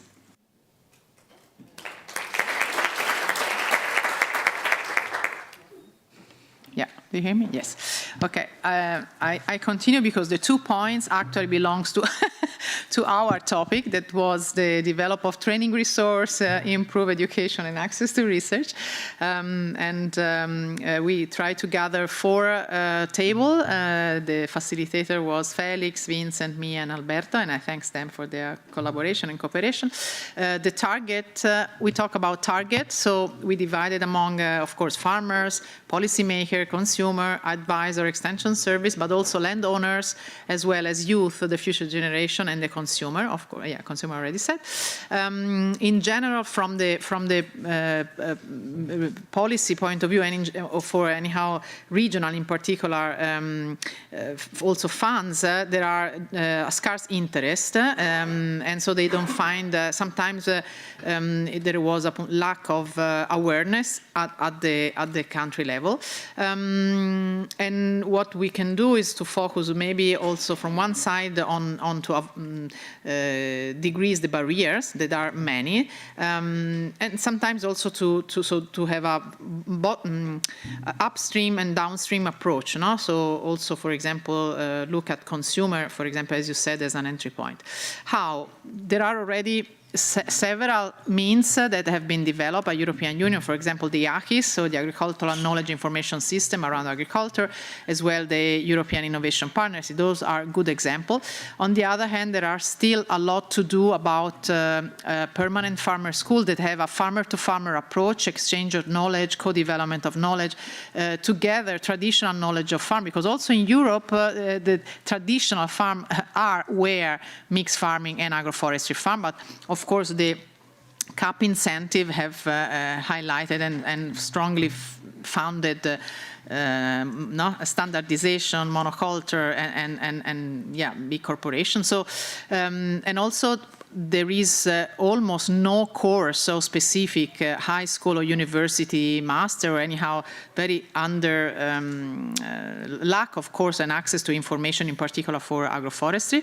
We need to select and base on good example, for example, pilot research farms, as well as demo real farm, to identify them as lighthouse, as farmers that in different territory, and we need to create a network of good example in order to connect them also on the web to be accessible for everybody. There was the mention of a good example of an NGO, ILVO, that we all know, from the region of Flanders, that they organize, for example, course, session specific for farmer, field visit, videos, fact sheet, also on the cost and financial benefit and analysis of agroforestry, and even online training, so that the farmer can and people can access whenever they have time. So the means we need to develop are specific tools, for example, also the one that AGROMIX developed about carbon calculation, so to make some this co-design, as well as a website or knowledge hub, for example, the one similar we have developed inside Agroecology Europe for agroecology, to guide and drive and share choice, so the importance of farmers to farmer knowledge. And yes, and basically these are the issue. I give the floor to others. Thank you.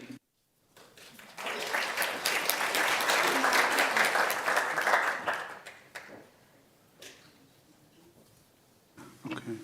So, I'll introduce the section on improve and condense the many definitions, statistics, and tools used within agroforestry and mixed farming. It's a bit of a boring topic, you could say, statistics and tools, but they are necessary. So in our discussion, we came up with the idea that we should define agroforestry as a system approach, to make it as a simple land use form. And this system approach was proposed to have very basic definition. Agroforestry is agriculture or agricultural activities with trees. And then the discussion went on and said, what kind of agricultural activities? Ideally, we've heard the previous speaker, they should be agroecological based, on food sovereignty, organic.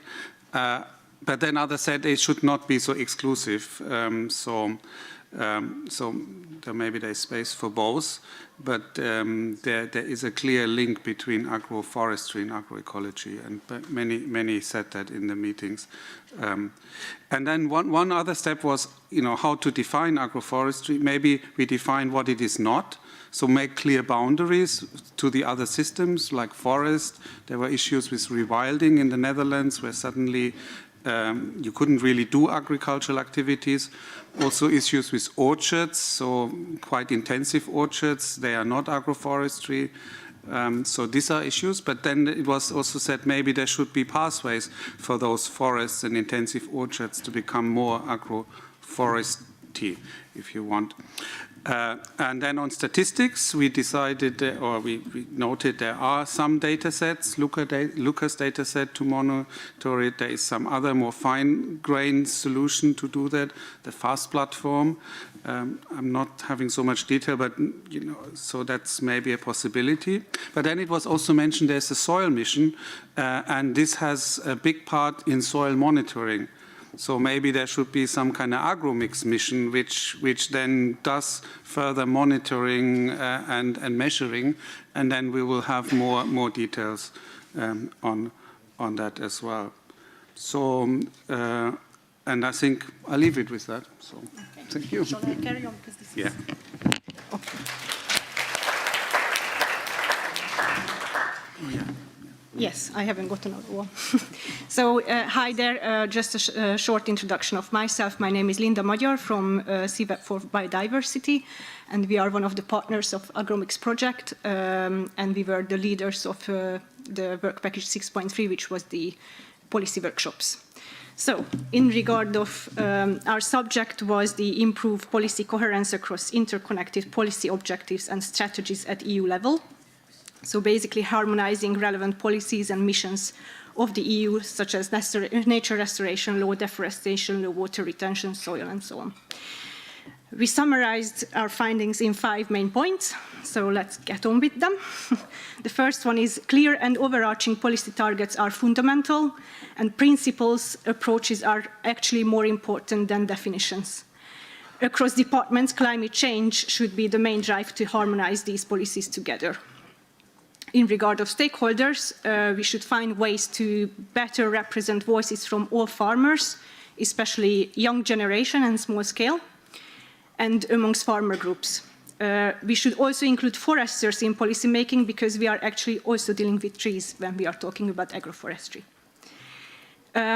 We need an agroforestry strategy at EU level, which is then implemented into a national level. Agroecology should be embedded in this and then other EU missions and policies as a solution. In regard of knowledge dissemination and communication, we should improve communication across EU departments and mandate a 2% of budgets allocated for it. And that's me. Thank you very much.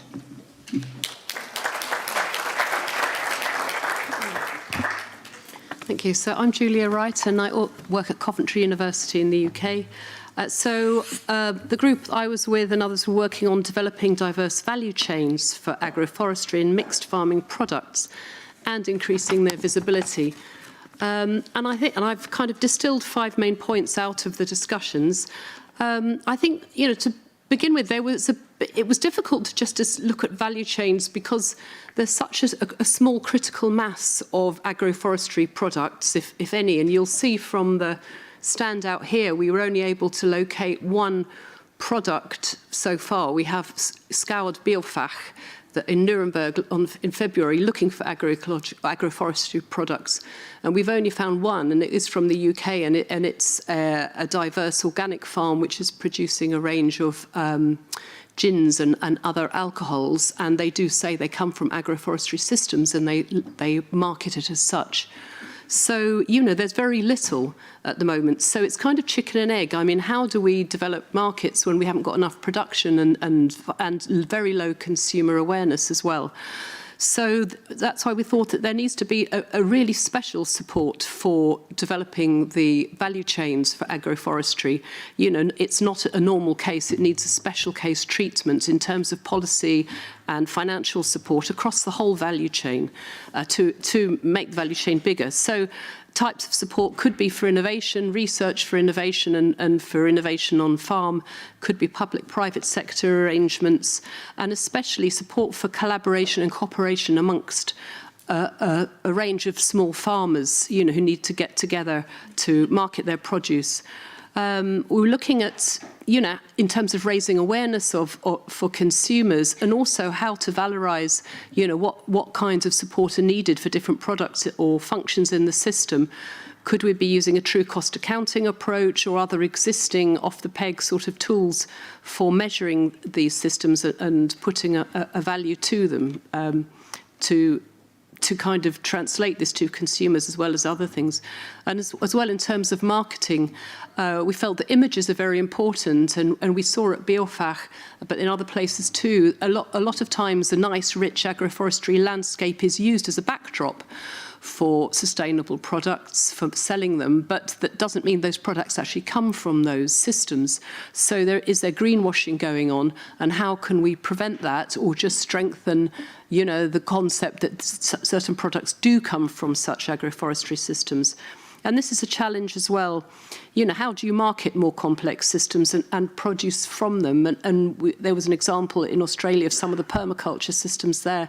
They may have very productive and complex food forest systems, but they'll only choose 2 or 3 crops to actually market as cash crops, because they need to focus on something. So you're not selling the whole system, and in terms of certification, you can certify the system, but we're selling crops that come from that system. So there's a lot of discussion on certification. Should there be a new label or add on to existing ones, or maybe different forms of incentivization like selling carbon credits? So all those issues and more were discussed. Thank you.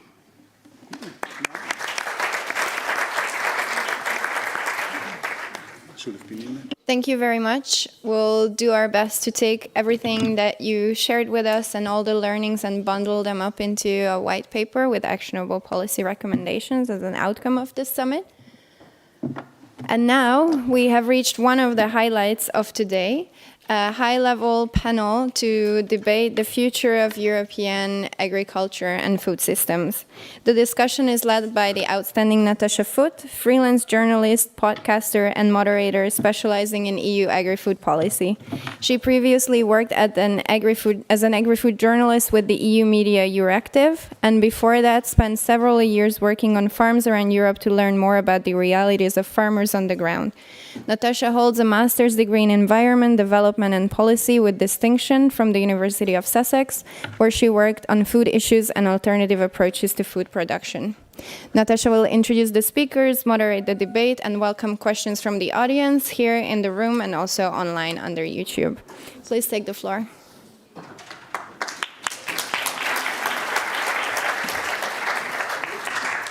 Well, thank you very much. Oh, can you hear me? Yeah, thank you very much. What a very warm welcome, a very lovely introduction, so thank you. Yes, I'll be guiding the discussion over this panel session today from this great vintage room. I love it with the ashtrays, it's wonderful. I don't know if anyone has mentioned this yet, but actually this room was one of the rooms where there were the original CAP negotiations, and there's a fantastic photo. They brought a cow into this room as part of the negotiation. So I'm not trying to give any ideas, I'm just saying that happened here in this room. So there's history, there's a bit of a history here.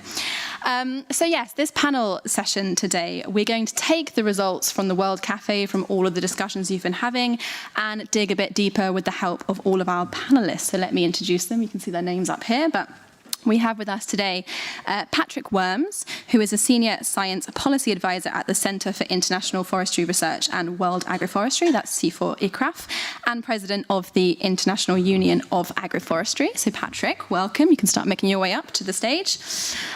We also have with us today Tamas Zedlik, who is a forestry expert at the European Commission's DG Agri. So Tamas, welcome. We have Alberto Mantino, who is an assistant professor at the Department of Agriculture, Food and Environment at the University of Pisa. We also have with us today Umberto Delgado Rosa, who is the Director for Biodiversity at the European Commission's DG MV, apologies. We also have Anja Gassner, who is the EU Director for C4 ICRAF, which I've just explained previously. And last but certainly not least, on this day of International Peasant Struggle, we have Morgan Odie, who is the General Coordinator of La Via Campesina. So everyone, welcome.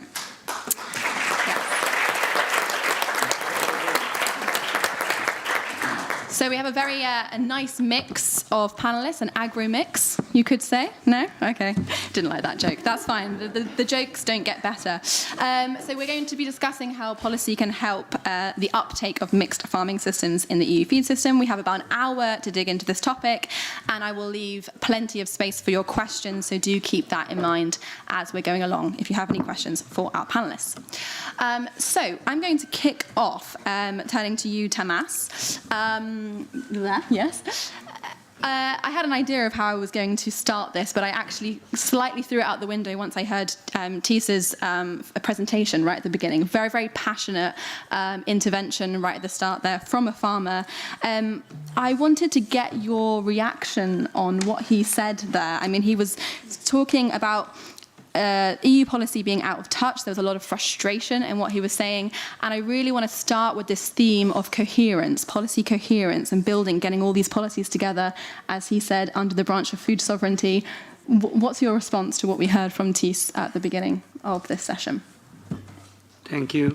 The question is good, but maybe I am not the best person to reply this, because as you introduced me, I am a forestry expert in the EU Commission, and I absolutely understand the emotion of the farmer, but when I'm coming to agroforestry area, for me, at least this development, policy development for agroforestry is a success story, because 20 years ago when I joined to the Commission, there was no support for agroforestry. Mm-hmm. In 2005, there was the final conference of the SAFE project, Silvo Arable Agroforestry System project. And at that time, we in DG Agri with colleagues, we proposed to have a support for agroforestry. So this was the first time when we were able, the Commission were able to introduce agroforestry to the Common Agricultural Policy.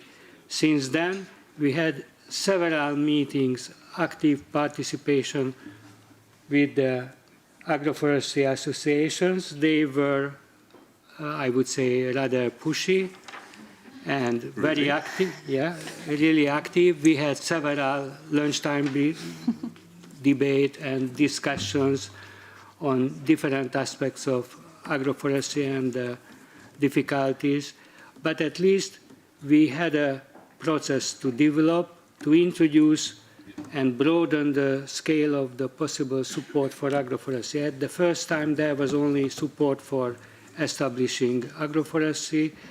After we broadened the scale also for maintaining of agroforestry, and 5 or already 7 years ago, there was a really high demand from agroforestry side and some Mediterranean countries to have not only support for new agroforestry systems, but also to protect and revitalize the existing agroforestry and deteriorated agroforestry systems. So during the so-called omnibus regulation, the midterm CAP review, we were able to adjust the CAP regulation. So basically, we established the possibilities for agroforestry. And meanwhile, there were several research projects, and they produced several good background materials. But I experienced also in some field visits that in several cases the member states' management authorities were not on the top of understanding of agroforestry specialities. during control or local regional policy making. So we had some challenges. Mm-hmm. Okay, Patrick, maybe I'll let you come back and respond on this point. I mean, Tamas there said that it's called the agroforestry a success story, talked about the progress made in the last 10 years. Maybe a comment on that, and also this idea of whether you've seen improvements in terms of policy coherence and the integration of agroforestry. How much time do I have? Just a few minutes. Well, we have more time to discuss after. Pushy, Tamas, pushy, honestly. No, but I mean, from the perspective of what's happened at the level of DG Agri and this increasing opening up of the support toolbox to first the planting, then the maintenance, then the support for existing agroforestry system, I think the relationship between the agroforestry community, which is the people in this room, and the Commission has actually been successful, because those of you who don't live and work in Brussels have no idea of the kind of headwinds that our friends like Tamas or Emmanuel are facing, or were facing, certainly at the beginning, when they were trying to introduce this suspect, hippie-ish, almost communistic idea of adding trees to beautiful, clean fields. This, I know, is a debate that is still continuing, but it's a debate that is less strong, and the headwinds are less strong than they were at the beginning. So that's a success.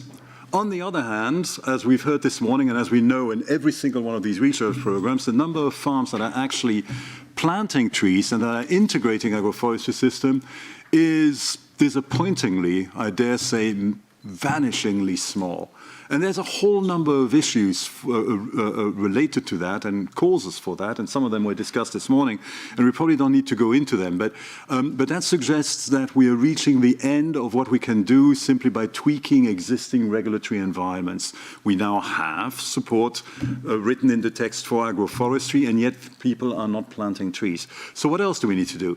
And I suspect that what's happening now with the debate about the new iteration of the CAP, with the fact that the Green Deal is being buffeted by all sides, by the protests that have been had and by the political reactions to these protests, actually offers us an opportunity to take a much broader lens, to zoom out and to look at what we need to do together as researchers, as farmers, and as officials to put in place the instruments, which are not necessarily financial, but that encourage farmers to take what is for them a risky and expensive step. If you've never planted trees before, it's risky, it's going to be expensive, and if you get it wrong, you're going to live with that mistake for a very long time, because trees are such long-lived creatures. And so working on those aspects, working on things like advisory services, working on things like making sure that there is a number that a farmer can call, making sure that we develop groups of farmers that can help each other take the first steps in that direction, making sure that we reward, that we do simple things like rewarding and acknowledging the best agroforestry farmers out in the landscape is probably part of the way we're going to meet the challenge of getting trees into that landscape. Because I want to finish with a sobering thought, with the speed with which the climate is changing, with the speed with which increasingly erratic extreme weather events are hitting our farming systems, we do need to put as many tools on our side to deal with that as we can, and few of them are as effective as agroforestry systems. Thank you. And you raise a lot of themes there we're going to dig into further, the CAP, advisory services, so thank you. We will come back to that, don't worry, we can elaborate more. But firstly, Alberto, who's hiding over there, I can see you. Hi, let me come to you now. I want to stay on this theme of coherence. Thijs was speaking about the idea of getting all the policies together under the umbrella of food sovereignty. I want to come to you on the theme of harmonising the policies. We've seen a lot of different EU initiatives, policies, strategies, soil, biodiversity, nature restoration law, carbon farming. There was talk about an agroforestry strategy here. I mean, how do you see that we can harmonise this? We were speaking in Brussels about a sustainable food systems law, never materialised. What are your thoughts about the harmonisation of these policies? Good luck. Very simple question, no? Okay.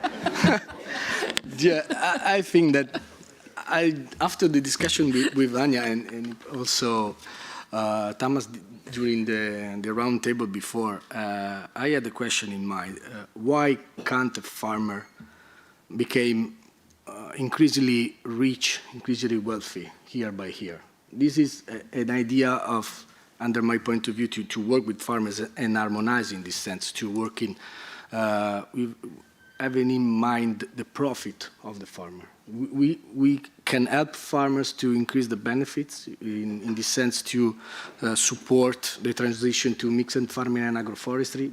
We need to work with the idea that a farmer, it's people like us, they want a salary, want some holidays.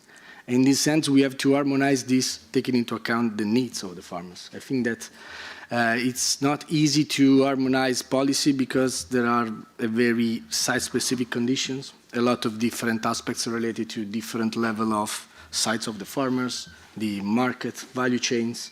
Probably we have to work more on this to create, to increase the ability of the subsidies in general of policy to be tailored to the systems, and working more with farmers, starting more from a bottom-up approach. We spend a lot of time during the roundtables using the idea to work with farmers as experts, not only like the last part of our work in general, in terms of support this transition.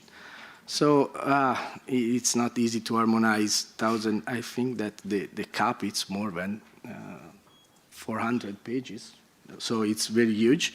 But yes, as a researcher, as member of the academia, I think that we have to spend more time in farms and not with experimental plots, but working with a farming transition with a scientist idea. No? So supporting this transition with our point of view, or not be the, like the one-man show of the scientist in a farm, and listen to the needs, starting from the vulnerability assessment and go step by step with the farmers. In this sense, support the policy, taking into account this variety, big farms, small farms, different scales, different aspects, and try to increase the profit of the farmers. Because I was just spend 1 minute for the situation in Tuscany, in my region. We have a huge land abandonment. We have no young farmers. It's not possible to, in a vision of young people, to see a future in farming. So how to cope with this problem, how to cope with an harmonization of this and better distribution. We have a huge problem about density of factory farming, problems related to environmental impacts, but at the same time we have hectares of abandonment. So we need to increase, in this sense, profits. We need, in this sense, to the welfare of the farmers and work with farmers and all the other actors of the value chains to harmonize, in this sense, policy and subsidies. Okay, and Umberto, I'll come to you with the same question. I mean, there was this vision of a sustainable food systems law, which was supposed to provide the framework for sustainable policy going forward. It didn't materialize. I mean, how can we make sure that the EU is adopting legislation and moving in the direction which is not pushing in different directions and is not actually blocking the uptake of environmentally friendly farming? Well, thank you for having me to begin with. And let me say first, the formal reply is we do have these impact assessments before we do any piece of legislation that forces us to look at several aspects, including coherence. But let me step a bit, start a bit more far away. I think, to put it simply, I did not have the benefit of listening to the interventions during the day. But I think the more I look at it, what we have as humans is a problem of we are putting in cause biosphere integrity. So it's not really just climate change or pollution or biodiversity, as we have been expanding and changing the environment around us in a way that oversimplifies it. For instance, of course, we have the right to change ecosystems for our benefits, and for sure one of those benefits is food production, but we have done it in several ways as of simplification towards maximizing production, noticeably monocultures, pumping inputs, and we get more quantity. The problem is with time, productivity is at stake, and other benefits are at stake. So I'm getting to the coherence because I think now the perception that something is wrong and that we need to change is not usually disputed. We can sometimes dispute how to do it, under what rhythm, under with what support, but the need to change the way we do several things things, including farming, is normally not really disputed. What I do like on agroforestry, and I think it does help serve as a connector, is that it increases diversity to begin with. It's another approach of having, yes, crops, of course, but also the animals and the trees. And this is normally virtuous in terms of productivity, production, and certainly biodiversity. And by the way, I'm kind of familiar with a certain kind of agroforestry landscape, which is the Montado de Heza in Spanish, where the cocoa trees, where you have perfect biodiversity and a really sustainable and economical viable system. Now, on coherence, I think the answer was indeed, or the effort to get an answer to that was the Green Deal. Because the Green Deal was not really around trade-offs, signaling, oh, now it's only climate, we forget about the rest. No, climate is there with more ambition, the rest of the environment also, together with just transition for the social element and using the Green Deal as an economic strategy itself. Notice the biodiversity strategy approved in 2020 in the same day as the Farm to Fork strategy, with some targets in common. So all the effort to linking these dots were there, with a lot of misunderstandings, a lot of current polarization for sure. Noticeably, you referred to the nature restoration law, which has come up as a threat to food. And I'll tell you, well, food is produced by nature. Is not really produced by humans. We do mediate nature to add more food, but it's not either we have nature or we have food, as either we have both or we have none, and that is shown more and more. So I do hope when you get to, let's say, a kind of crisis moments, because changes are difficult, and I can fully have empathy by the difficulties that farmers do face on their incomes, on the complexity, on sometimes on a lack of recognition or a sense of their identity or traditions not being respected. I can understand all that, but I'm very much convinced that this linking environment, biodiversity, and farming is very much needed for farming to begin with. Agroforestry is a tool, including a tool for restoration. Maybe I stop here. Mm-hmm. Yeah.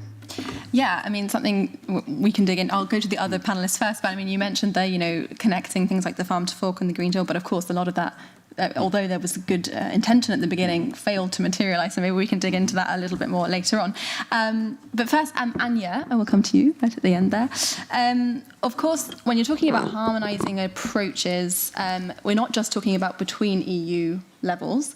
Perhaps I can bring you in here for your experience talking more also at national, sub-national levels from your perspective there. Well, I'm not sure I can answer that one, but I would like to actually pick up from what Umberto just said. So if we're starting off, and I think that was nicely put, like there's a reason why we had the Green Deal, and you try to harmonize. But we also have, going back internationally, we had the Millennium Development Goals, and we failed on those. We had the Aichi targets for biodiversity, and we failed on those. We now have a global biodiversity framework, and it's the question if we're going to deliver on that. And also within a European context, we now have a lot of criticism towards the Green Deal. Now, the question then for me is all of these policies were super important because we did need to harmonize, and the topics needed to be put on the political agenda, and it needed to become mainstream. My mother now talks, who is like 75 years old, she talks about agrobiodiversity and pollinators because it's in the news, even in Germany. So it's super important. But somehow we haven't gotten the buy-in from the people that actually need to put these policies in place. And we had I was from sitting here, I was listening to two farmers today. There was Elise and there was Thijs just now, both saying it doesn't work for us. We tried, we are motivated, it doesn't work for us. So at the same time, all of you, I guess, everybody sitting here, and I am as well, we are scientists. We do agronomic research, we're doing research on interaction between trees and crops and the right systems. So what does that mean for us? And it sounds to me that where the system is broken is not, like the technical advice comes at a later stage. And that's what also 45 years of work we do in the Global South. It's how do you translate this very well-meaning and extremely thought-through global policies, national policies, done by economists, by very smart people. There's a reason why it's there. But how do we translate it back to people that need to carry it and implement it? And so that was not the answer that you wanted, but that to me is really something that's coming out very clearly today. And on that point, I mean, you mentioned the farmer's perspective there. It's a nice link to Morgan. I mean, we've heard obviously from Thijs this morning, at the beginning of this panel. I also visited this farmer yesterday, and I went to his farm, and really this idea of the policy, pushing policy in different directions, the different regulations, pushing farmers not adapted at all to mixed farming systems. I mean, can I bring you in your perspective here? I mean, this is clearly making a huge headache. He was talking about when there was twice the number of crops, there were twice the number of rules, trying to navigate this system. Have you got anything else to add on this point from what we've heard? Hello, everybody. Good afternoon. Well, maybe the main problem is that none of these policies is addressing the main problem. Europe needs more peasants. Europe needs more farmers. We need more people to take care of the land, to take care of the trees, to take care of the animals, to take care of this very important relation between our ecosystems and the human beings. And this is not dealt with any of the policy. It is not dealt with the policy about pesticides, about natural restoration. And it should be the core of the policies. How do we ensure that there are more peasants making a decent living out of this essential work, which is about providing food for the people and taking care of the nature? So what are the conditions to have more peasants in Europe? Access to land. How much costs the land here in Belgium? In the Netherlands? In Germany? If you are a young person with 20 years old and you are not from a very upper class, you will never get the land. Public services. In most of the rural areas in Europe, you should drive 30 kilometers or maybe far more to find a hospital. Forget about having children. It just doesn't work. There is no public services. And the third thing, if you are 18 years old, will you think, hey, yeah, I will become a peasant and I will make 500 euro a month? No, you're not thinking that, because we're not making a decent living. We're working very hard, and at the end of the month, we're not making a living. So that is the basic thing. And as long as we don't address this basic problem of the number of peasants, it doesn't work for us. Whoa, what a surprise. So it's not about agroforestry, it's not about agroecology, it's about ensuring that there are enough people to take care of the land, to take care of the nature.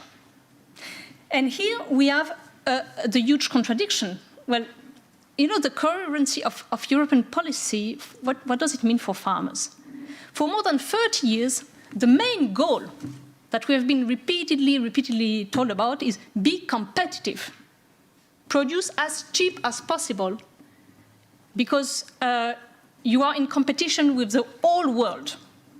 So you need to export and be competitive to export, and on your own local market, you need to be in competition with products from all over the world. So if you want, and another fact that you should know, as farmers, and 65% of the farmers in Europe are on farms with less than 10 hectares. We don't live on subsidies. I don't live on subsidies. I receive 0 from CAP up to now. I'm trying to think if I could not maybe get 1,588. But it's not sure. And I've been a farmer for more than 10 years. So I live on selling my products. So what I need to make a living is fair prices. That is the key. And in order to get fair prices, I need market regulation.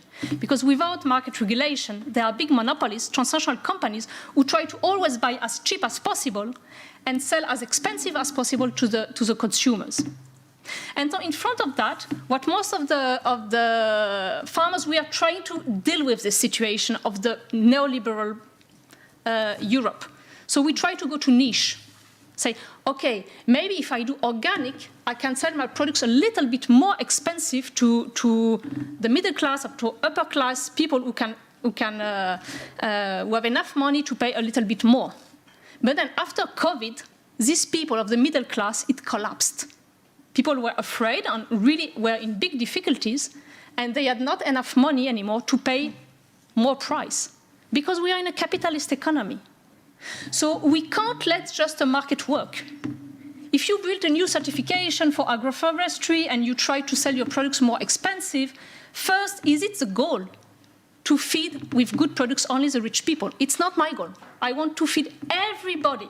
And for this, I need policies that ensure by law that the people who are buying my products cover the cost of my production, cover the cost of a sustainable production, of a socially sustainable production, cover the cost if I need to employ someone that I pay this person correctly. And so for this, we need market regulation, we need policies, we need to get out of this neoliberal Europe. Without that, there will be no Green Deal. And we say that we, in European coordination via competence, we are in favor of the Green Deal. We are in favor of the Farm to Fork strategy. But we said already 4 years ago, it won't happen without going away from this neoliberal Europe, because you can't be agroecological and produce as cheap as possible. It's just, it doesn't work. Thank you.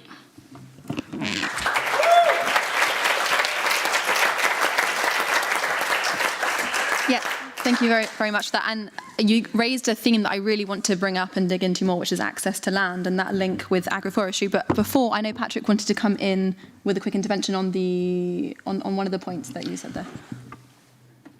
We've made a deal, a bargain with the devil. The bargain is we get agricultural efficiency. We produce agricultural surpluses. We get really, really cheap food, but the price is being paid by the peasants. The reason why there's no services in the countryside, the reason why there's no schools, why there's no shops, why there's no hospitals, is simply because agriculture has become so extraordinarily efficient. Now it's roughly one full-time equivalent per 250 hectares if you're in a cereal growing area, because it's all done by machines. Make the calculation, one worker per 250 hectares, that means there's no room for villages, there's no social network. And that, in my mind, is the main reason why we need more peasants in Europe.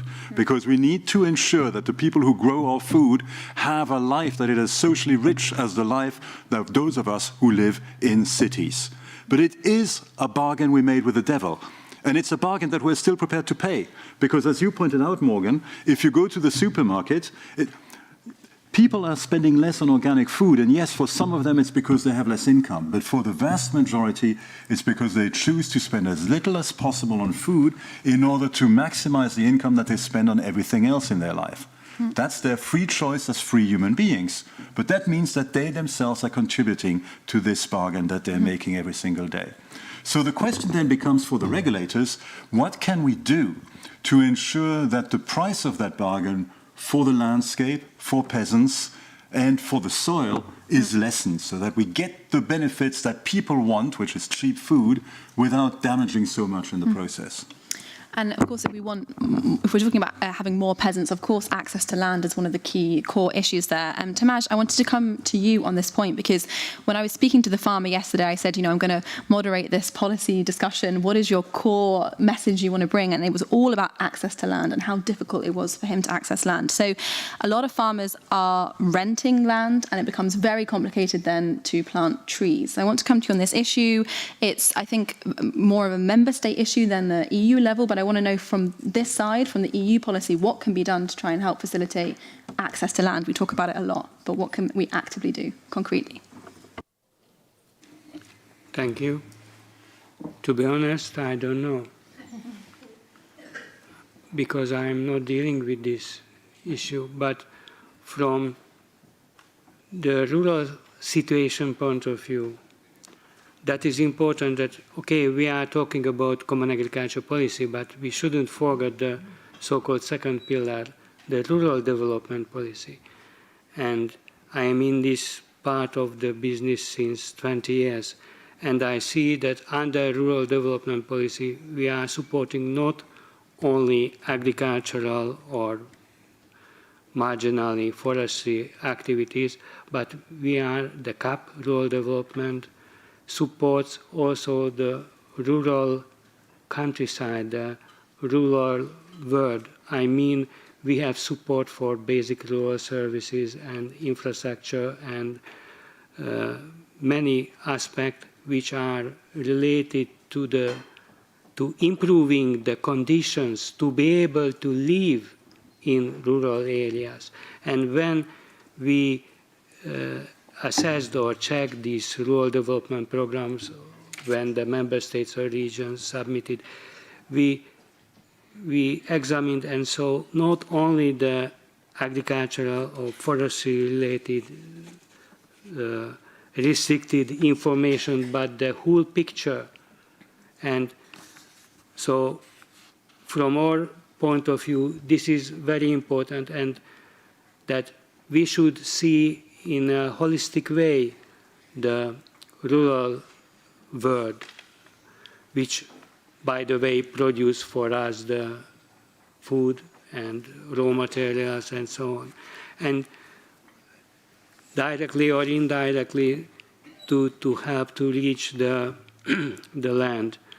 So there is a long-term support already for the land consolidation. So when there are some micro field ownership, so really unmanageable size of ownerships, there are several member states a program how to create a workable size of land which can be given to farmers.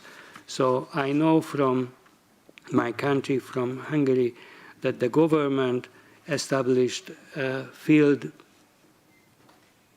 bank or something, buying these fractions of land, creating a sizable land which can be managed and to be able to give to farmers who can manage the land. So this is also very important for having a decent, hopefully decent livelihood and working conditions. Thanks. Yeah, and actually, Umberto, I wanted to bring you in on this issue of access to land too. It's not necessarily the most obvious link with the kind of environmental biodiversity, but again, yesterday I was really struck on this visit that, you know, this link between if you don't own your own land, you're so much less likely to invest in it into the long term, to put perennial crops, to put trees, to do this biodiversity. You know, it often is turning over seasonally, and it's a huge impact on biodiversity. And so I would like to know from your side, I mean, do you consider land access, and when you're talking about the environmental perspective, the biodiversity perspective, is this feature in on your radar? It certainly does indirectly, and I do think there's a link between environmental policy or environmental goods and access to land. Let me try to explain. First, I would question that if the Green Deal did not materialize, because it did lead to a big legislative production that is not yet hitting the ground. So just wait for implementation, even if there is no Green Deal bis, it will materialize to a large extent. One thing I concede, it will not work in this link with agriculture is it doesn't work for farmers. That's very obvious. And we are now facing a situation where we hear that, well, we put what, 1/3 of the new budget is the cap and no one is happy. So there must be something here to have a better reflection. So if we think, what is agriculture about? Is it about producing food to feed the world, export a lot, and a very cheap food for everyone? Or is it also about managing the landscape, the land, having birds, butterflies, trees, and several ecosystem services from a well-managed land? This is also a question for farmers, because I think some are reluctant to see their activity as doing more than food and fiber. And I actually think it's food and fiber, that's very important, but there's more than that. But we normally don't pay them more than that. So that's where it gets difficult for the access to land if the intensive, extremely productive are the ones that can afford buying the land. So I just think now, if we are, let's say, and there are with many crises around, if we have farmers protesting, if we are now simplifying the rules also to allow them some breathing space. If we'll have probably accession countries with huge tracts of land coming in, maybe we need to think how do we apply that money. Otherwise say, well, when their income support is needed, it should go to those that really need, which are normally the more extensive guys that to produce some ecosystem services that are now not paid. Theoretically, they can already be paid. Eco schemes, rural development. Options of member states not always go in that direction. Some do. That's one first avenue. But I do think this avenue of payment of ecosystem services linked with the results-based payment schemes should be part of this angle. And actually, agroforestry and mixed farms will link very much on this wider view of agriculture than just let's pump monocultures and export. Okay. And you mentioned there the CAP, which brings me nicely on to digging in a bit deeper into the CAP. So perhaps, Alberto, I'll come to you on the CAP funding. So there has been quite a lot of talk recently. I mean, I know the Agriculture Commissioner, after the recent meeting of EU agriculture ministers, was talking about the need for more support for mixed farming. So I think it is coming through to the policy agenda. But there are clearly so many issues with farmers working within the CAP rules. I mean, how do you see there's a recognition of agroforestry, but there's still such complexity for the implementation? I mean, what do you see, what your tangible suggestions for looking into the future of the CAP to support agroforestry? Yeah, thank you for your question. Yeah, we had a 2-day meeting last week in Pisa with several farmers and researchers together talking about this problem, because now we have the first measure of the rural development plan for agroforestry plantation in Tuscany, but nobody wants to plant trees in Tuscany because the subsidies and the call of the region was unbelievable, with a lot of mistakes inside. There is only the investment cost and not the maintenance cost as subsidies, so nobody wants to plant trees. And nobody wants to diversify the system without a huge help of the European Commission. I think that for farmers are very, it's very difficult to think out of the box without a huge support from policy, but also the other kind of actors around the farmers, like advisor and so on. But if I can make a question to Morgan, I want to debate a little bit about a very interesting idea about, in this sense, about the fair prices. Because as you understand, also for me, it's very crucial to find, to create a profitable farming system for farmers. And I want to debate with you just a few minutes about your idea, your meaning about fair prices. It's very interesting for me. We will get on to fair prices. I'm just going to intervene here. So we can put the question maybe a bit later, but I want to stick on the CAP, and then we'll move on to the remuneration, the market side afterwards. Don't worry, we'll get to it. But I did want to come to Morgana anyway, so actually that was a nice transition. Something that I have also been hearing a lot from farmers is, even if the CAP rules are changing and there's a different approach to agroforestry, for example, many farmers still really have this fear factor. I've heard a lot of very conventional farmers being a bit fearful of putting trees on their farm, worrying they might lose their subsidies, or having difficulties navigating this. And I wonder if that's something that chimes with you, something you could speak about. Maybe how do we overcome that, I suppose, with the trying to inform farmers about the changing in the subsidies, but also wanted to come to you on the same point that I put to Alberto. I mean, how do you see that the CAP can, what is it that you really need to see changing in the CAP to really push on agroforestry? Thank you, Natasha. First, you don't need to inform farmers. You don't need to do pedagogy. We do make very rational choices based on our life, based on the fact that we need to make a living to ensure, a living for family. So I think it's important to be said. It's not about pedagogy. And I would like to come also on the land issue, because actually in ECVC we have developed a proposal for an EU directive on agricultural land, because we need policies. And it's just like the question of prices. If you let the market decide, what you will have and what we have is speculation on land.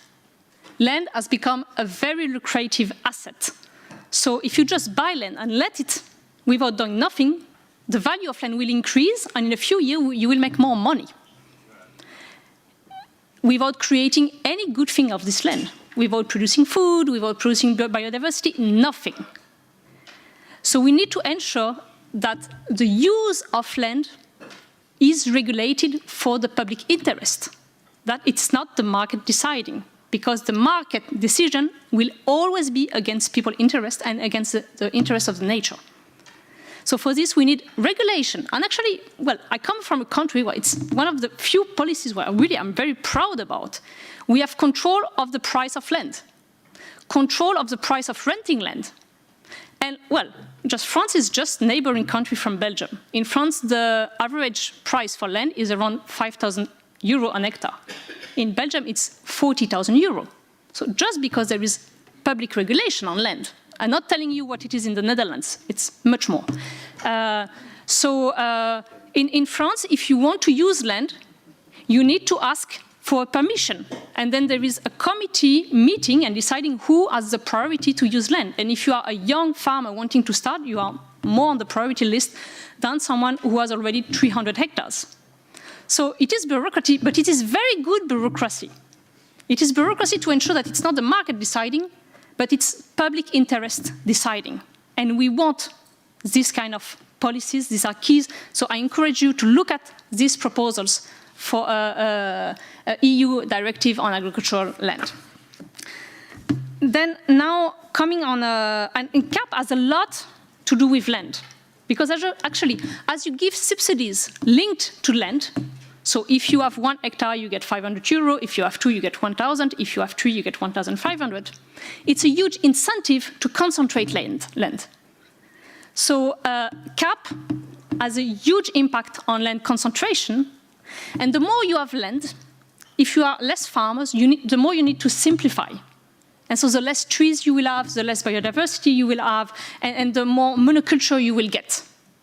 So actually, we want to support smaller farms instead of land concentration. So now, on the issue of fair prices, it's very simple. You calculate the cost of production. I think any economist can do this. On the top of this, you put the cost of work, so a decent income, including the social security, and well, just like other workers, and this gives you the cost, the price of food. That should be the way it would work. And this is what we are asking. We are asking that at the EU level, there is a new law, a new line in the Unfair Trading Practices Directive, saying it's forbidden to pay farmers below the cost of production. And for this, we need an EU observatory so that economists look at what are the prices, what are the costs, and what are the margins on all those things. So it's a very simple demand. But here we have enemies. And these are the agro-industry and the retailing sector, which for more than 30 years, since the Blair House Agreement, they are buying agricultural commodities below the true cost of production. Because we receive subsidies in order to sell our products below the cost of production. And that's the divide in the system. And so these big companies, they don't want to end up with this system of huge subsidies for huge farms that allow them to buy below the cost of production. Because they buy for very cheap, much below the cost of production, but they sell very expensive. And here I don't agree with you at all. Consumers are paying their food very expensive. Because it's a system of monopoly. The less companies they are, the more they can just choose the price, and consumers have no choice. And what I see around me when I do the local market, it's a lot of people, workers, who come to my vegetable stall and say, I have €5.50. What can I get for my week? That is a reality. Workers in the EU don't make a living out of the wages anymore. And so we have a huge problem of social equality. We don't want cheap food. We want food at the real price of what it costs. And for this, we need all the workers in the food industry, farmers, wage workers, to be paid the real cost of work. It's about social equality, and we want the money that is made out of playing with stock options, out of owning 10 apartments, out of owning 1,000 hectares of land. These people who do not work, who do not participate to the general interest, they have a lot of money, they have a lot of profit, but the workers, the nurses in the hospitals, the teachers, the workers in the factories don't make a decent living. So this is really about social justice for everybody to get healthy food and for us all to get a healthy environment. Okay, let's dig into this issue of fair pricing then. I was putting it off till the end, but we're here now. I think we've already arrived. So let's dig into how to improve the value chain then of agroforestry products. It's all very well and good to stimulate production, but of course, if there's not a market for it, there's not somewhere for it to go, if the consumers can't afford it, etc., etc. So Anya, let me come to you on this point. I mean, how specifically focusing on agroforestry products, tree products, how do you see that we can add this value in the food chain and we can stimulate this food chain? I'm thinking specifically also of import of agroforestry products also into the EU, so within and also between. Sure. Thank you.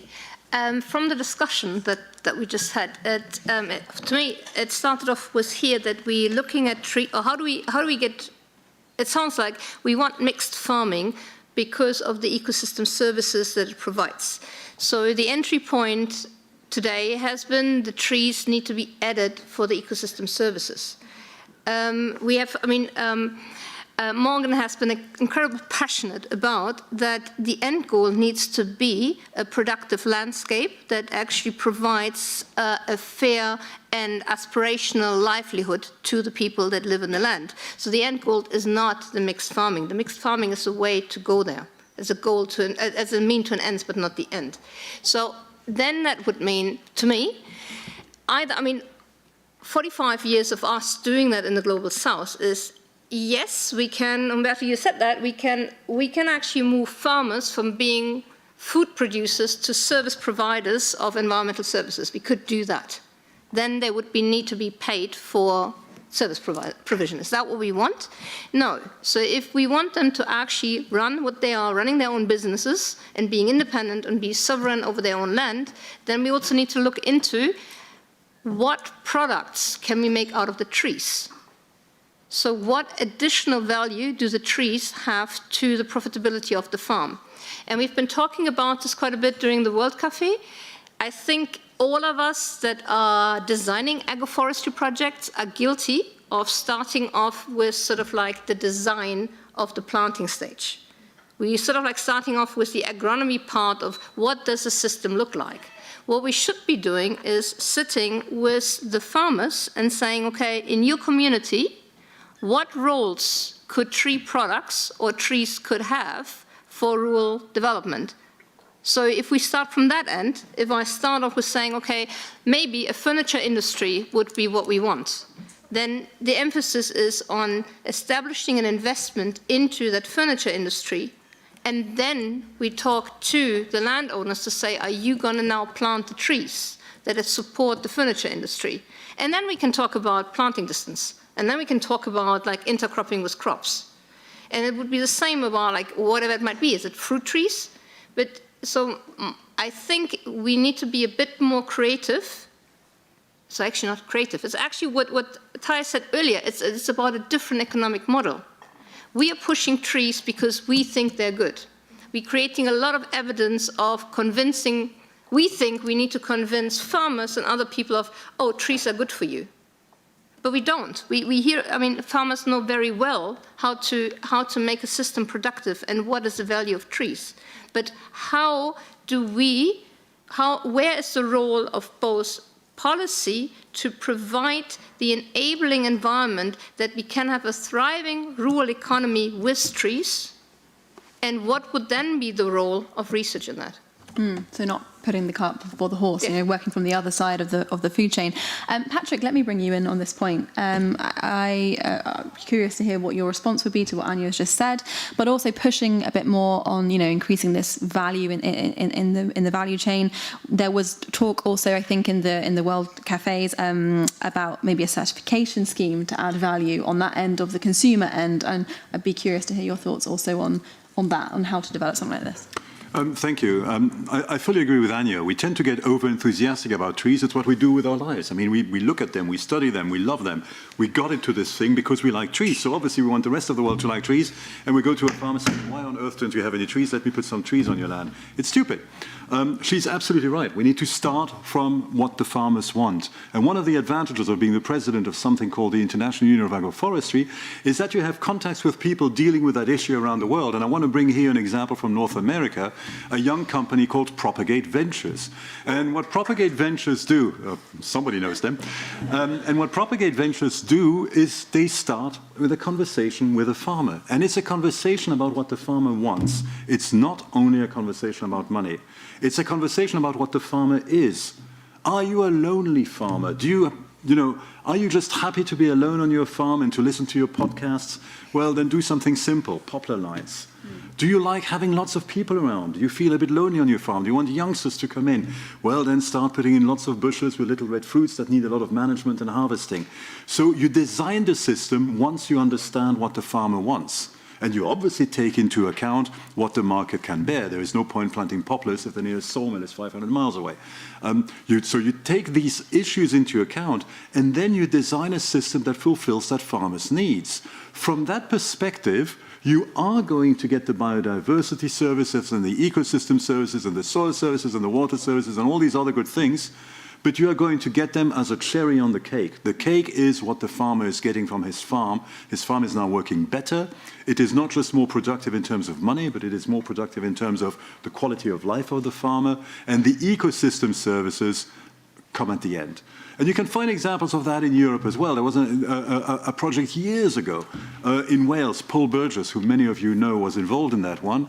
And there it was very simply, the idea was to get some hedges back into these hillsides. It was all hill country, so sheep farming, and the erosion was ferocious, so you need the hedges back. But you don't go to the farmers saying, put the hedges back because the erosion is ferocious. No, what they did is they got the farmers to start talking together and to look together at what they could do to deal with a common problem, which they all had, which was erosion. And then they started figuring out that obviously hedges were going to be helpful there, but how to do them, how to plant them, how to share the cost of maintenance, etc., etc. And years later, obviously it worked because agroforestry tends to work, but years later, when they came back and interviewed these farmers and asked them, what is the thing that was most important about this project for you? Fully expecting them to say, oh, well, we don't have erosion anymore, I can grow more sheep. No, the answer that came back is, I'm talking to my neighbors again. I am part of a community again. I am interacting and managing the landscape together again. And there's a broader point here. This is super important, and you find that in research around the world. It's research relatively spotty, but whenever I've been able to look at that research, you find the same thing. When you try to convince people to plant trees, you are telling them that it's going to be good for their pocketbook, it's going to be good for the climate, it's going to be good for the biodiversity, all the things we care about. But when you ask them why they like their trees, they mention things like shade, beauty, birdsong, aesthetic characteristics, lifestyle characteristics, things that make their lives better. And that, Morgan, I think is the answer that we have to look at when we try to figure out how we can get farmers to stay and why we need to get farmers to stay in the landscape.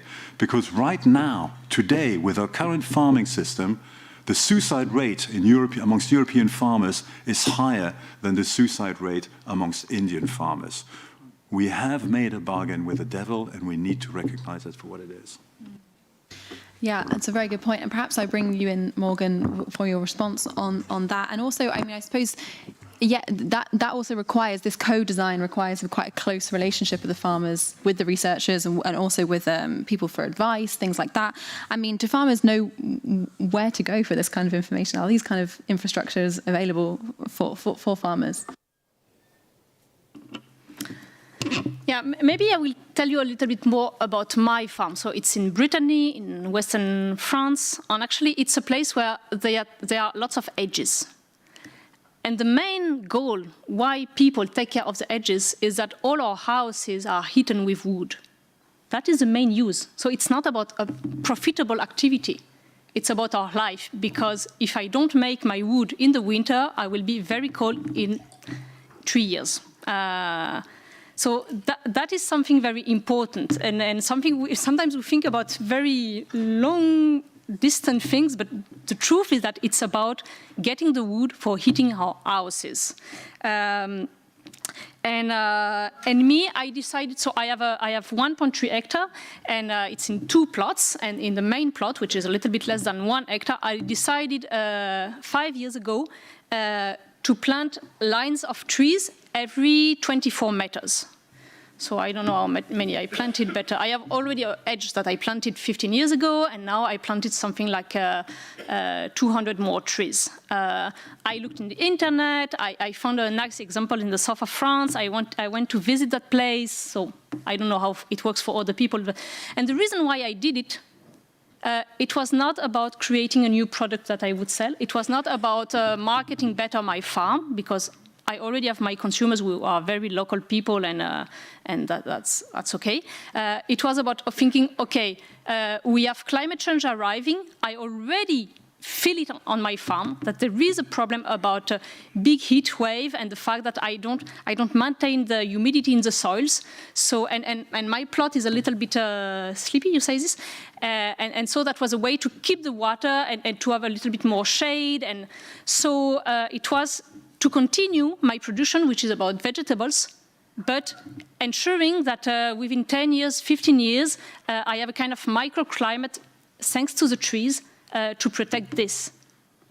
So, but in order to do this, I need to maintain my basic production, which is selling vegetables, and the whole economy which is around, because I don't make the minimum income of workers in France, but I still have a relatively nice life, because I get the wood to heat my house, so I don't need to pay for electricity. So there are lots of other services linked to our work in the nature.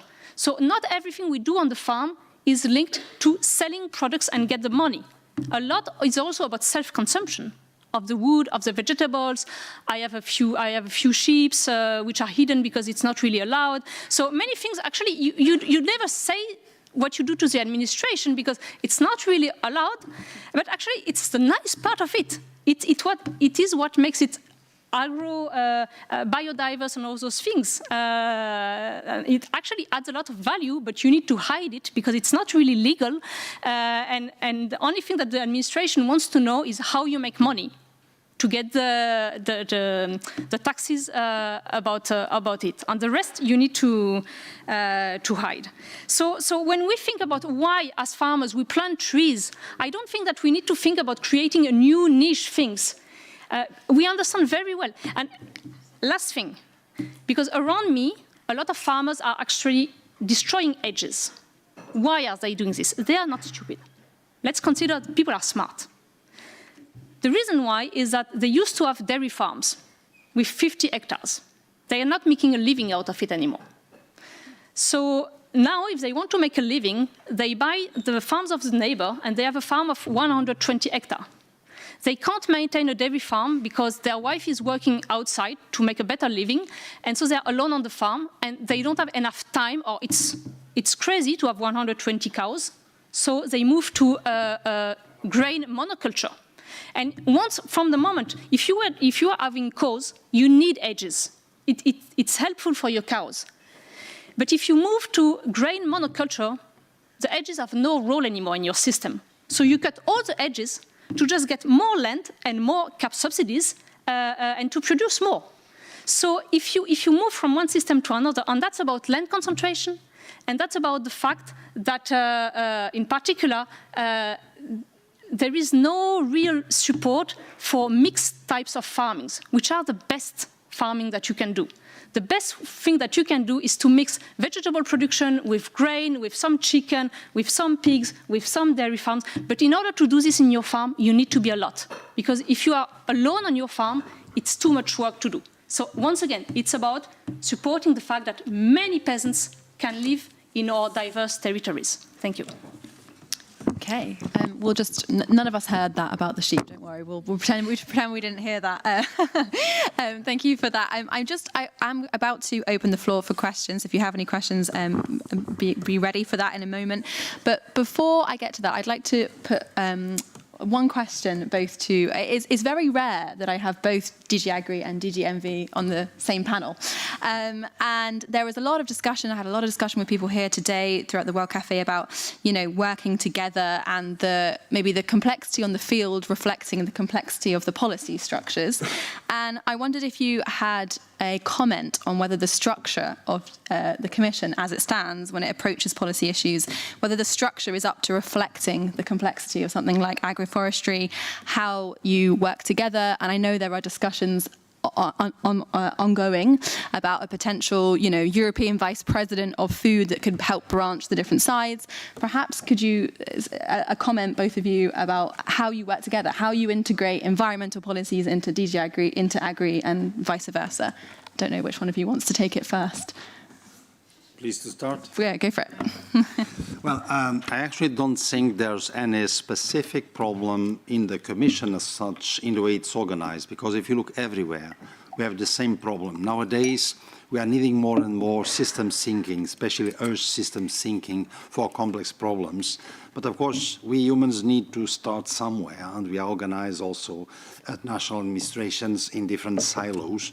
I do think the Commission has some advantages from that point of view, which is there's no single DG that can take decisions alone. Something called inter-service consultation, one negative opinion stops everything. So what do we do, Thomas? Well, we fight each other when we diverge, but finally we reach some sort of agreement at our level, if not at our level, upper level.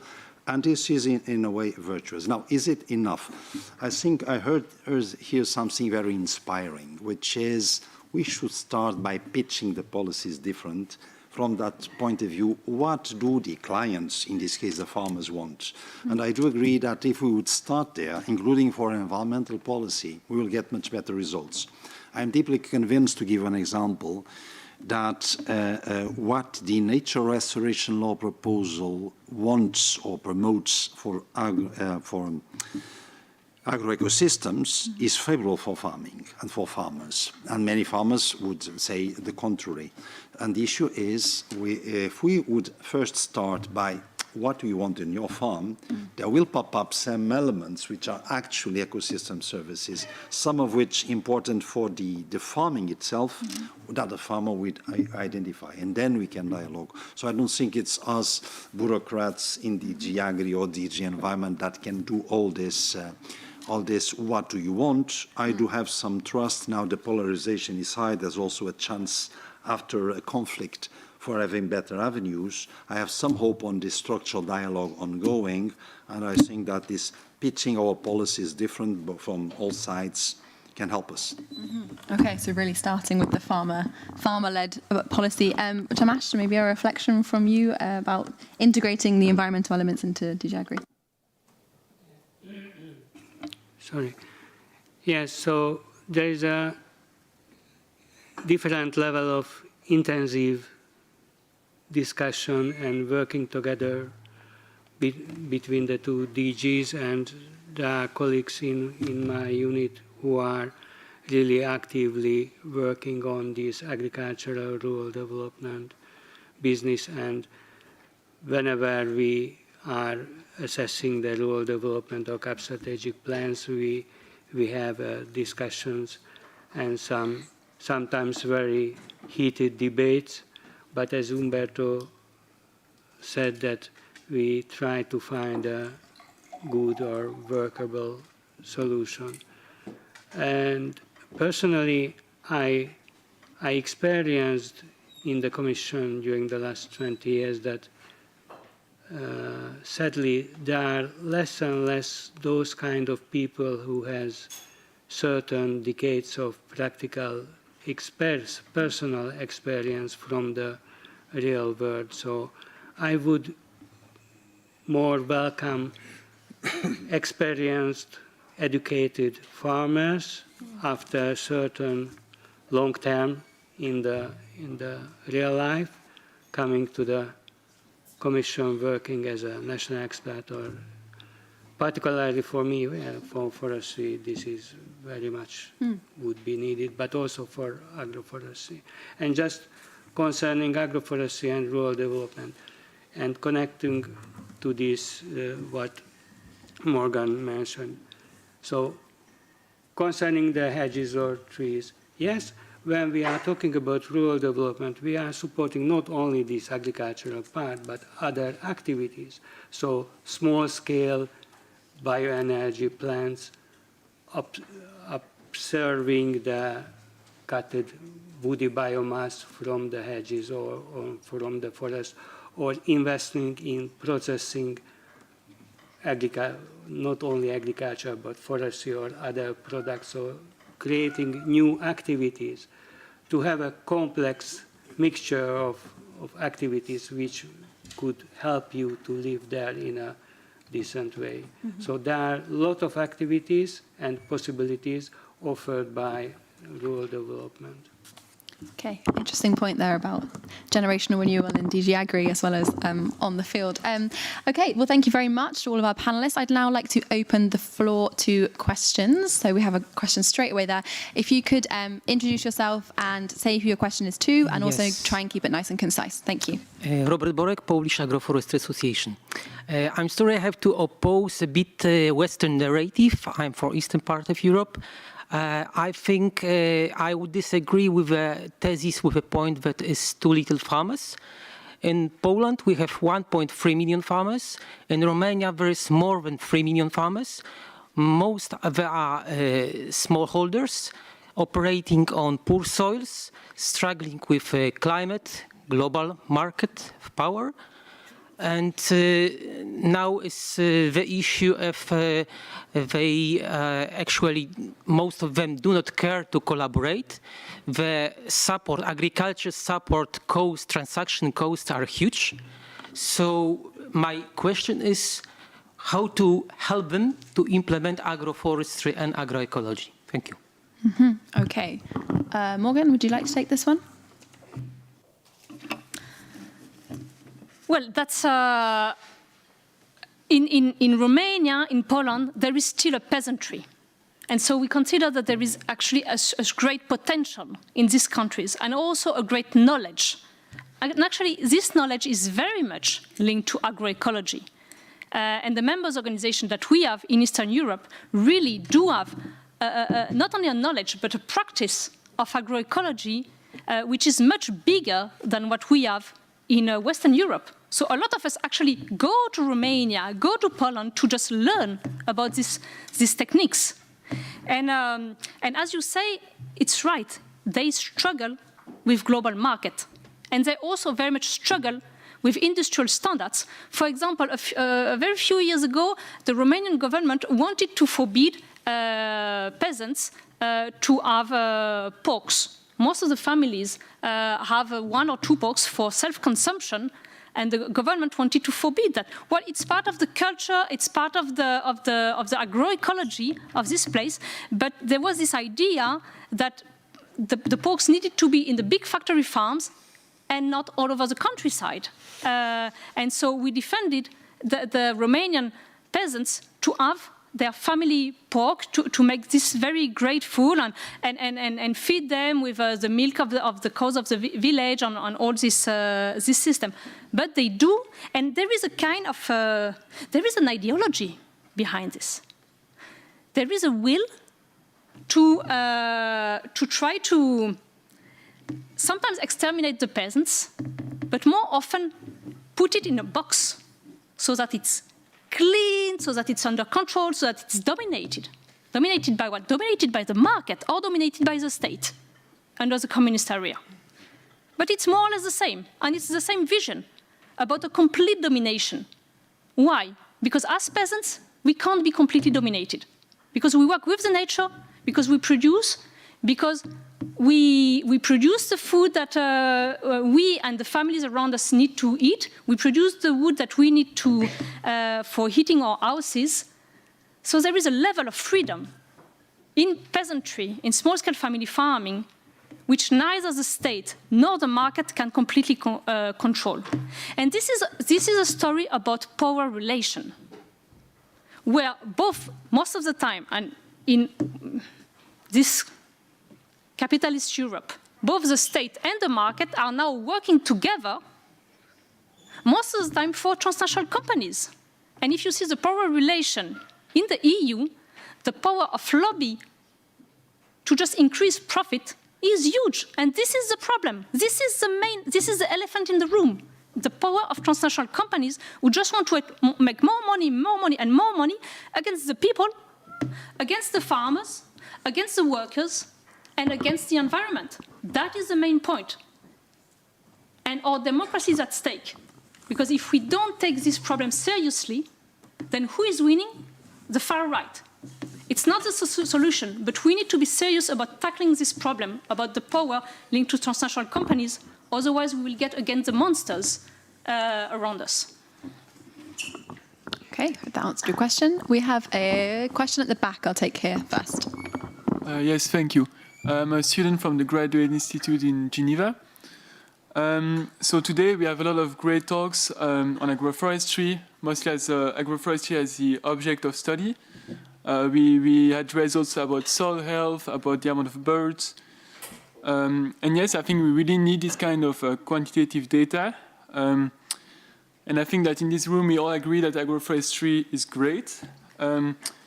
Yet today we also witnessed a sharp contrast between the discourse from more the scientist perspective and the discourse of the farmers that came today to talk today.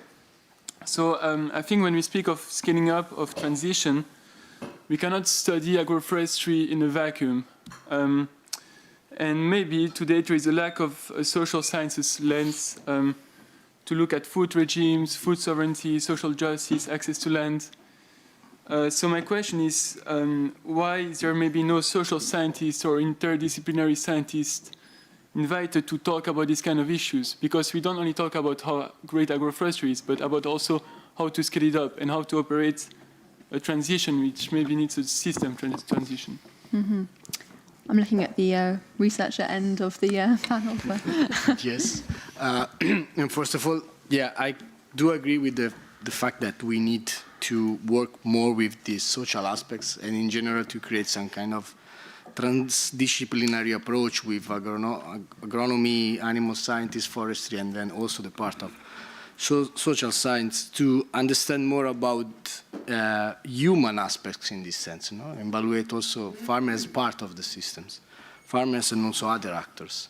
Yeah, I'm not an organizer, I don't know why there is not a social scientist here now, but yeah, for sure. It's very ambitious sometimes to work together. You know, it's not easy to have the same terminology, the same idea, the same goals in this sense. But for sure, there are a lot of European calls like Horizon Europe that with a lot of requirements about integration, about like agronomy, forestry, animal science, but also social aspects. So in this sense, I think that we can do more and better in the future. We know that the agroforestry are more related to social issues respect to technical issues.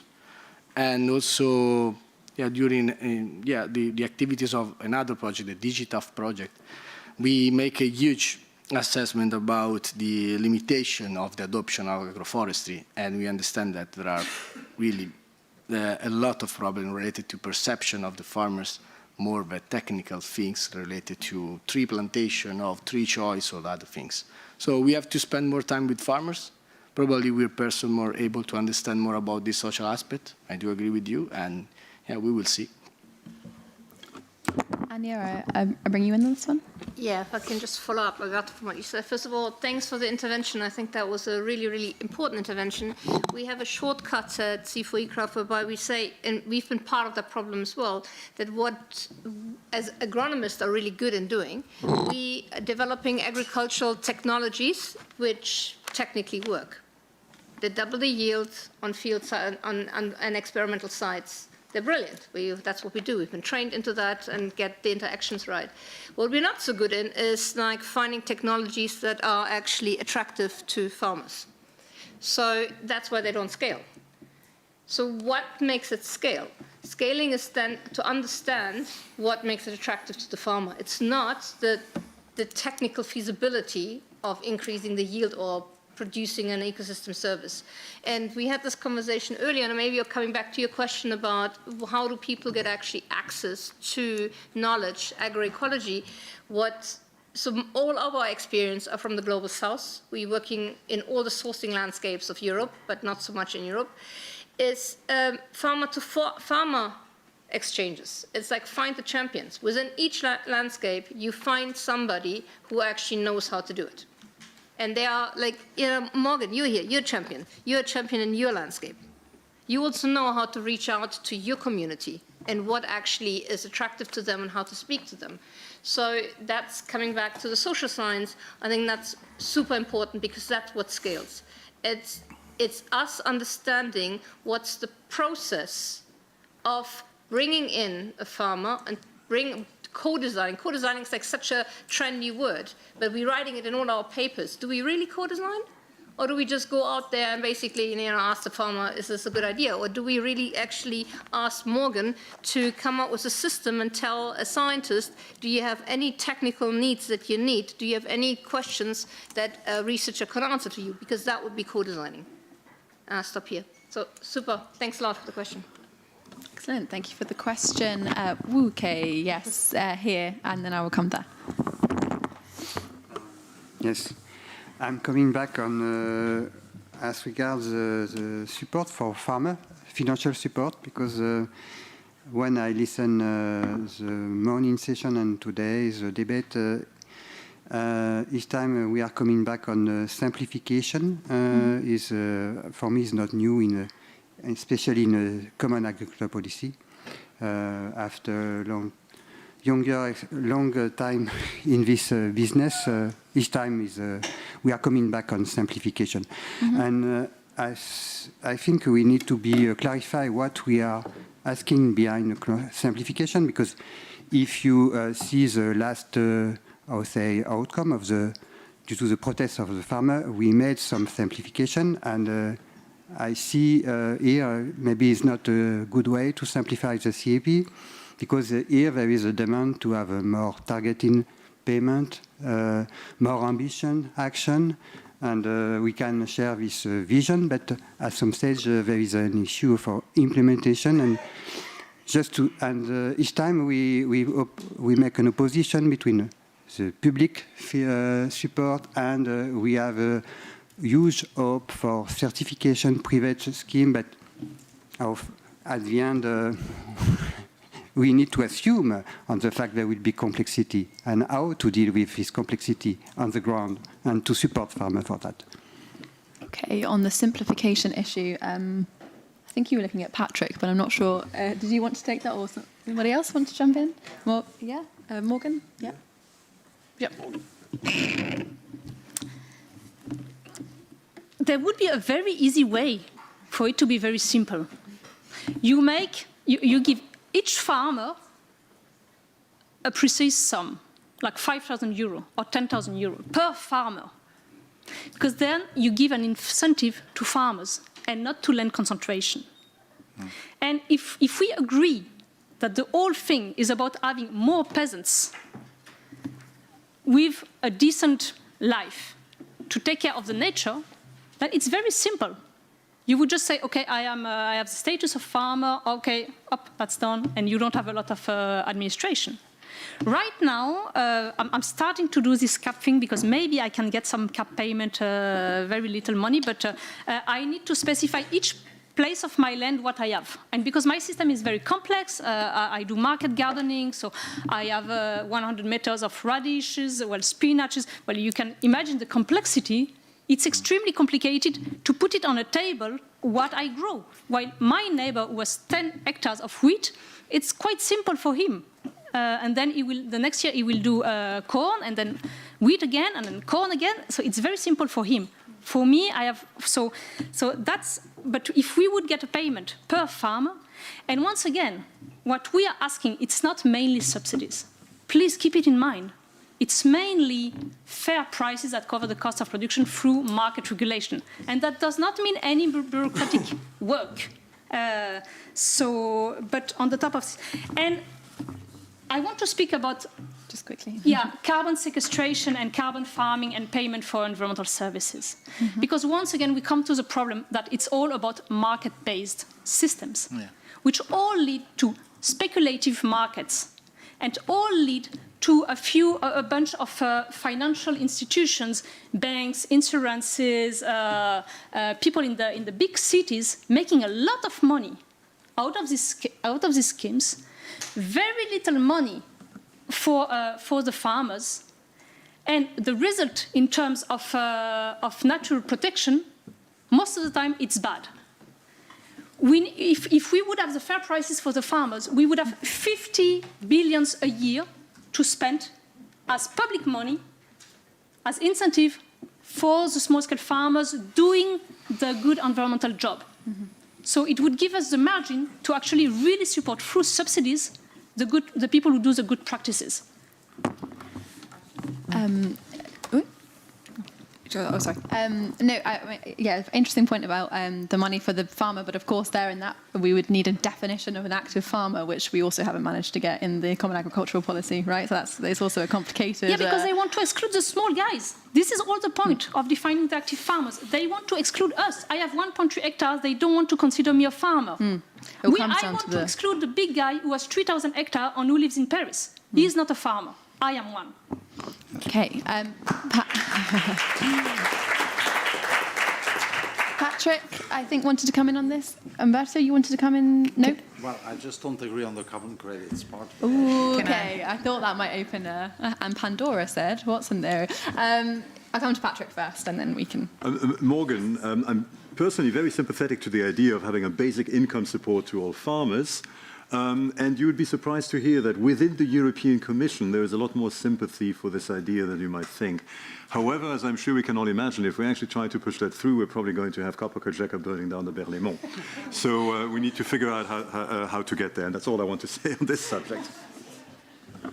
Umberto, I bring you in on the point of carbon credits, and then I come for the questions. Yeah.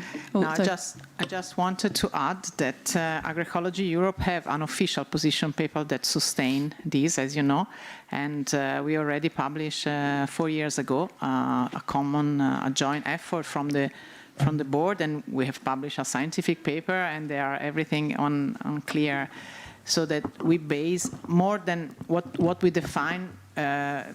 In order to do that is the active unit, so working unit at farm level. So the more you have, the highest now you receive as a permanent subsidy. So it's not based on land, but it's based on active land unit work on the field, on the land. So we can maybe direct people towards that. It's a report, you said? Yeah, it's a report. It's an official paper about it, and we have presented. We are, let's say, lobbying to support that. Of course, I agree that there are a lot of force against, but it's, the point is there are also 10 steps in general to apply the Green Deal and the Farm to Fork let's say mission and goal, and so how to reach that, of course, more that percentage of land, and this is also my personal point of view also in general about it depends, what are the trajectories, so what is the local situation, so it's not roughly just to put a number in terms of percentage of land, but exactly to understand the system, where the system will go, and how to support this transition toward diversification.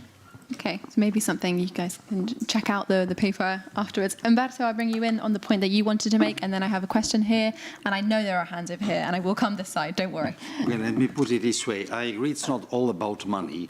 But we should never forget the CAP's money is not farmers' money, it's taxpayers' money. So if money is given for any purpose, it must be for something that most people find a good idea. And I do think that income support is a good idea when it goes to those that really need it and are doing a service that everyone likes. Now, if that will be only the food, the perception is, well, we already pay the food in the supermarket or the market. So this income support should go for other things that, in my view, are payment of ecosystem services, even if we are not paying them directly.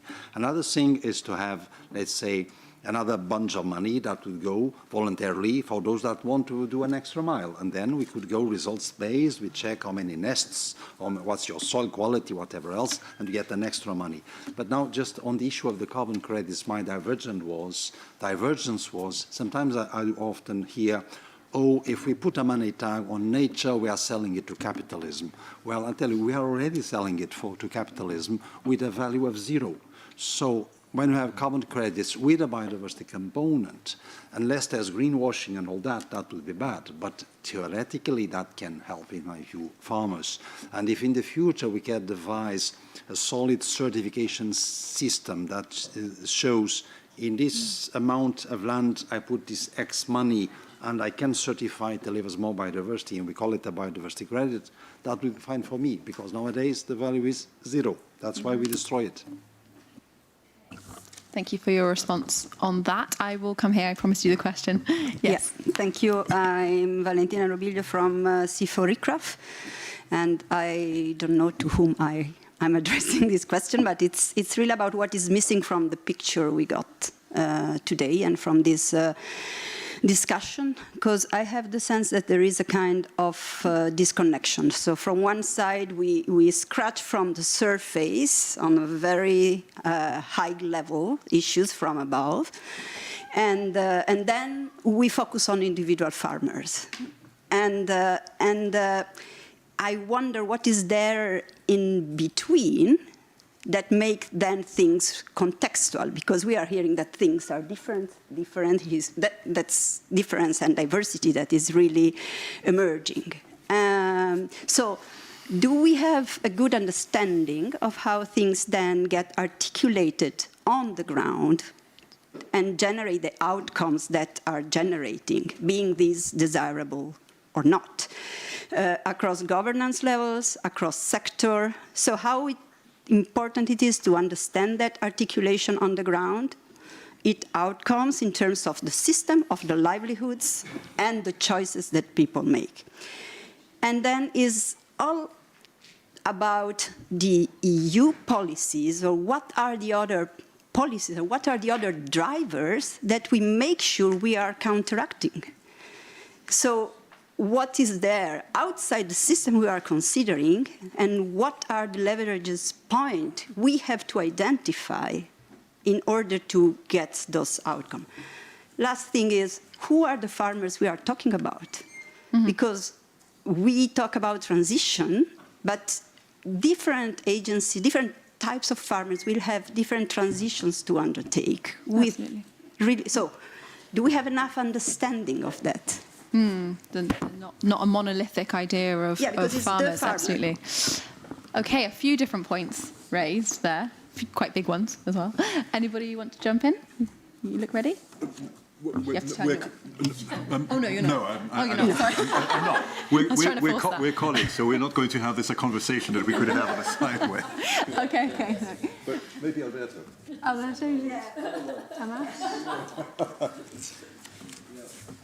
Don't all jump at once. Yeah. Starting from the last question about which kind of farmers. And I think that we can assume that agroforestry fits for all type of farmers, you know? Smaller farmers, big company, factory farming. Farming with trees have no limits in this sense. But obviously there are different strategies, different projects, different ideas for and way to support farmers in this sense. And as a researcher, I'm open to work with all type of farmers. It's not a problem. And under my point of view, in terms of value chains, without big farmers at the moment, it's not possible to for small farmers to be profitable in this sense. We need to have a big industry that can create somehow in terms of logistics, in terms of transport, in terms of infrastructure, a framework that also small farmers can use to improve. I have in mind the animal husbandry in the ESA related to the, probably are not black pork there, but for the jamón ibérico, this is the system. We have big company and small company, and now small farmers are able to sell directly or create some kind of small value chains because they work all together also with big companies that are able to be more profitable in the market. So I think that we have to work together with more and also big farmer and big farms in this sense, and try obviously to work in a tailored way. So we have different strategies in this sense, but agroforestry and mixed farming can work in both situations. And in terms of the system, in terms of what we missed in this discussion, I think that we have to restart from the education, from school with children, when talking about how to integrate food production and nature conservation in this sense. I think this will be very crucial in the future years if we want to have farmers out of the city, we need to have citizens able to recognize the value in this sense. And we're talking a lot about how to train farmers, how to train farmer association, how to train policymakers during the roundtable. Obviously, we have to work also with the future generation in this sense, and probably policy can support more in this sense, and to help us as part of the system to be sure that in the future we will be able to eat our food directly from the farmers and not probably, I don't want to talk about any other kind of insects or cultivated meat, but in this sense to maintain this connection between farmers, nature and foods, that it's a millenary history about this. Okay, hope that answered your question. I'm conscious the clock is ticking, but I'll take two more questions. I know there was a question here. If you can keep it as concise as you can, though, because we are running out of time. Thank you. Great, thank you. My name is Bridget Murphy, and I am a hill sheep farmer from Ireland. Ireland, unlike a number of the member states, as Morgan referred to, that get a flat payment per hectare, is still working on a convergence process from the historical snapshot back in 2004. Now, just to explain that, I used to get 26 euros a hectare for my EU payment. That was 1,360 euros for 51 hectares up on the mountain. I've come up a bit. I'm at 60% now, but I still have to pay 100% of all the GAIAC costs and everything else. So for a start, I'm actually dealing, and I have lived in structural poverty for the last 24 years. But the question I want to ask relates to what Morgan was talking about and Umberto there. And it's the fact that that role of land stewardship or land guardianship has been a hidden unpaid role that farmers have carried, no more than women carrying the role of being a mother in the home and being the carer. If you bring other people in to do it, it costs you a lot, but if you do it yourself, it's not quantified, it's not qualified, and it certainly isn't paid for. Now, the commodification, carrot and stick approach, which is how we get paid for doing it, it's fragmented. You can get a payment for pollination, you can get a bit of payment for water, you can get maybe a carbon payment. You carry the risks of all of this. Sorry, I'm getting to it. And even if we move in the right direction of results-based payments, it still doesn't help somebody who doesn't have the resources and the ability for their farms to deliver. All right. My farm is delivering. I was a 2019. Sorry, Bridget, I have to push you on the question. Farming for Nature Ambassador. The question I want to ask is, can we not, instead of looking at just a blank check payment to a farmer, just giving them $5,000, can we not recognize that hidden unpaid role and give farmers who live on the land a payment for being a land guardian? Land guardian payment. You're making I hear some noises from you. My point is, when I referred income support makes sense to those that are delivering a services besides this, in my view, that makes sense because they are acting as a guardian and not just as food producer. Yes, I agree perfectly, and I think that's the reason why we should consider all peasants as guardians of the land, and for this receive some public support. But I want to come back to something that you say, and I think it's related. It's about the idea that if something doesn't have a price, then we don't care for it. Think of your own life. Is it true of the most essential people that you have in your life, the people you love? Well, I hope not. And I think it's important to say, because this is a strong ideological problem, that we tend to consider that if it doesn't have a price, then it's worth nothing. But most of the time, things that don't have a price, it's because they are so sacred, so important, that you can't give them a price. And it's strongly, this is an ideological problem. You know, we still are in the era when people think of do you know this expression, the tragedy of the commons? This is one of the most stupid things that has ever been said in '68. It's a long time ago, but it's still very deeply in how a lot of the economists and some bureaucrats see the economy. While the reality is that the commons are what people share together and take care together. And this is a cement of community. Mm-hmm. So people take care of the commons because it has no price, because it is not the property of anybody. So we should think about it, and I agree very much. It's about social sciences, and we should have more people from social sciences being in these issues, and maybe some less economists. Okay, we are already a little bit over time, but I know Umberto wants to clarify what he meant there, and I know Patrick wants a comment, and then I think we'll have to wrap up, I'm afraid. There's one distinction I need to make. Yes, I don't think life needs a money tag to be respected. That's what I meant. But the distinction is between public funding and private funding.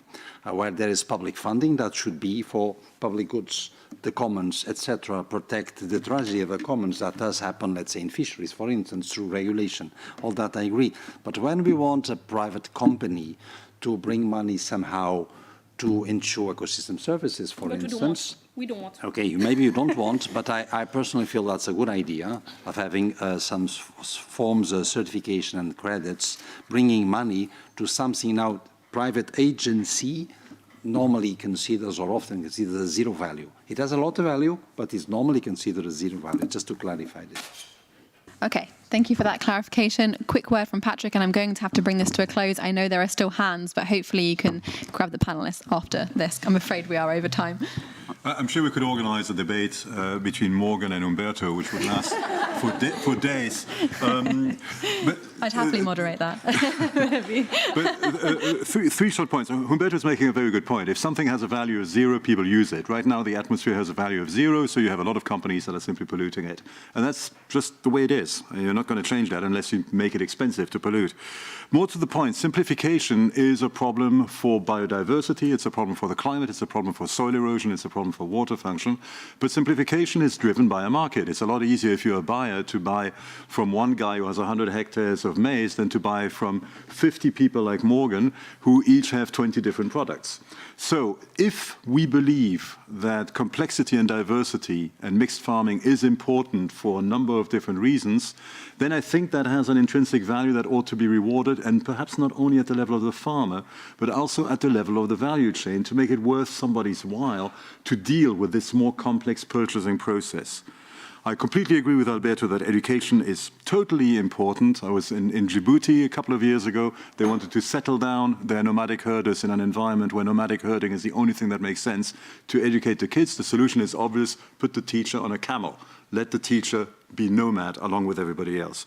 Finally, on income support, tying income support to a service that is being provided, Umberto, is risky because we don't necessarily agree what the service is. But there's a number of prominent people who think that hill farming is one of the most evil things you can do to the landscape because it should be a rainforest instead. How do you arbitrate between these things? So instead, I would advocate that we would if we believe that having a high density of people in rural landscapes is important for social reasons, let's do it explicitly for social reasons. Income support, no ifs, no buts. I have to say, I didn't expect to hear the phrase "put the teacher on the camel" in this policy debate, but I enjoyed that. I'm very sorry. I'm really loath to bring this to a close, but unfortunately we are out of time. In fact, over time. But I want to thank all of our panelists today for all of your contributions, all of you for your questions. So I will bring this to a close. Thank you very much.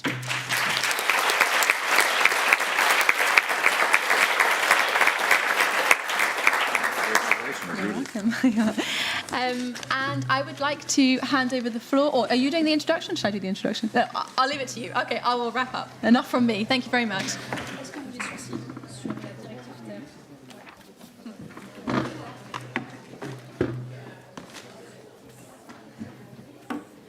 Thank you very much for this lively debate. I'm sure we could have gone on forever because there's so much to ask and discuss. And so to help us wrap our heads around the complexity of the whole European agricultural and food systems and all these questions that we've been asking all day, we have turned to art. And we are lucky to have here with us graphic facilitator Fanny Didou to harvest key takeaways from the whole summit visually. Fanny has worked with over 40 recognized organizations, including the United Nations, FAO, the French government, and the World Economic Forum.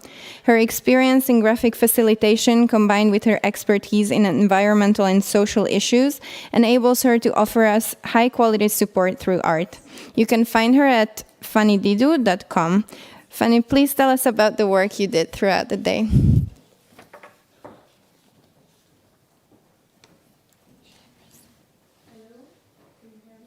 No. Do you want to come here?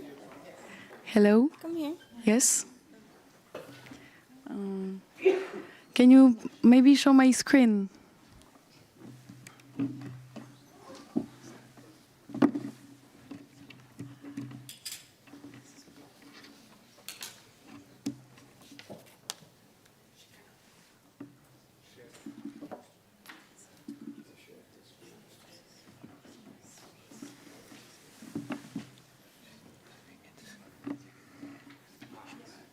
Yes.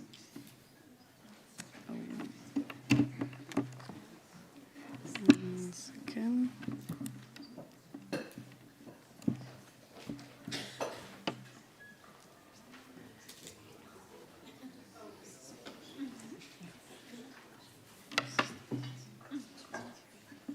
Okay.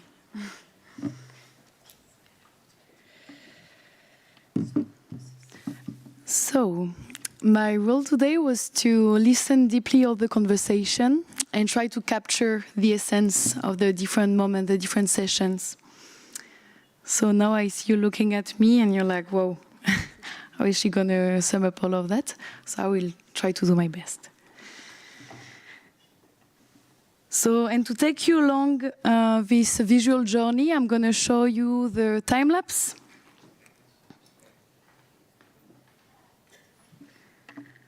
So I arrived this morning and actually struggled a bit to find the good meeting. I almost went to a circular economy meeting, but well. So Ulrich opened the first session of the day, presenting us AGROMIX project.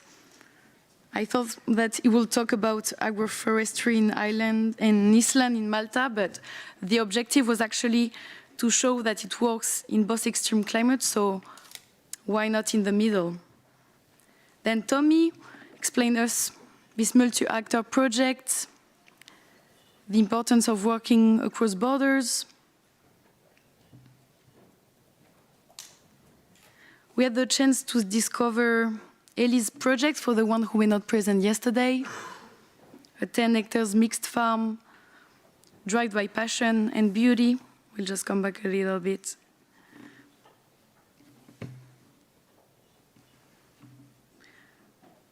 Going to a shared vision, which is transforming the EU food system towards sustainability and resilience, working together with nature.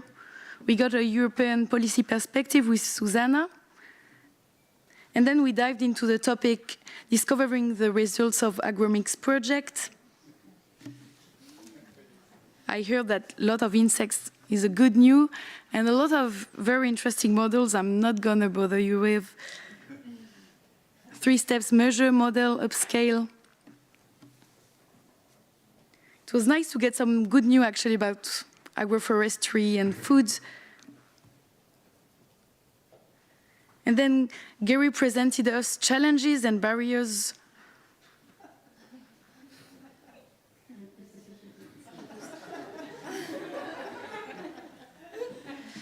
The question was one size fits all. Then Paola and Rosemary highlight the essential bottom-up aspect, and that's linked with the need of education, make research more accessible.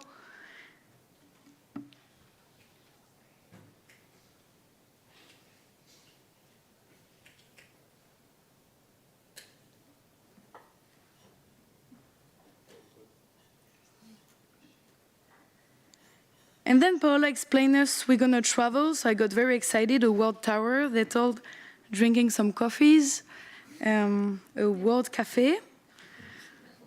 So I came with my coffee for a discussion, and actually discovered a lot of initiatives, projects from at least all around the continent, but so in the first group I was in, we asked ourselves, how should we deal with the many definitions and tools?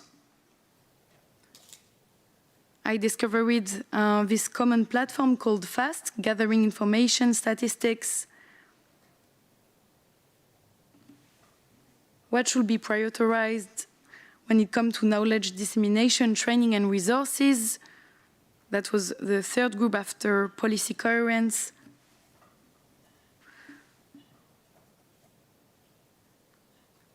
So it came to the question of who, more involvement of stakeholders, on which farmers partially rely and trust. Someone saying farmers can be saturated sometimes.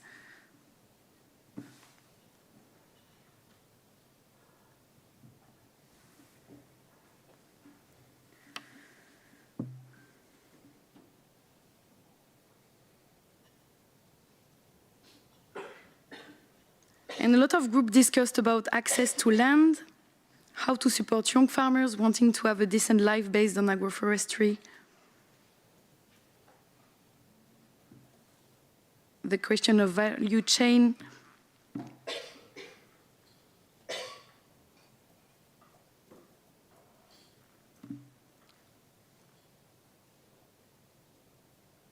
We talked about funding, about aging farmers.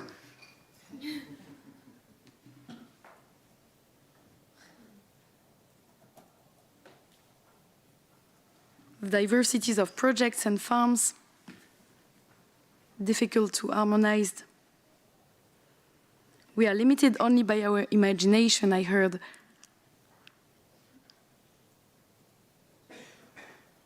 And that brings me to the powerful, I'm sure you remember, speech from Tej, sorry for the pronunciation, a farmer who came with not a very optimistic vision, I can say. This is an alarm call. I would prefer telling you about trees and our farms, what we grow.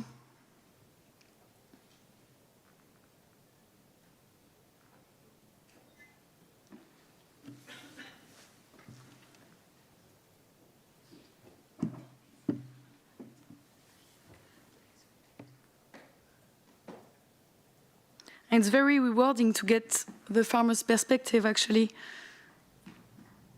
such as the experience of Morgan in the last debate we just participated to.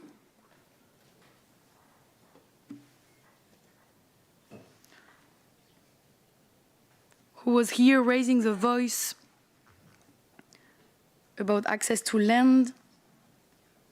What if we actually pay farmers for the real cost of their work? What if workers don't get wages below the cost of production?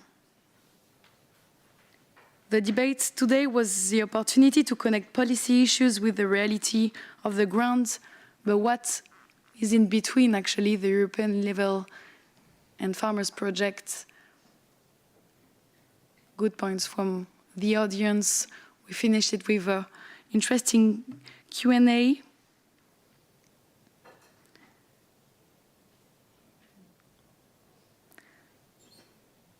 So this is coming to an end, and I hope when, maybe in a few weeks or maybe in a few months, when you will think about the conference of today, some pictures will come up to your mind. Thank you.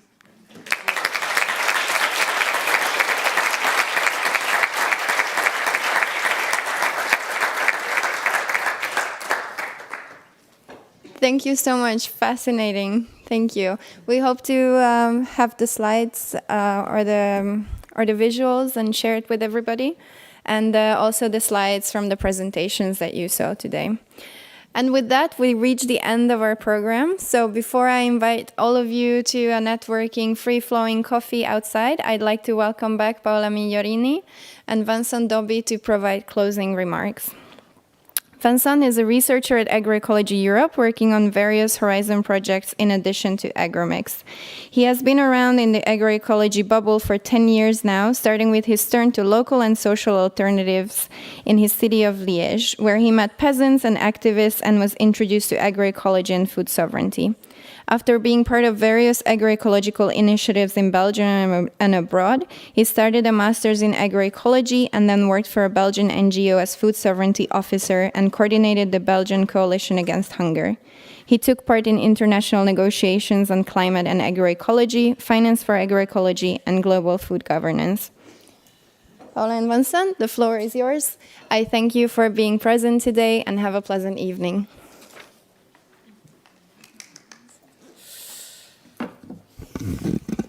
Okay, so very few words to conclude the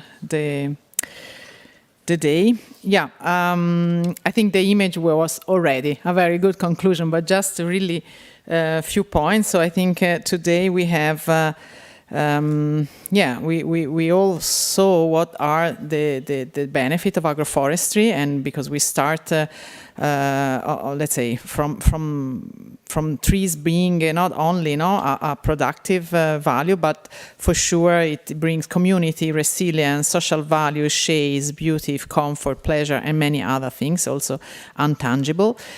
In addition to that, of course, it produces food, fiber, timber, ecosystem services, biodiversity, water regulation, pest and disease regulation, carbon sequestration. But despite of this obvious benefit, we are still having a lot of hurdles remain, because we have heard, and it's clear for all of us, that we still have a lot of problem to access to land, and many challenges for farmer and new rurals that want to enter into the system, especially for the youth.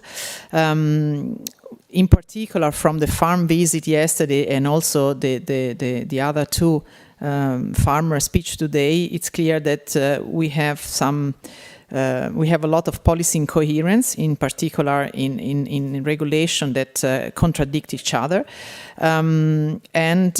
There are still many difficulties at economic level, in particular to make a real benefit from agroforestry production, to make it as evident, in order to have a value chain that stays nutrition and with real criteria for environmental benefit.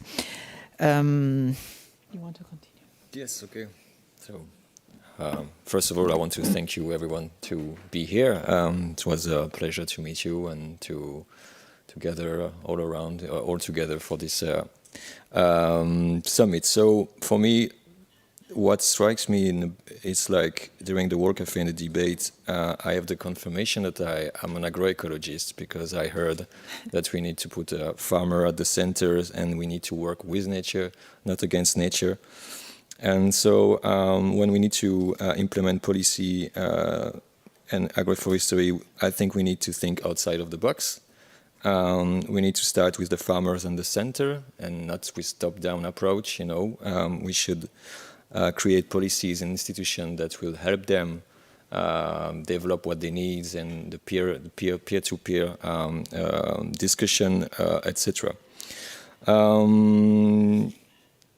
So we need to strengthen our effort towards agroforestry, starting with reducing the barriers and implementing a co-design approach with context-specific solution. Co-design, simpler mechanisms, stronger backstops must be at the heart of the incoming European Commission Green Deal to ensure it represents rural voices without watering down sustainability goals. The European Green Deal was ambitious and forward-looking, but recent pushback, however, highlight the importance of policy co-design and the need for enhanced stakeholders coordination. Policy co-design has been at the heart of the AGROMIX project over the last 4 years as researchers and farmers come together to create, fine-tune and implement agroforestry and mixed farming system across Europe.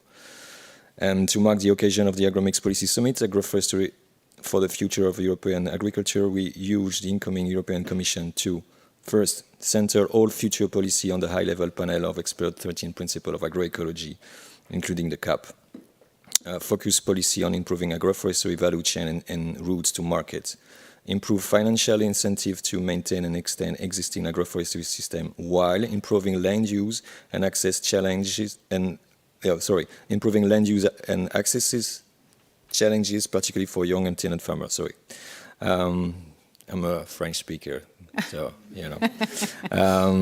So, harvesting the discussion from the summit and formalizing this recommendation, we will publish soon a white paper with all these documents. So, thank you very much. Thank you. Yeah, well, sorry. No, stay here.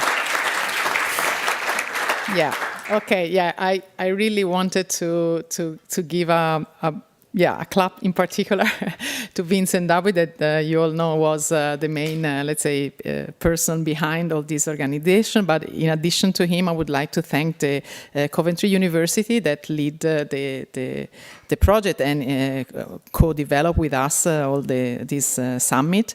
The Revolve group, so Jacob and all the media service. Of course, the other person from Agroecology Europe, Bogi, and also the staff that are behind in the organization, and also the Square Convention Center that are hosting us with very great and good professional support and precision. And then, of course, last but not least, I would like to thank all of you for spending this long day with us, contributing. And again, we will gather and we will keep you updated about the next step for the contribution of the white paper.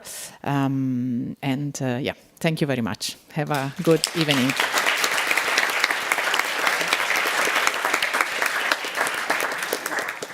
There's a little present for you.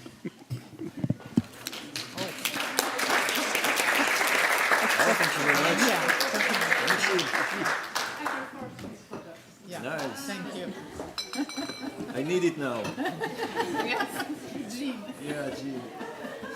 Thank you so much. Thank you very much. It's done. It's done. I can fall down. Thank you. Thank you for the support, for everything. Come on.